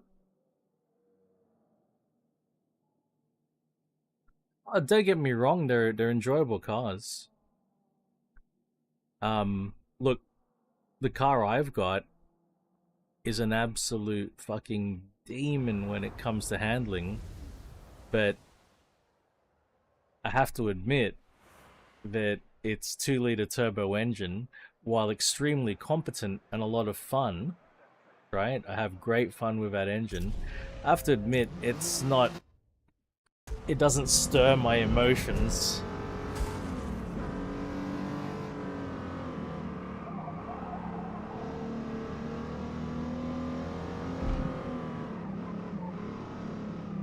It's extremely competent. Very smooth, plenty of power, as much power as I need. A 1 point something, right? Yeah, 1.8 Ampulix? 1.6?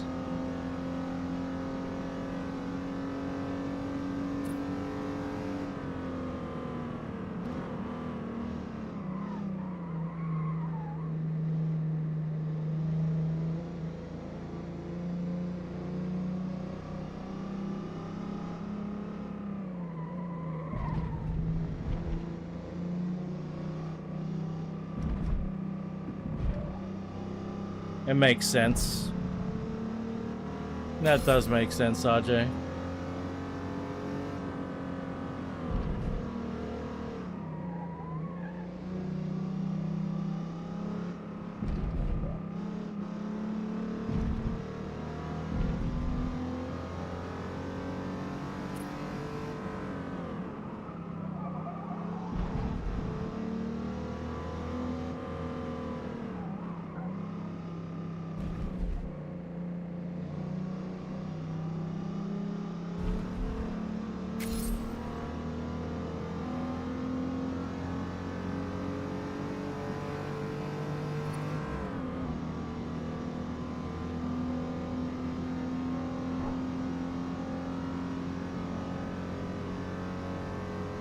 Yeah, damn. That would definitely cause a very tricky situation. Ampulix, I'm so jealous of the Passat W08. Like, being one of the only cars that ever got a W8, the Passat W08 is like a super desirable, super exotic for me.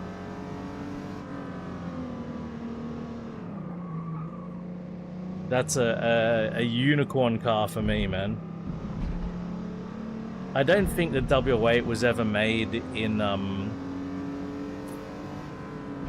right-hand drive, though.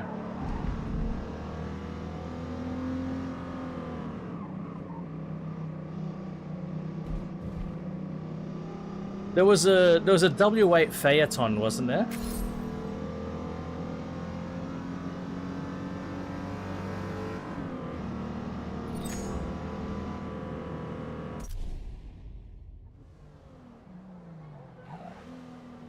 I think the W8 only ever was used by Volkswagen.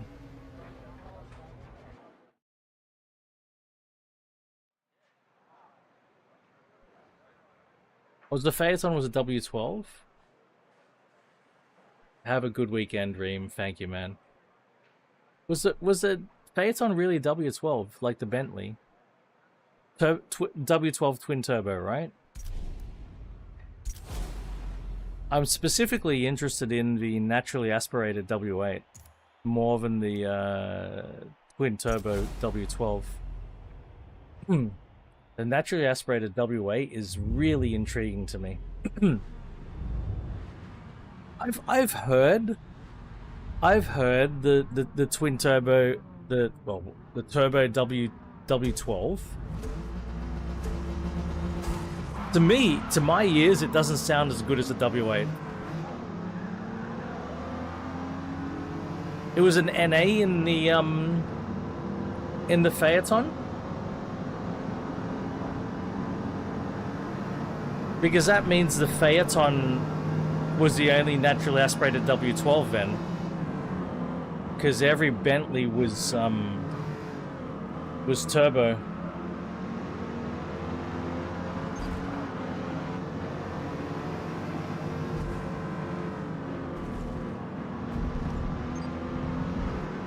That's Rev.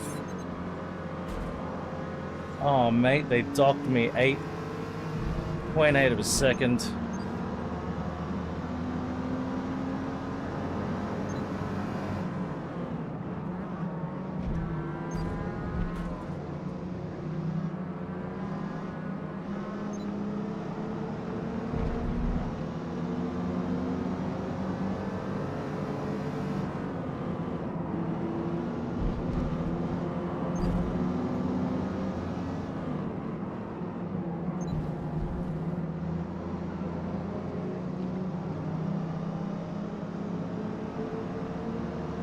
The suspension changes were very worthwhile.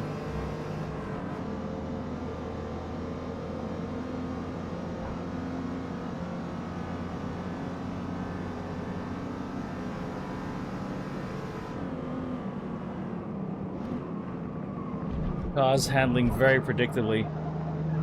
I think I'd like to do a brake balance adjustment, but that involves fitting the race brakes, unfortunately.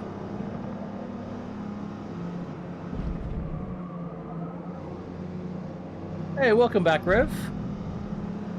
Oh, good man. That sounds like fun too.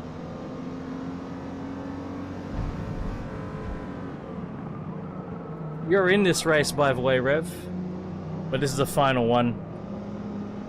You're driving a ST185 Celica GT4.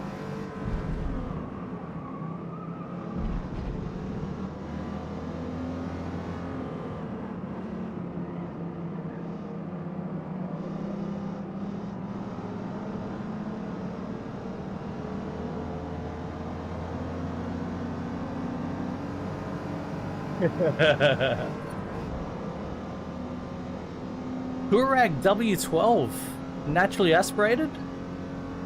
Ah, g'day Hodges. I always thought the largest engine was the V10 TDI. I always thought that was the largest engine that ever went in a Touareg. And then the Q7 got a V12 TDI.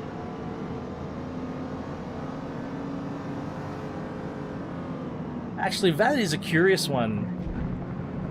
The V12 TDI that went in the Audi Q7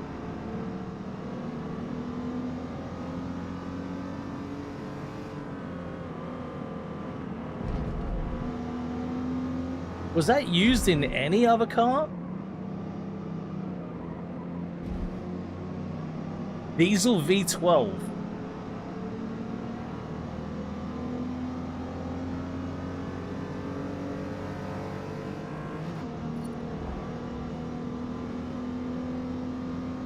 Right, the Q7 had a diesel V12, I remember.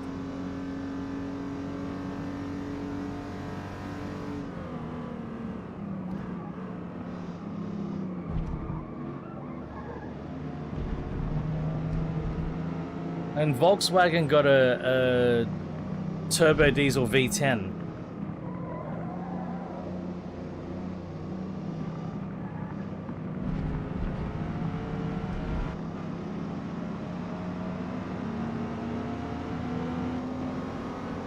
That was the Touareg R50, 5-liter.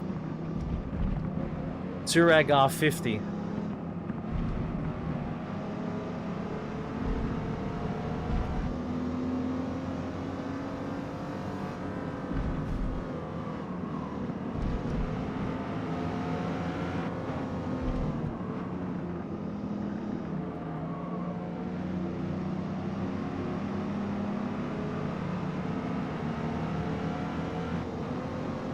I'd be surprised if the Touareg got the W12.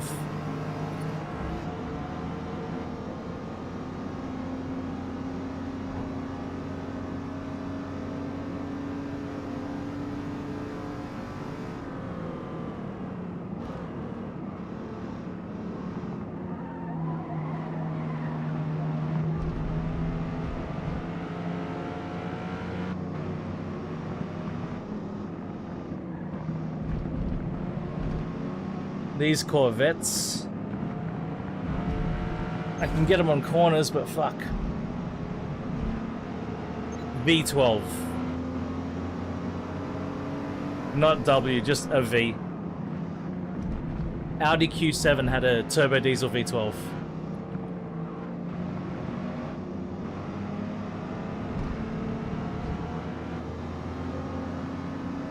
And the Volkswagen Touareg had a 5-liter V10 turbo diesel as well. The Touareg R50.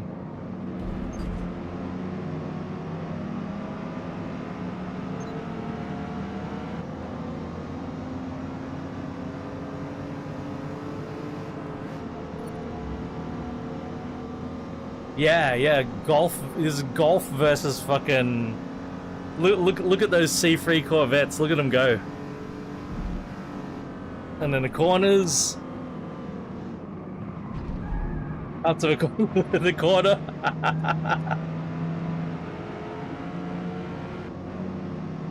The Touareg did have a W12? Wow. I guess not in Australia.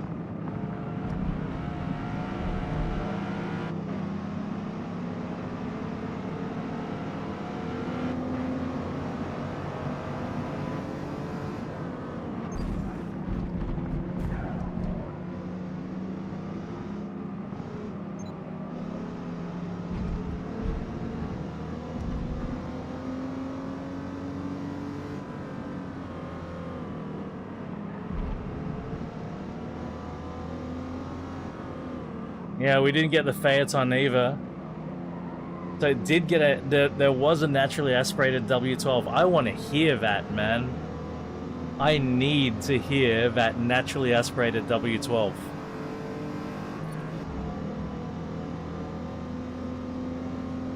I love finding unicorn engines. I love finding unicorn engines.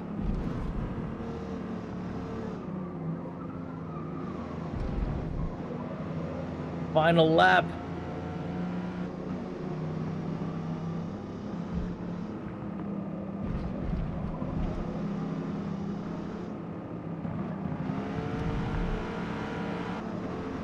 Gotta go around him.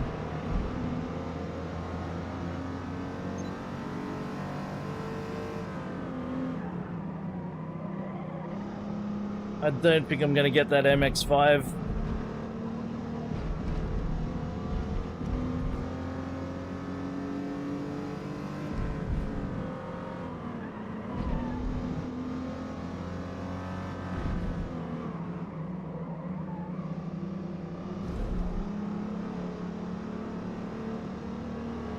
Oh well. That was fun.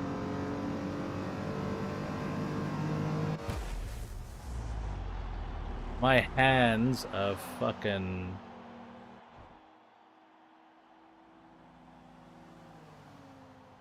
The Phaeton? Yeah, nice.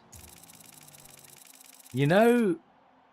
Ah, cheers, Rev. You know, I've been looking at a lot of, older cars that had V8s that might be quite cheap to buy now, with the crazy idea that, you know, instead of spending like 90 grand on a brand new fucking S650 Mustang, you know, I spend maybe 50 grand, 40 grand on some other V8, and then have the money that I was gonna, the extra money, like the extra 40, 30 grand, have it sitting in the bank for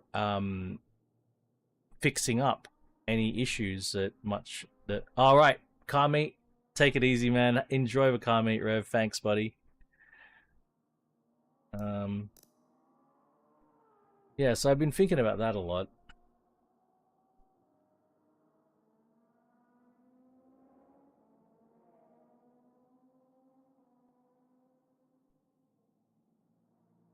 That's interesting.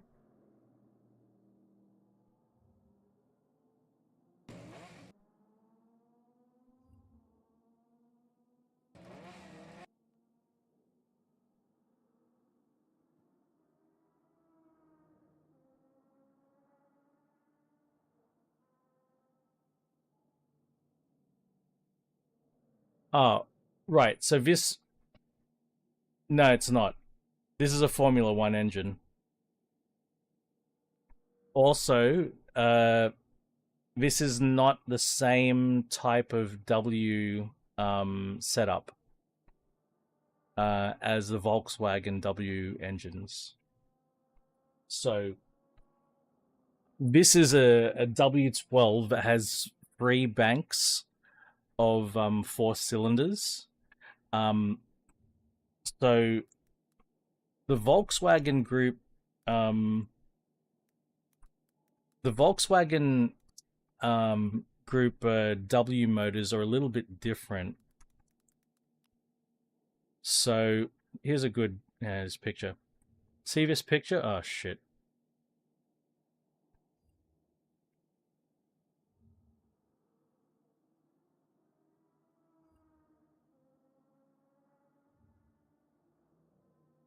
So this is what a Volkswagen group. Oh shit. A Volkswagen group VR6 motor looks like this. So this is a 6-cylinder. But it's neither a V or an inline engine, right? Because if it's inline, all of the cylinders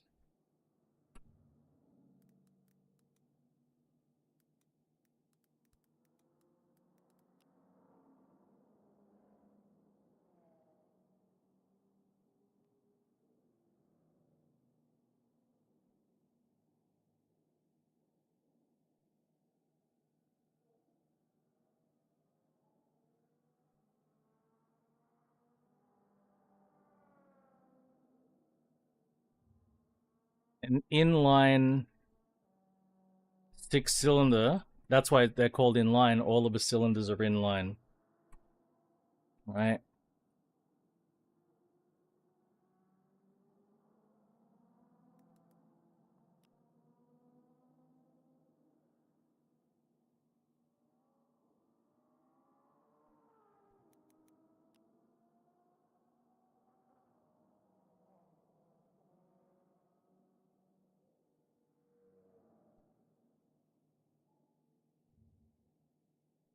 In a V, it's like you've got one inline here, one inline there, and they're a V, right? The W that you found is remarkable because it's a W because it's got one inline, one inline, one inline. This is a true W. This is a real W engine. Volkswagen, because they've got this interesting setup, which was done by Lancia first, by the way. Volkswagen were not the first to do this. Lancia had this in the Fulvia. What they've done, you see, this is like a cross between an inline motor and a V6. Because it's inline because it's in one block. It's in one block. But it's not inline because the cylinders aren't actually in line. They're offset. And one of the ways that they offset it as well is they have a very narrow V angle of like 15 degrees instead of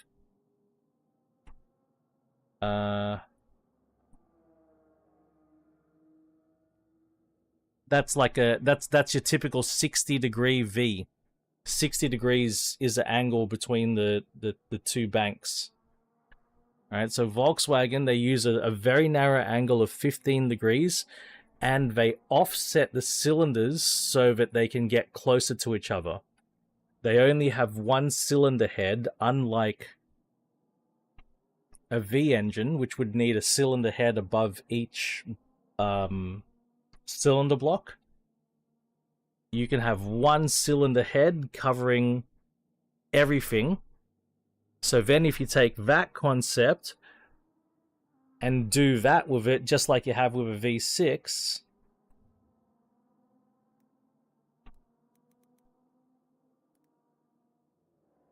sorry, W12 Volks engine.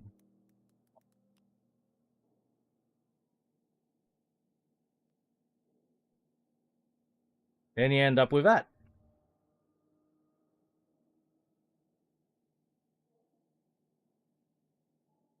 So you got a VR6 here and a VR6 here.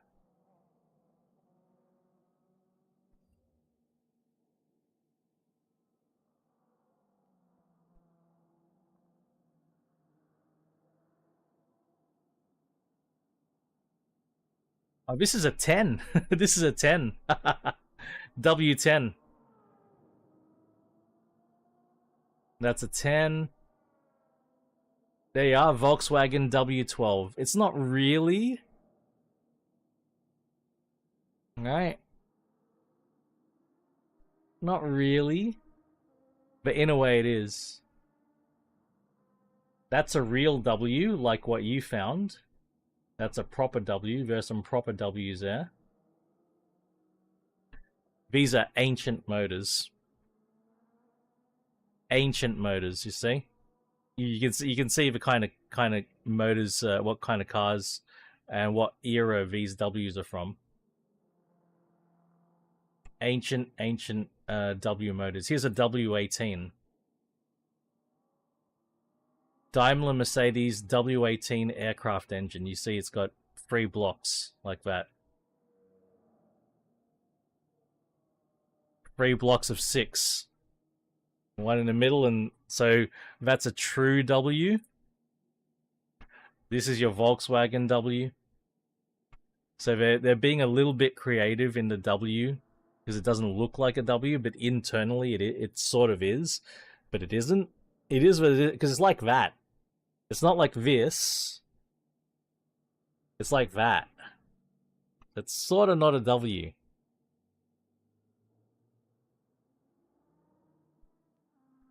I love talking about this shit. All right. Let's get this final race series done.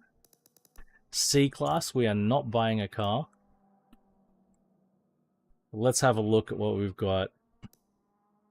MR2 5-cylinder.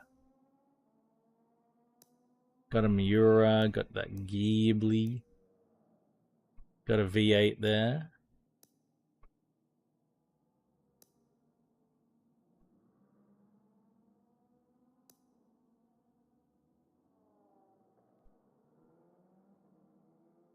It's Doppelvieh. It's not really W, it's a Doppelvieh.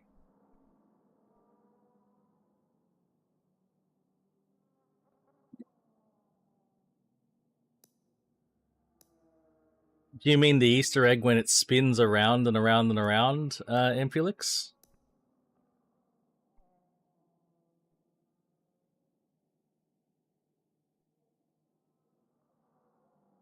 I-30? Let's choose something that sounds a bit better, eh? Hey, that one? If we must go, I don't know, 928?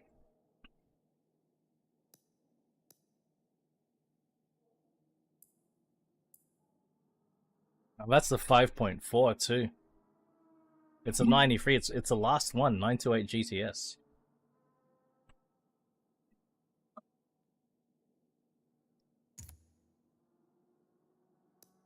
Fucking love the 928. Do you guys know about the Easter egg? What happens when you spin a Volkswagen? I don't know if it's true. It could be bullshit, actually. It could be bullshit. It could just be excellent animation. It'd be a nice experiment to try.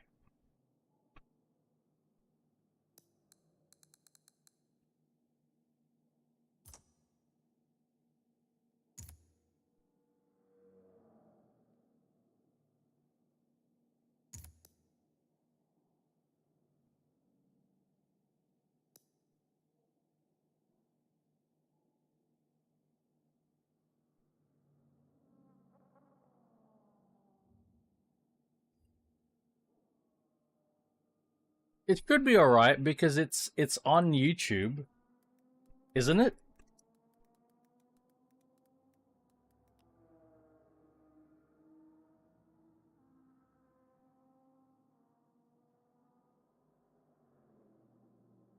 Do we dare?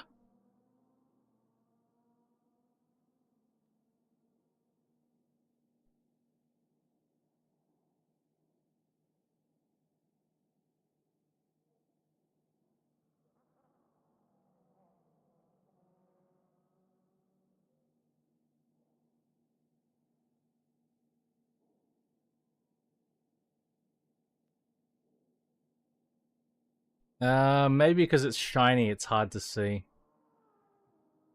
Okay, I read if you spun the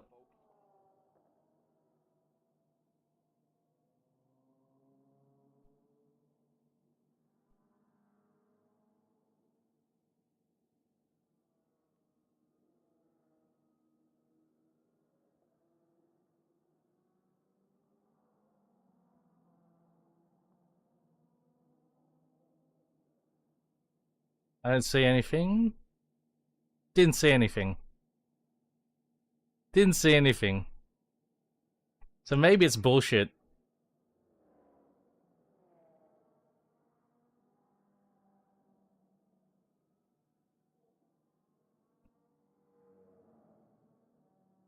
Maybe it's just bullshit.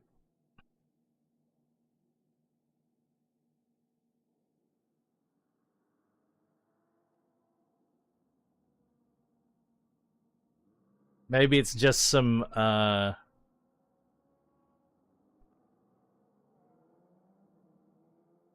maybe it's just some good video editing, animation editing.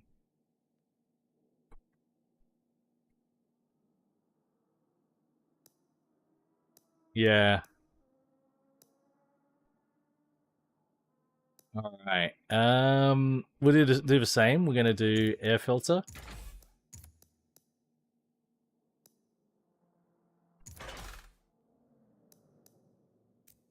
Yes, and a traditional German logo is one way you can describe it.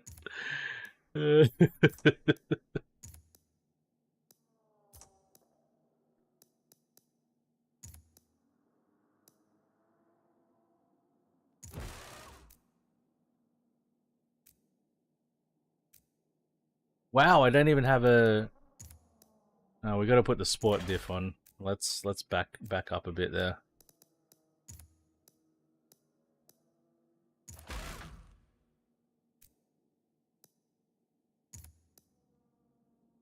Ooh. Okay, 50 credits is alright.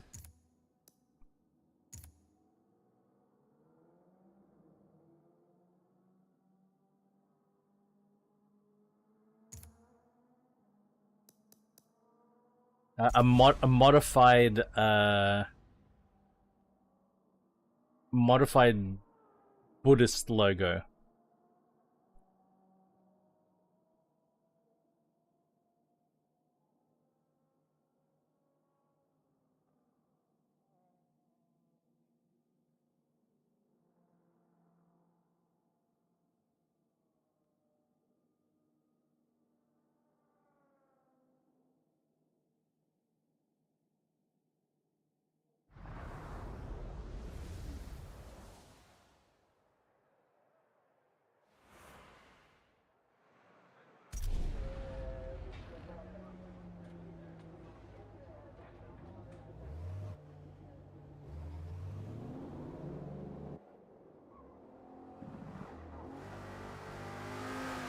Yeah, it's the one from the Volkswagen Phaeton. Ooh, bit of stutter there.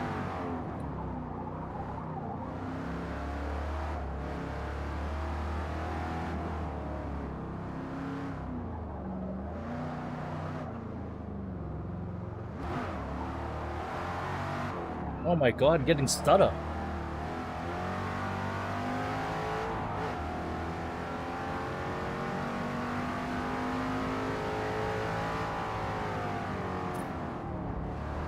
Pretty good sound. Not the most impressive V8 I've ever heard, but pretty good. Pretty good.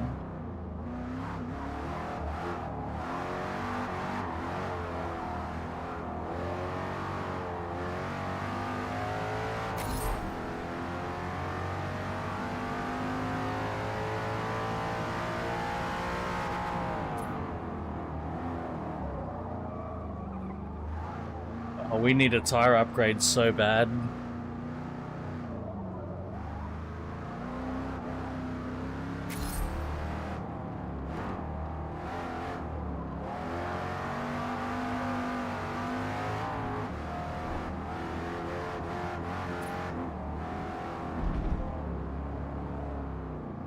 You know what? We might try tuning it.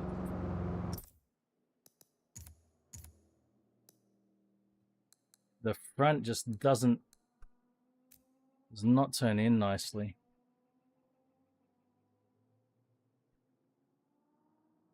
Man, first gear is pretty tall. Hey, it goes to 75k in first gear. 112 in second gear is a bit. It's a bit of a short gap between those two in a way. Oh no, second gear's tall. So what am I saying? Second gear's quite tall. Third gear's quite tall. Yeah, all the gears are tall. This is standard gearbox. Really tall gearing. Really tall gearing.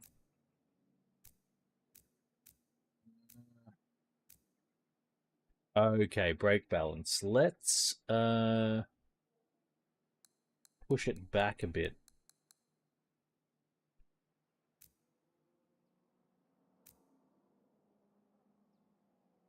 There's not much I can do. It's fucking fast though. 5 seconds to 100? What? Hang on. 5 seconds.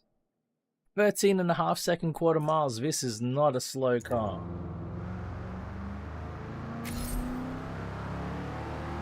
Oh, cheers, RJ.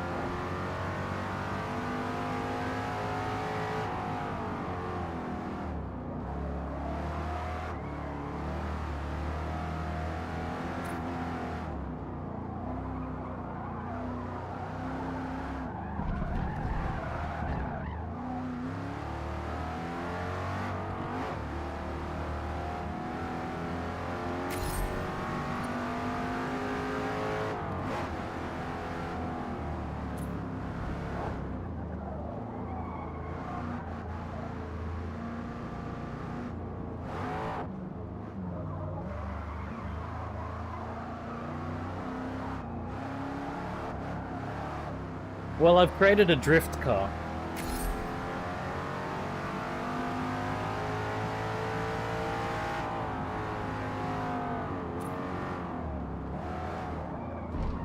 But at least it goes around the corner.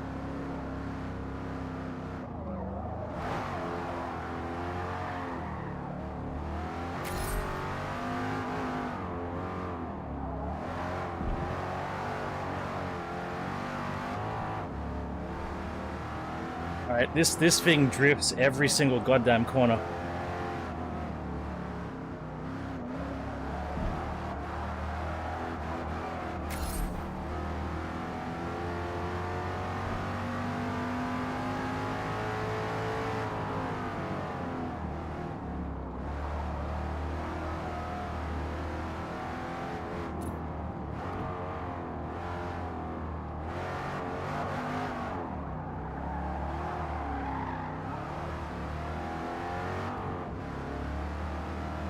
It's gonna be fun. I don't know if it's gonna be fast. I don't know if we're gonna win any of these races, but we're gonna fucking slide them. It definitely needs some tire upgrades, big time. Actually, I think I might have. Nah, let's just fucking race it. I think I overdid it with my tuning change to the to a brake bias. Oh well. Hey Smith. Wait. Somebody's driving a BRZ, eh? Black BRZ. I'm gonna look out for you. Toshi. Huze. Cyrus Zeal is in here. Empulix. Oh, classy car, Empulix. Classy car.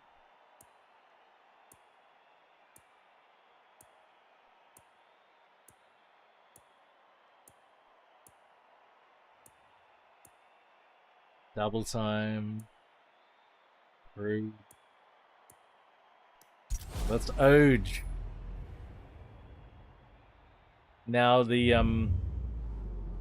big worry is that I've got a drift car, basically.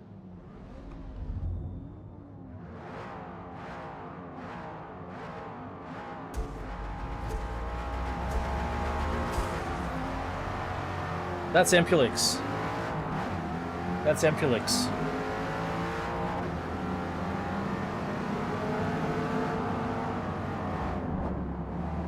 Oh, that's Mr. Hunter. Mr. Hunter's there. First place? Second place?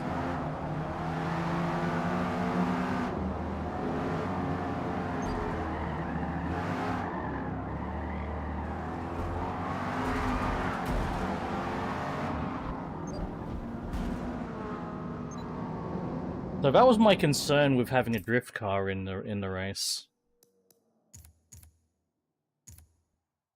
I was drifting it, but I was disrespected as well.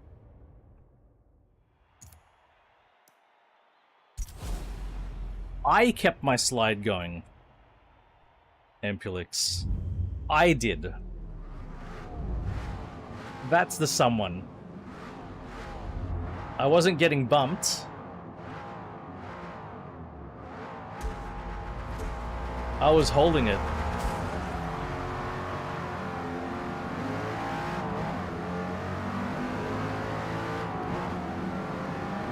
That probably put me over the edge when somebody got on my bum.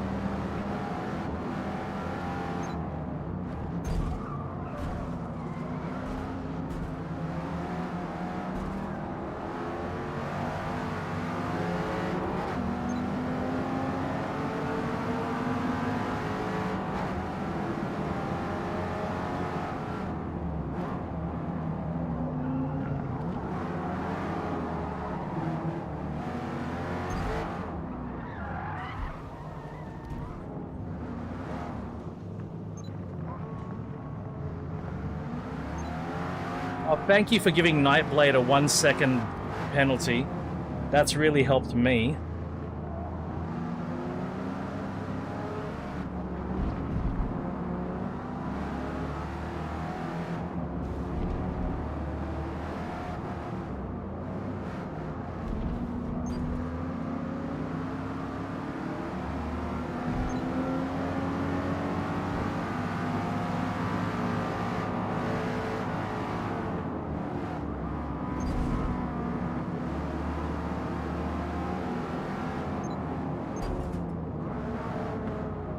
Fuck off, man.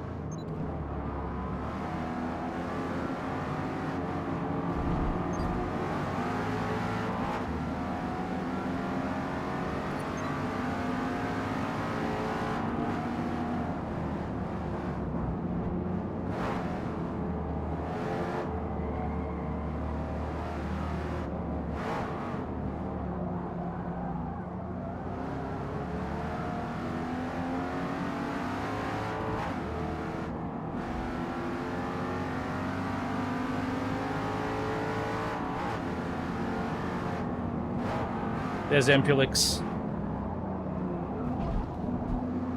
I can see Ampulix.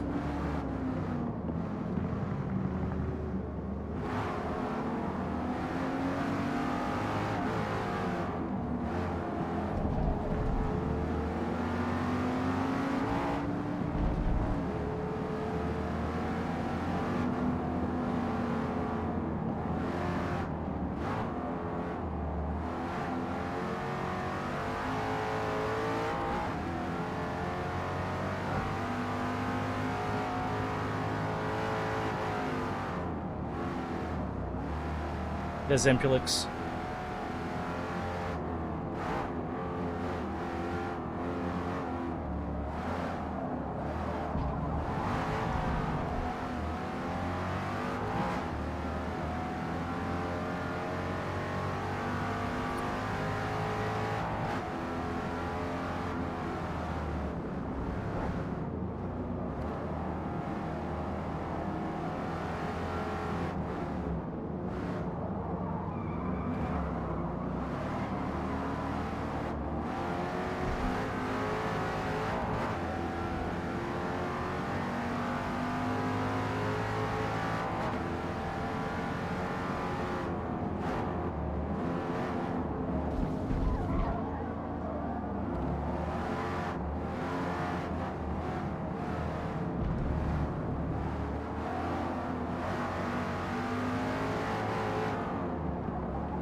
Fuck off.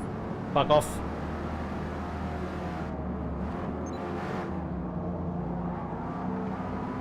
That could even be Wars Hunter. That could be Wars Hunter in front. There's Empulix.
That Wars Hunter?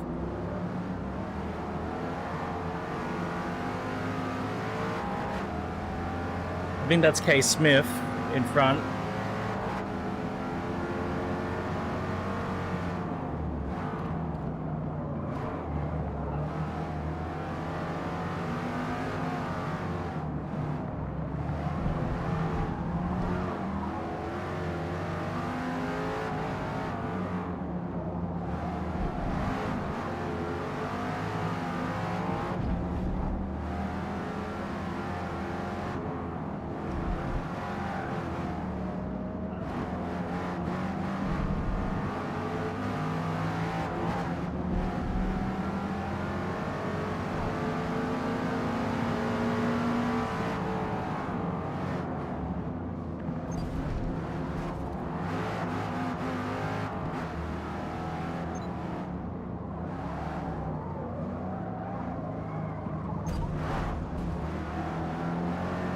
Fuck off.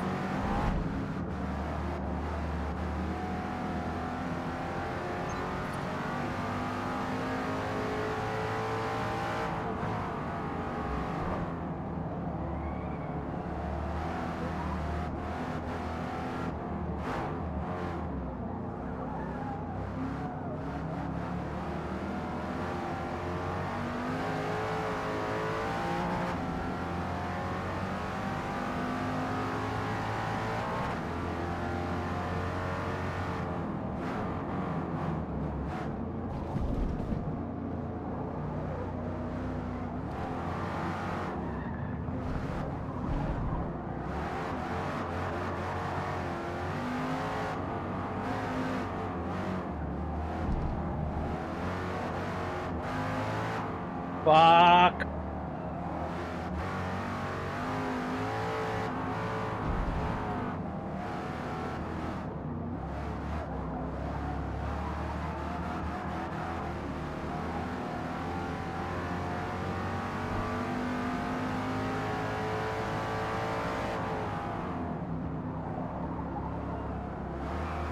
I think the track temperature changed because it suddenly got a lot slippery. Slipperier.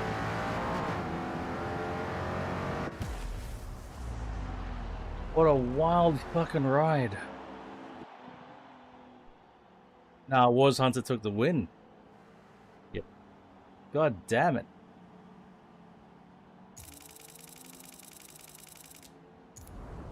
I think we've got to watch a bit of that. That was fucking wild.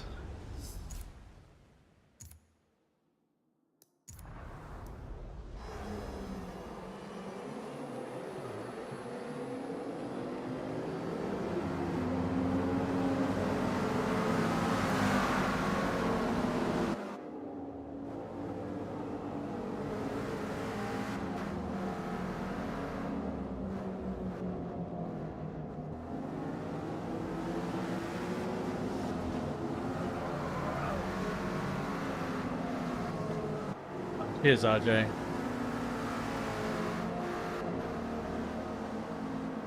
It sounds pretty good outside.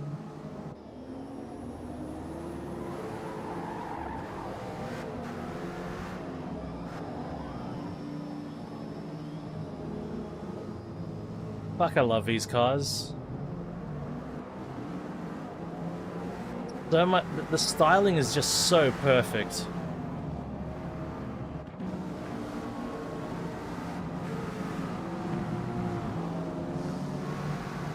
I love the standard wheels, the standard body. I wouldn't want to put a body kit on it. I just think they're just close to perfection.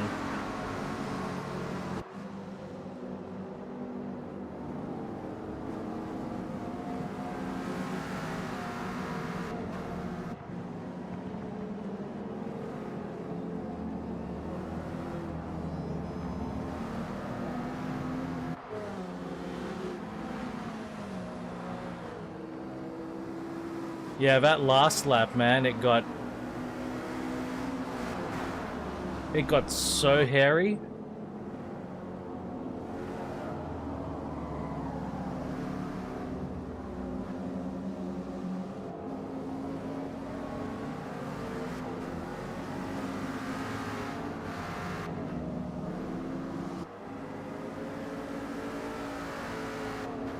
Let's skip to that last lap, actually.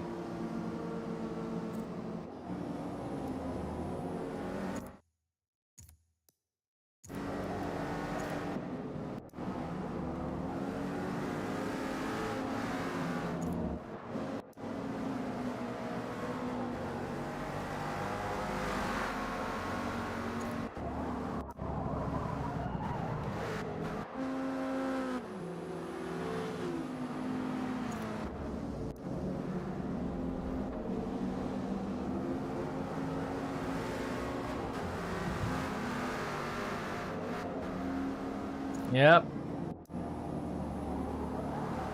That's what I mean. Yeah, I think I was talking about it previously about leaning into the behavior of a car, like realizing it was a drift, like it was naturally inclined to just slide. So I'm like, all right, well, that means I don't have to do a lot of input and it's gonna get around the corner.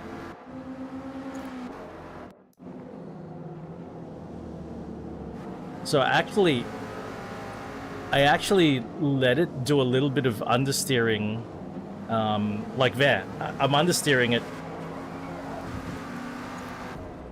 This sweeper, this right-hand sweeper, I'm letting it understeer at the start of a corner because I know it's going to oversteer at the end here. Understeer, transition to oversteer.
Okay, final lap. See what the hell happened when I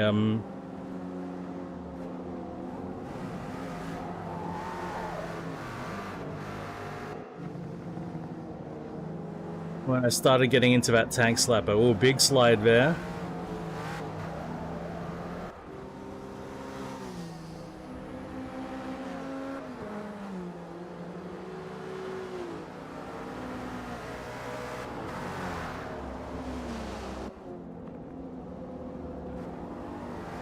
That was all a slide.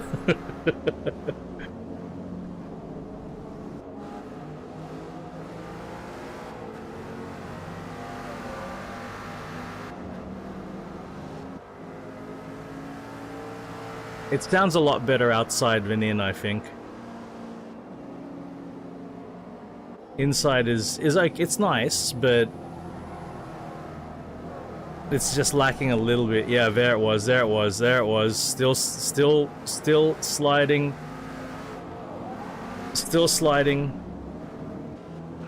Now I've got the grip. I got the grip back here. Oh, no. Still lost a grip. Still lost a grip. That was no grip.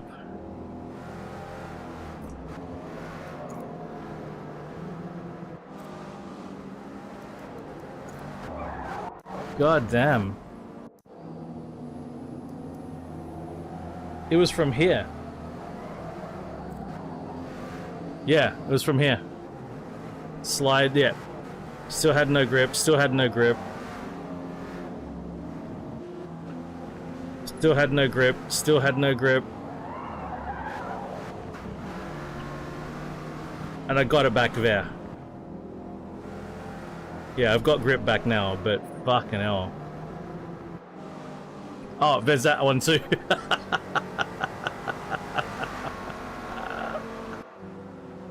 Fuck.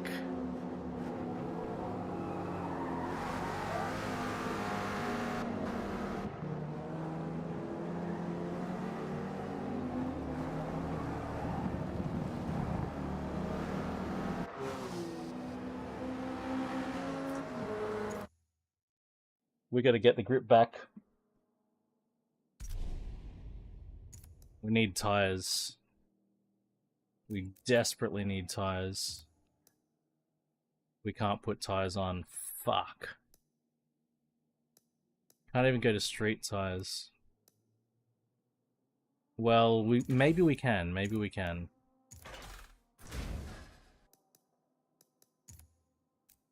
We're gonna need to undo some things.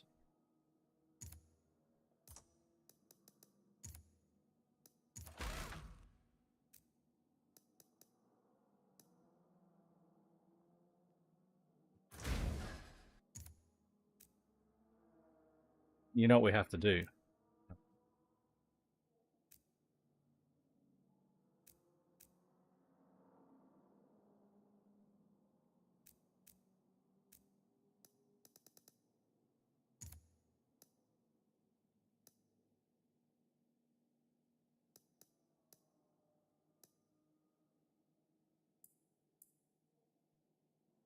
It's already heavy.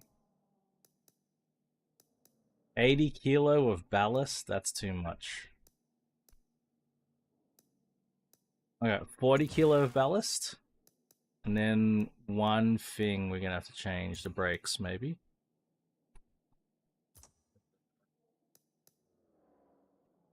Front anti-roll bar. There we go.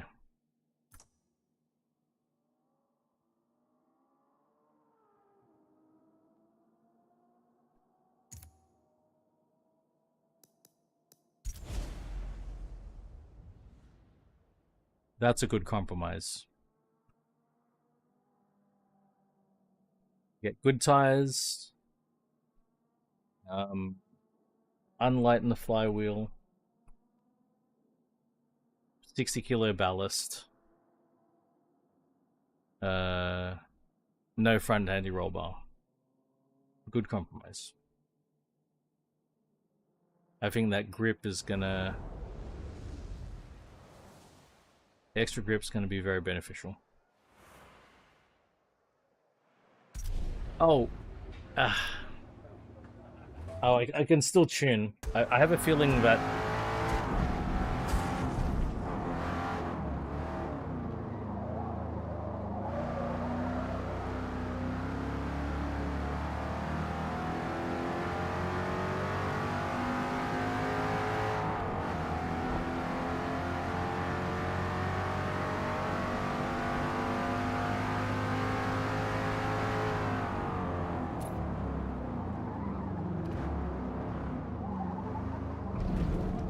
Maybe my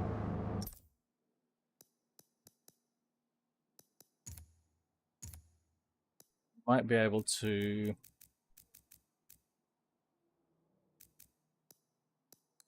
move it forward again.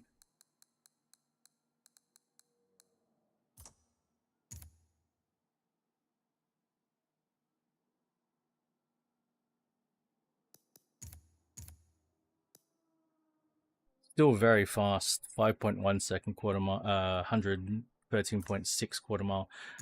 We've lost a little bit of power. Or acceleration, anyway. Power and acceleration.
I think so.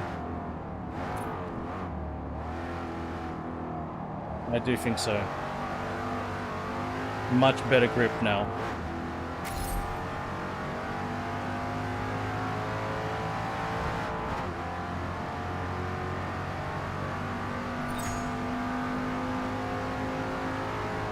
Made the target time, even with fucking around this time.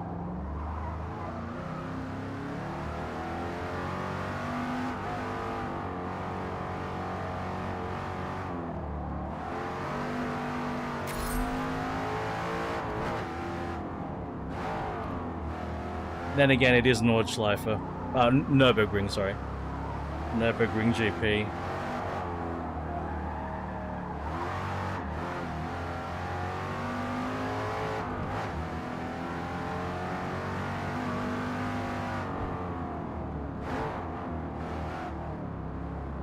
And I am familiar with Nürburgring and Nordschleife. So that helps. But I really, really like this handling now. This is really nicely balanced.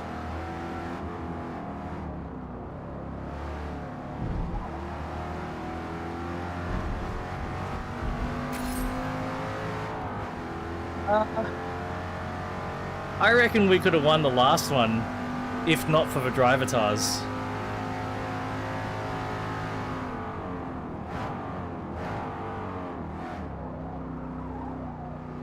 The turn-in could be just a little bit better, but it's good enough.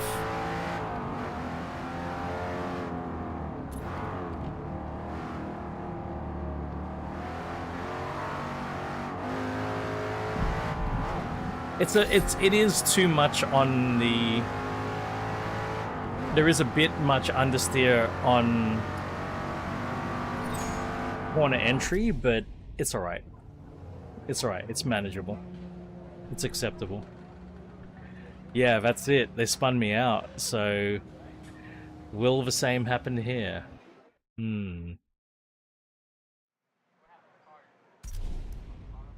Yes, I can stand on the throttle a lot more now.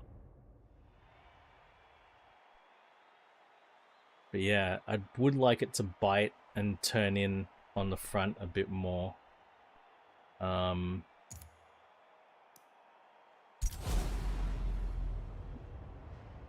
I don't know if we can really... I don't know how much we can do because we're at the top of PI. We're at the top of the performance index already. With all our modifications, so...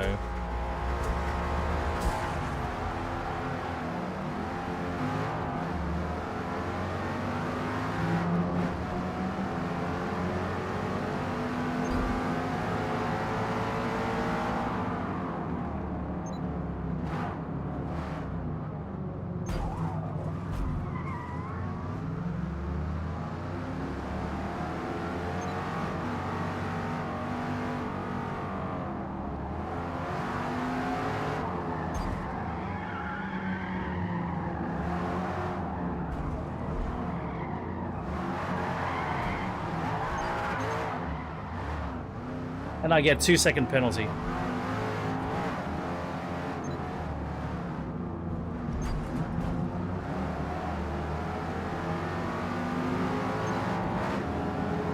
I got a 2-second penalty. Hey, Raven.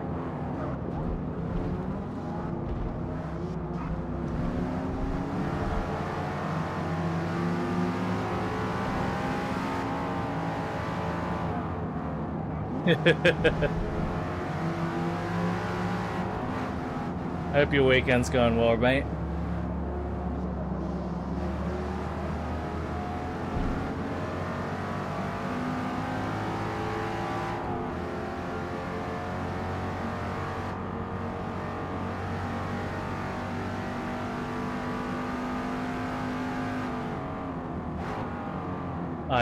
I can't even imagine, Raven. Can't even imagine. When did you get home?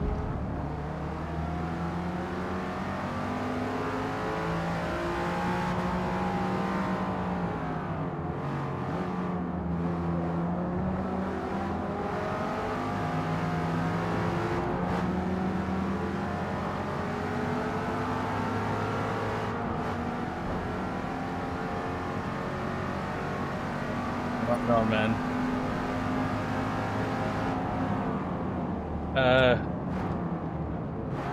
All went well, I hope?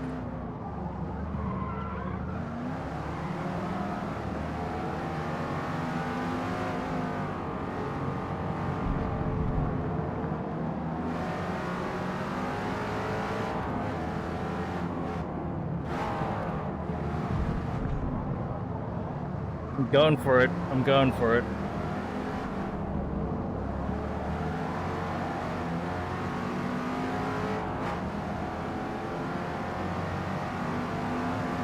Good stuff, Raven, good stuff.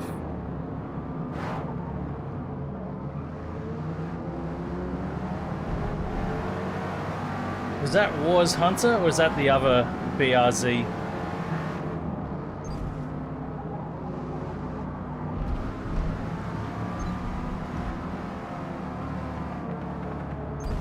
Ah, yes, man, yes.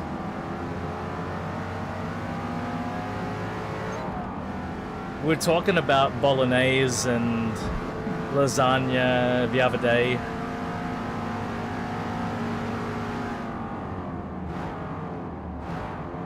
I've got a hankering for something bolognese, if it's lasagna or if it's spaghetti or if it's a Aussie style bolognese pizza.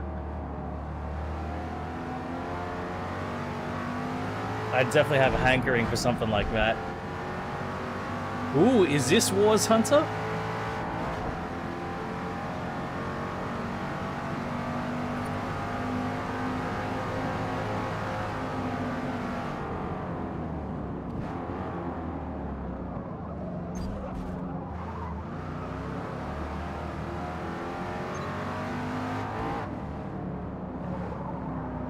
Ravioli? Yeah, ravioli.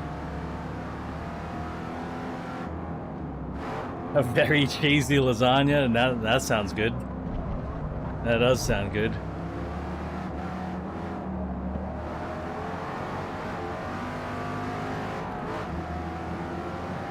I mean, I've got to get 2 seconds ahead because I've got a 2-second penalty, so there is that still need to deal with. Well, now 2.8 now.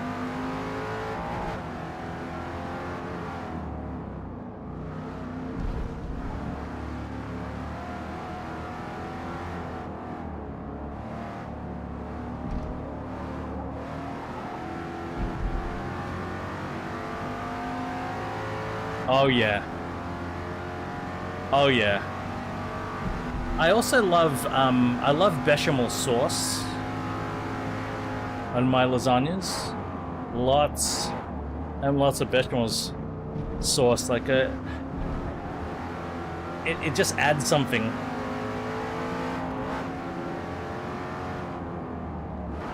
It adds texture and a contrast to.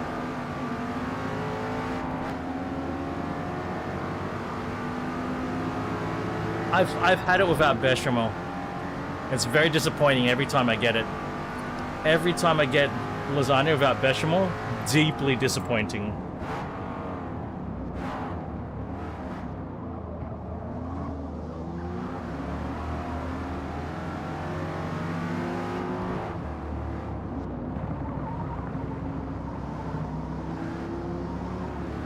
I've had a lot of lasagna in a lot of places.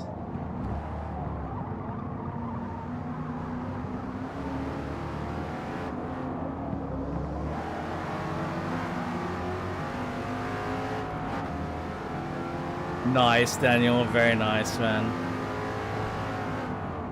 Oh god, oh god, oh god. Barely making that, come on.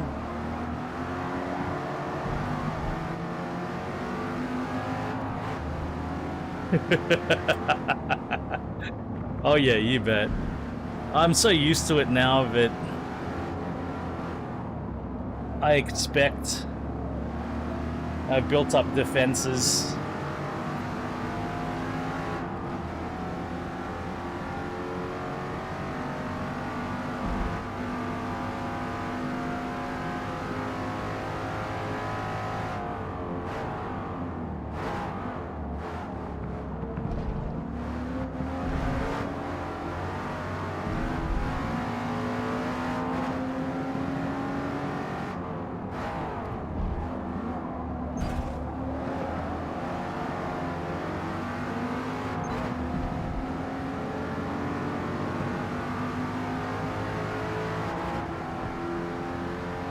I got a 2-second penalty, so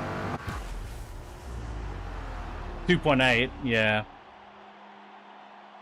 With a 2.8 second penalty is the problem.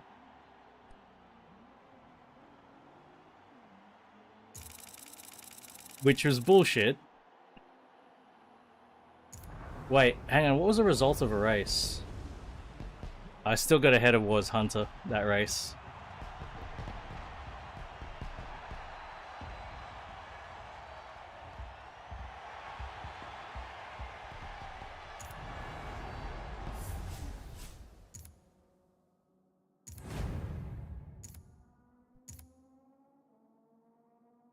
Final race of the stream, guys. And it's at a location I do not like. Ah, shit. What am I gonna do here?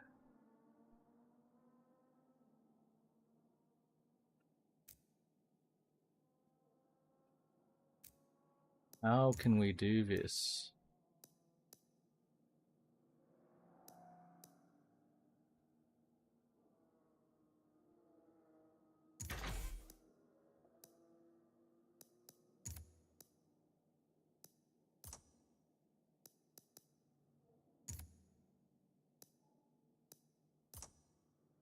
We're gonna have to give up some of this.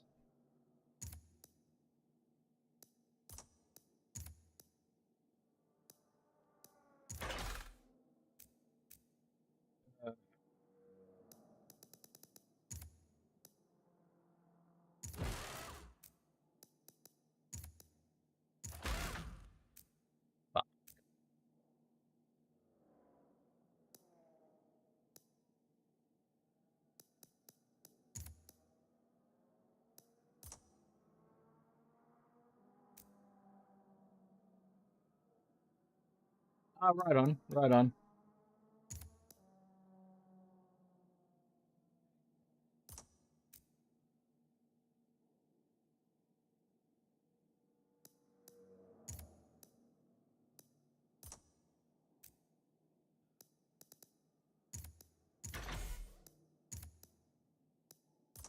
Damn.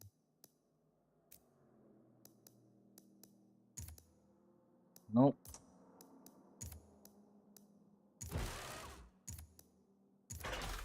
There we go.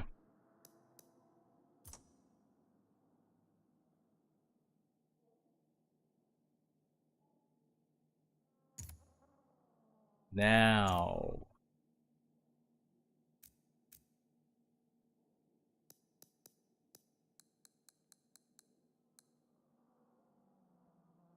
Ah.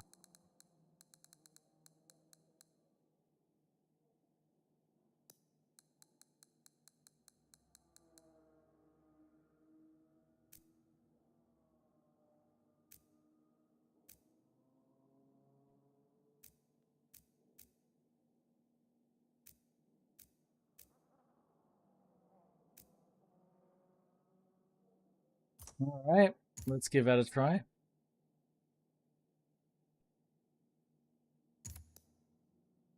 One more. Actually, let me see that again. Still gets high 13s.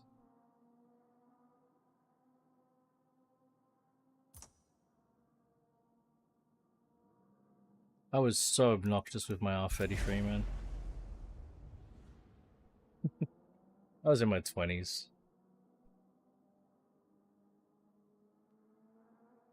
Fucking hell, it was a quick car, though. In its time.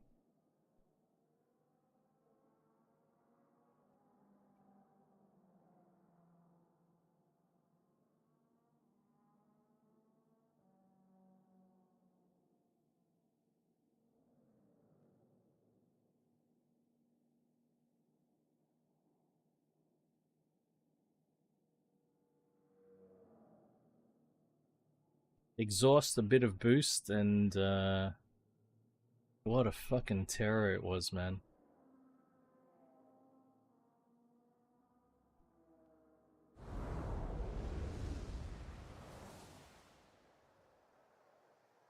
Best part about it was how unfamiliar people were with the car. People didn't recognize it for what it was.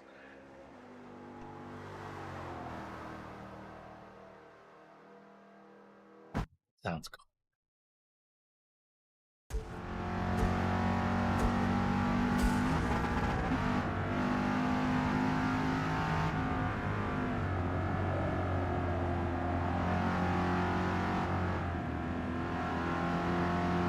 Yeah, so the number of people who got caught off guard.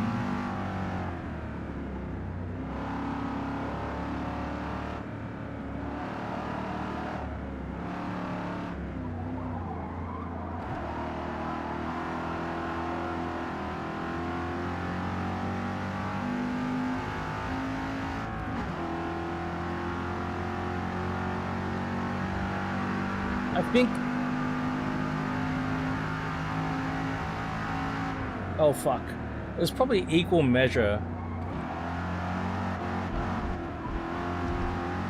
of people getting caught off guard because they had no familiarity with it, and other people who assumed it was a Skyline GTR. There was probably somewhat equally split.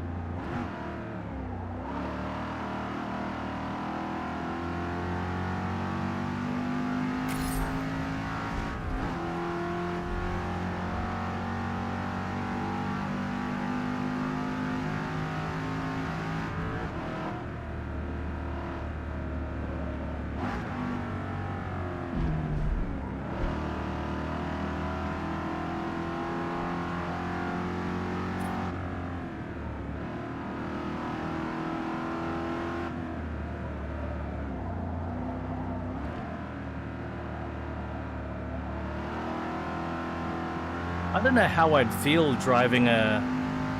If I was to get back in my old R33 GTS 25T, I don't know how I'd feel.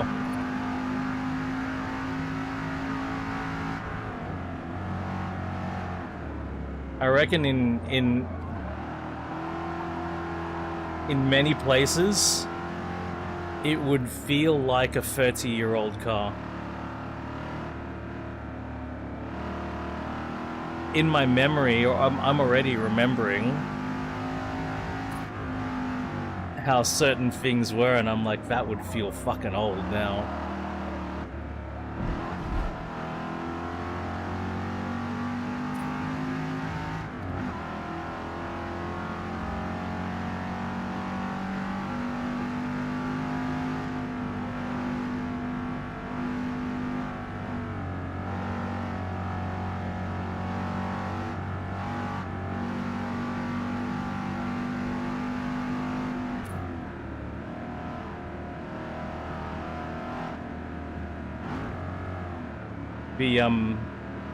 The climate control system would feel fucking ancient. I remember that so clearly.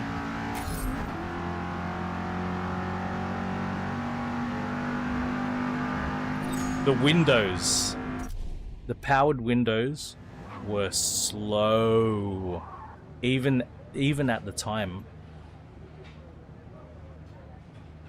You know, I had a 94 model, and I remember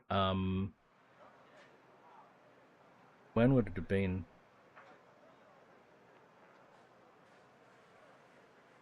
Maybe in about 2001, 2002. I was dating this girl who had a Mazda 323 Estina, the bubble one, after like the model after they had the pop-up headlights, and she had the 1.8 liter 4-cylinder, not the 2 liter V6. And her windows, the windows in that car compared to my R33, my R33 windows would be like like that, and her windows were just like whoomp, whoomp, whoomp. That's one thing that even back then felt old about the R33.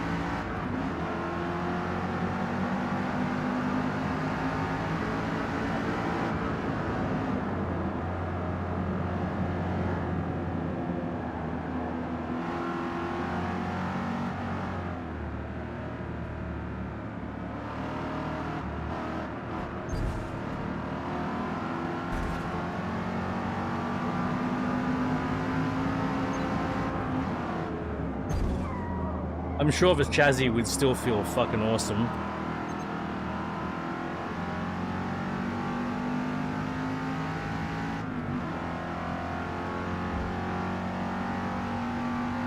I'm sure the gearbox would still feel brilliant as well.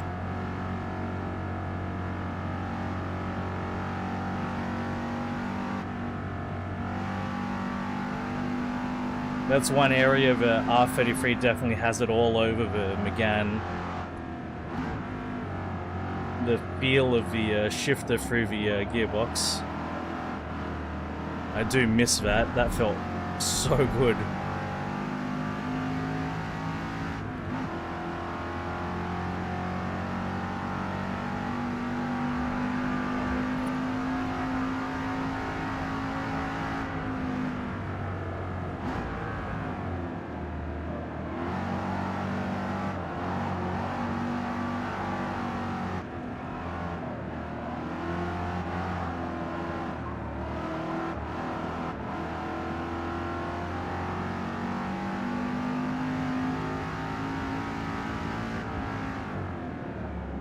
The 928 is so awesome.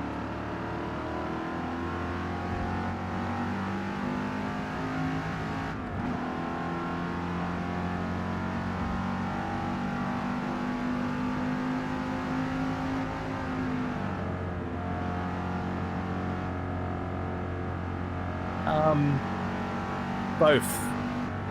At the same time, smoother and more mechanical. You could feel the linkages, and they felt nice to operate. It's like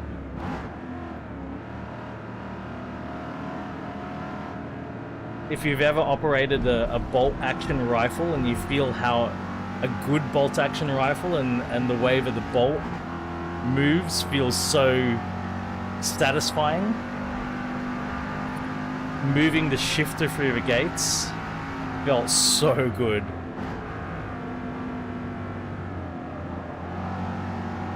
Even with the car stationary, you know, you just feel the way it passes through the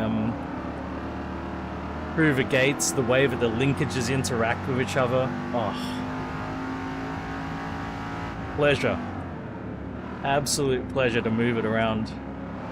You know, things are like, you get things like that. Like, you get devices, you get things that just flicking switches or moving things, it feels, it on a tactile level, it's enjoyable. That's certainly the case with the standard 5-speed gearbox in a GTS 25T.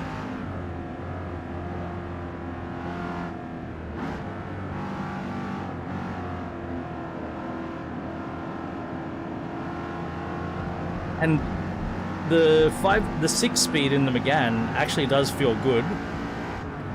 Nice feeling, but it doesn't match the R33.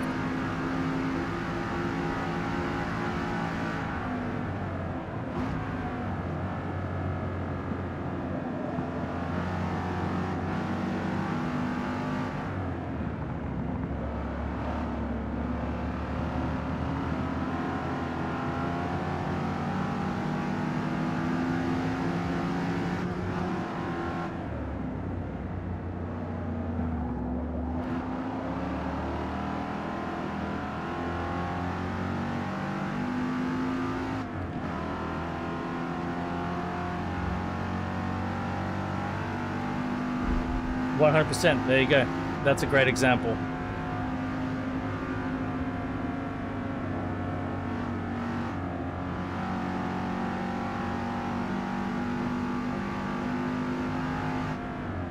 Did you ever have a Rubik's Magic, RJ? Do you remember the Rubik's Magic?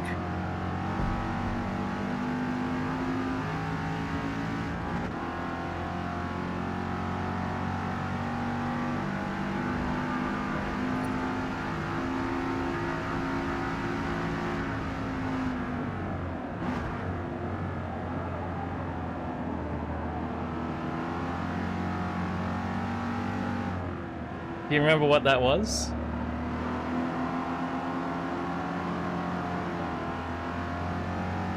Okay.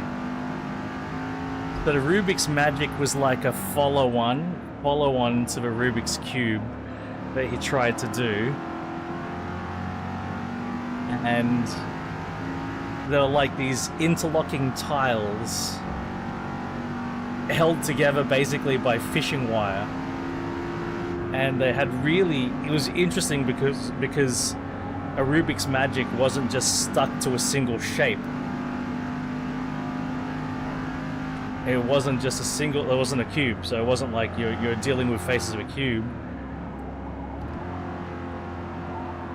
It could have multiple shapes.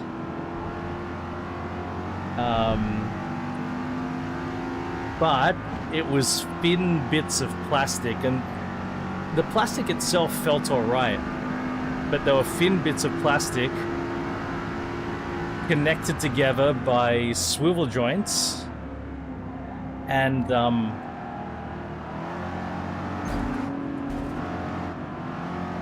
fishing wire, basically. They were a lot easier. Once you learn how to do a Rubik's Magic, it was a lot easier. So the trick, what you needed to do on a Rubik's Magic, on the faces, there were rings, like on an Olympic, thing. But anyway, look, the faces had arcs on them, and you could move the faces around to form rings. And in one case, there was one way to display it where the rings were interlocking, like on the Olympic flag, and another case where the rings were all separated, but they're all formed solid rings. And so it was all about locking the rings and unlocking the rings. Hey George, GT7 made my blood boil a bit today, but it was fun. So Raven, I've still got the muscle memory. It is pretty, yeah. I've burnt myself so badly with molten cheese quite a few times. It's pretty bad, but I still remember, right, the motion, right, from having the rings locked. You would snap the thing in, like this is just from memory, and then we'll watch a video. You'd snap it so that it was folded into two, like a long line, and then you'd move 2 or 3 spaces, and then you'd open it up. And I remember the movement. You folded one corner down, over, flipped that over, and flipped that over, and it was just like that. bang, bang, bang, bang, bang, bang. Go from there, flip, click, click, click, open, click, click, click, click. Just a couple moves. You could do it in a couple of seconds once you knew how to do it. But why I'm talking about that is like you can have these really nice feeling cubes. Compare that to the feeling of a fucking Rubik's Magic. It was nowhere near as satisfying as moving a cube. Or even your cheap Rubik's cubes felt better. But I remember back in those times, you could also get Rubik's spheres and cylinders and mega cubes and all of it. It must be crazier now, but I remember it being like that.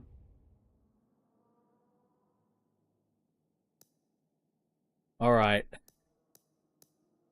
So we probably have to call it a day there. But before we go, we'll have a look at a couple of things. First of all,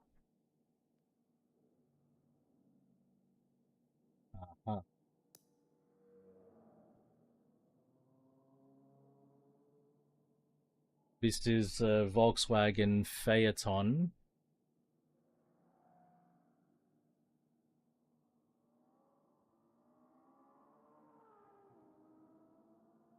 What's that? Most of it's gone and nobody really cared about it? All of those wild... what I was saying, yeah. I mean, they're a bit crazy.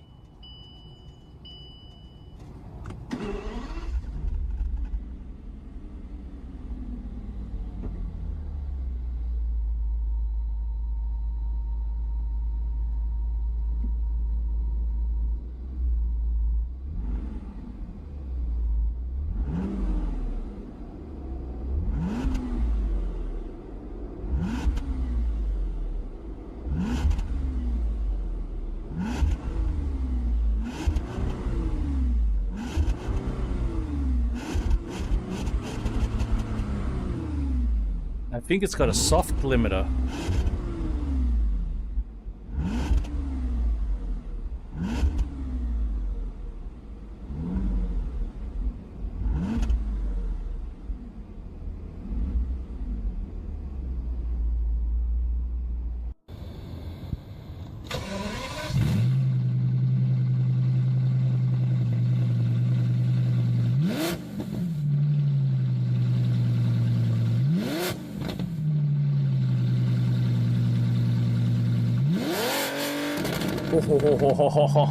That's what I wanted to hear.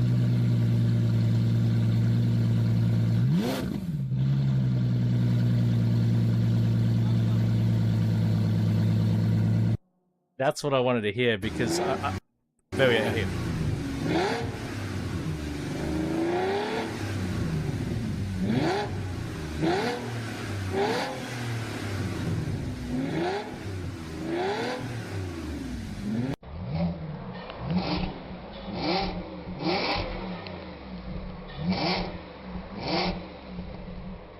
See, what I wanted to hear, what you can't really hear when you've got the turbochargers on it, is it's very nice, very very nice.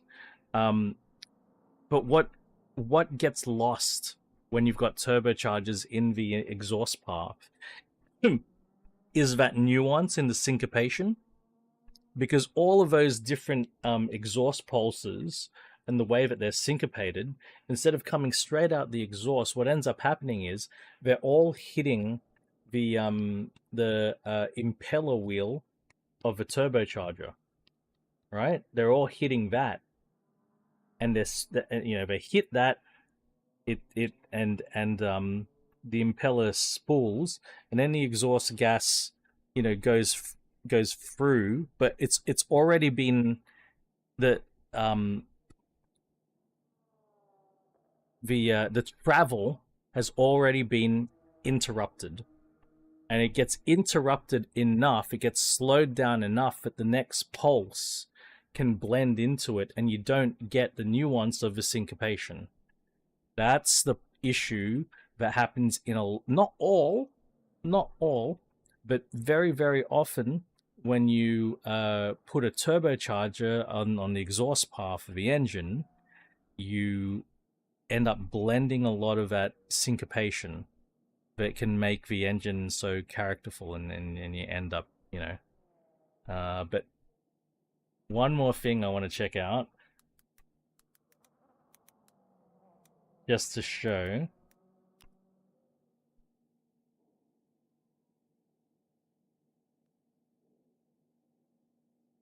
What it was like.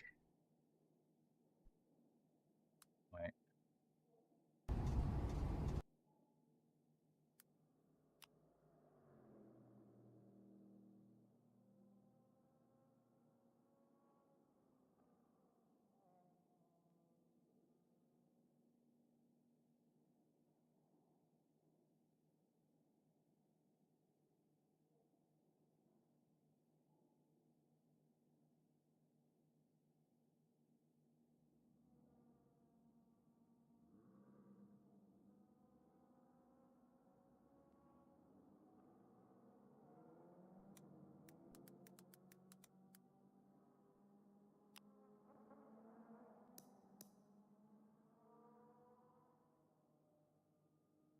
Here we go. This was the Rubik's Magic.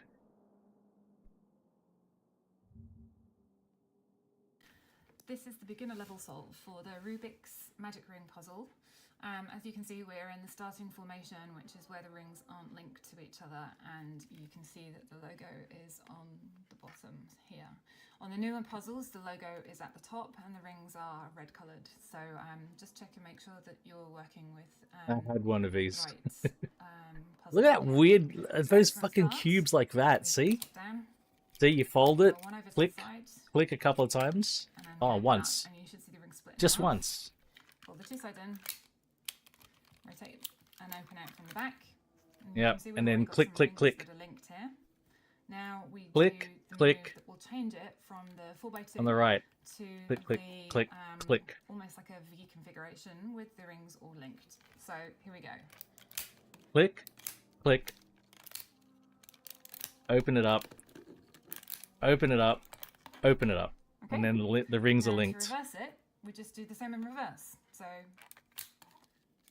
one over, down like this, fold out to the side, one up, over here. Now we Fold it in down, half. Click. back out, and we're back to the split rings. Fold in half, one to the left, open up, and we're done. I hope this helps. Oh, 1980s. The 1980s.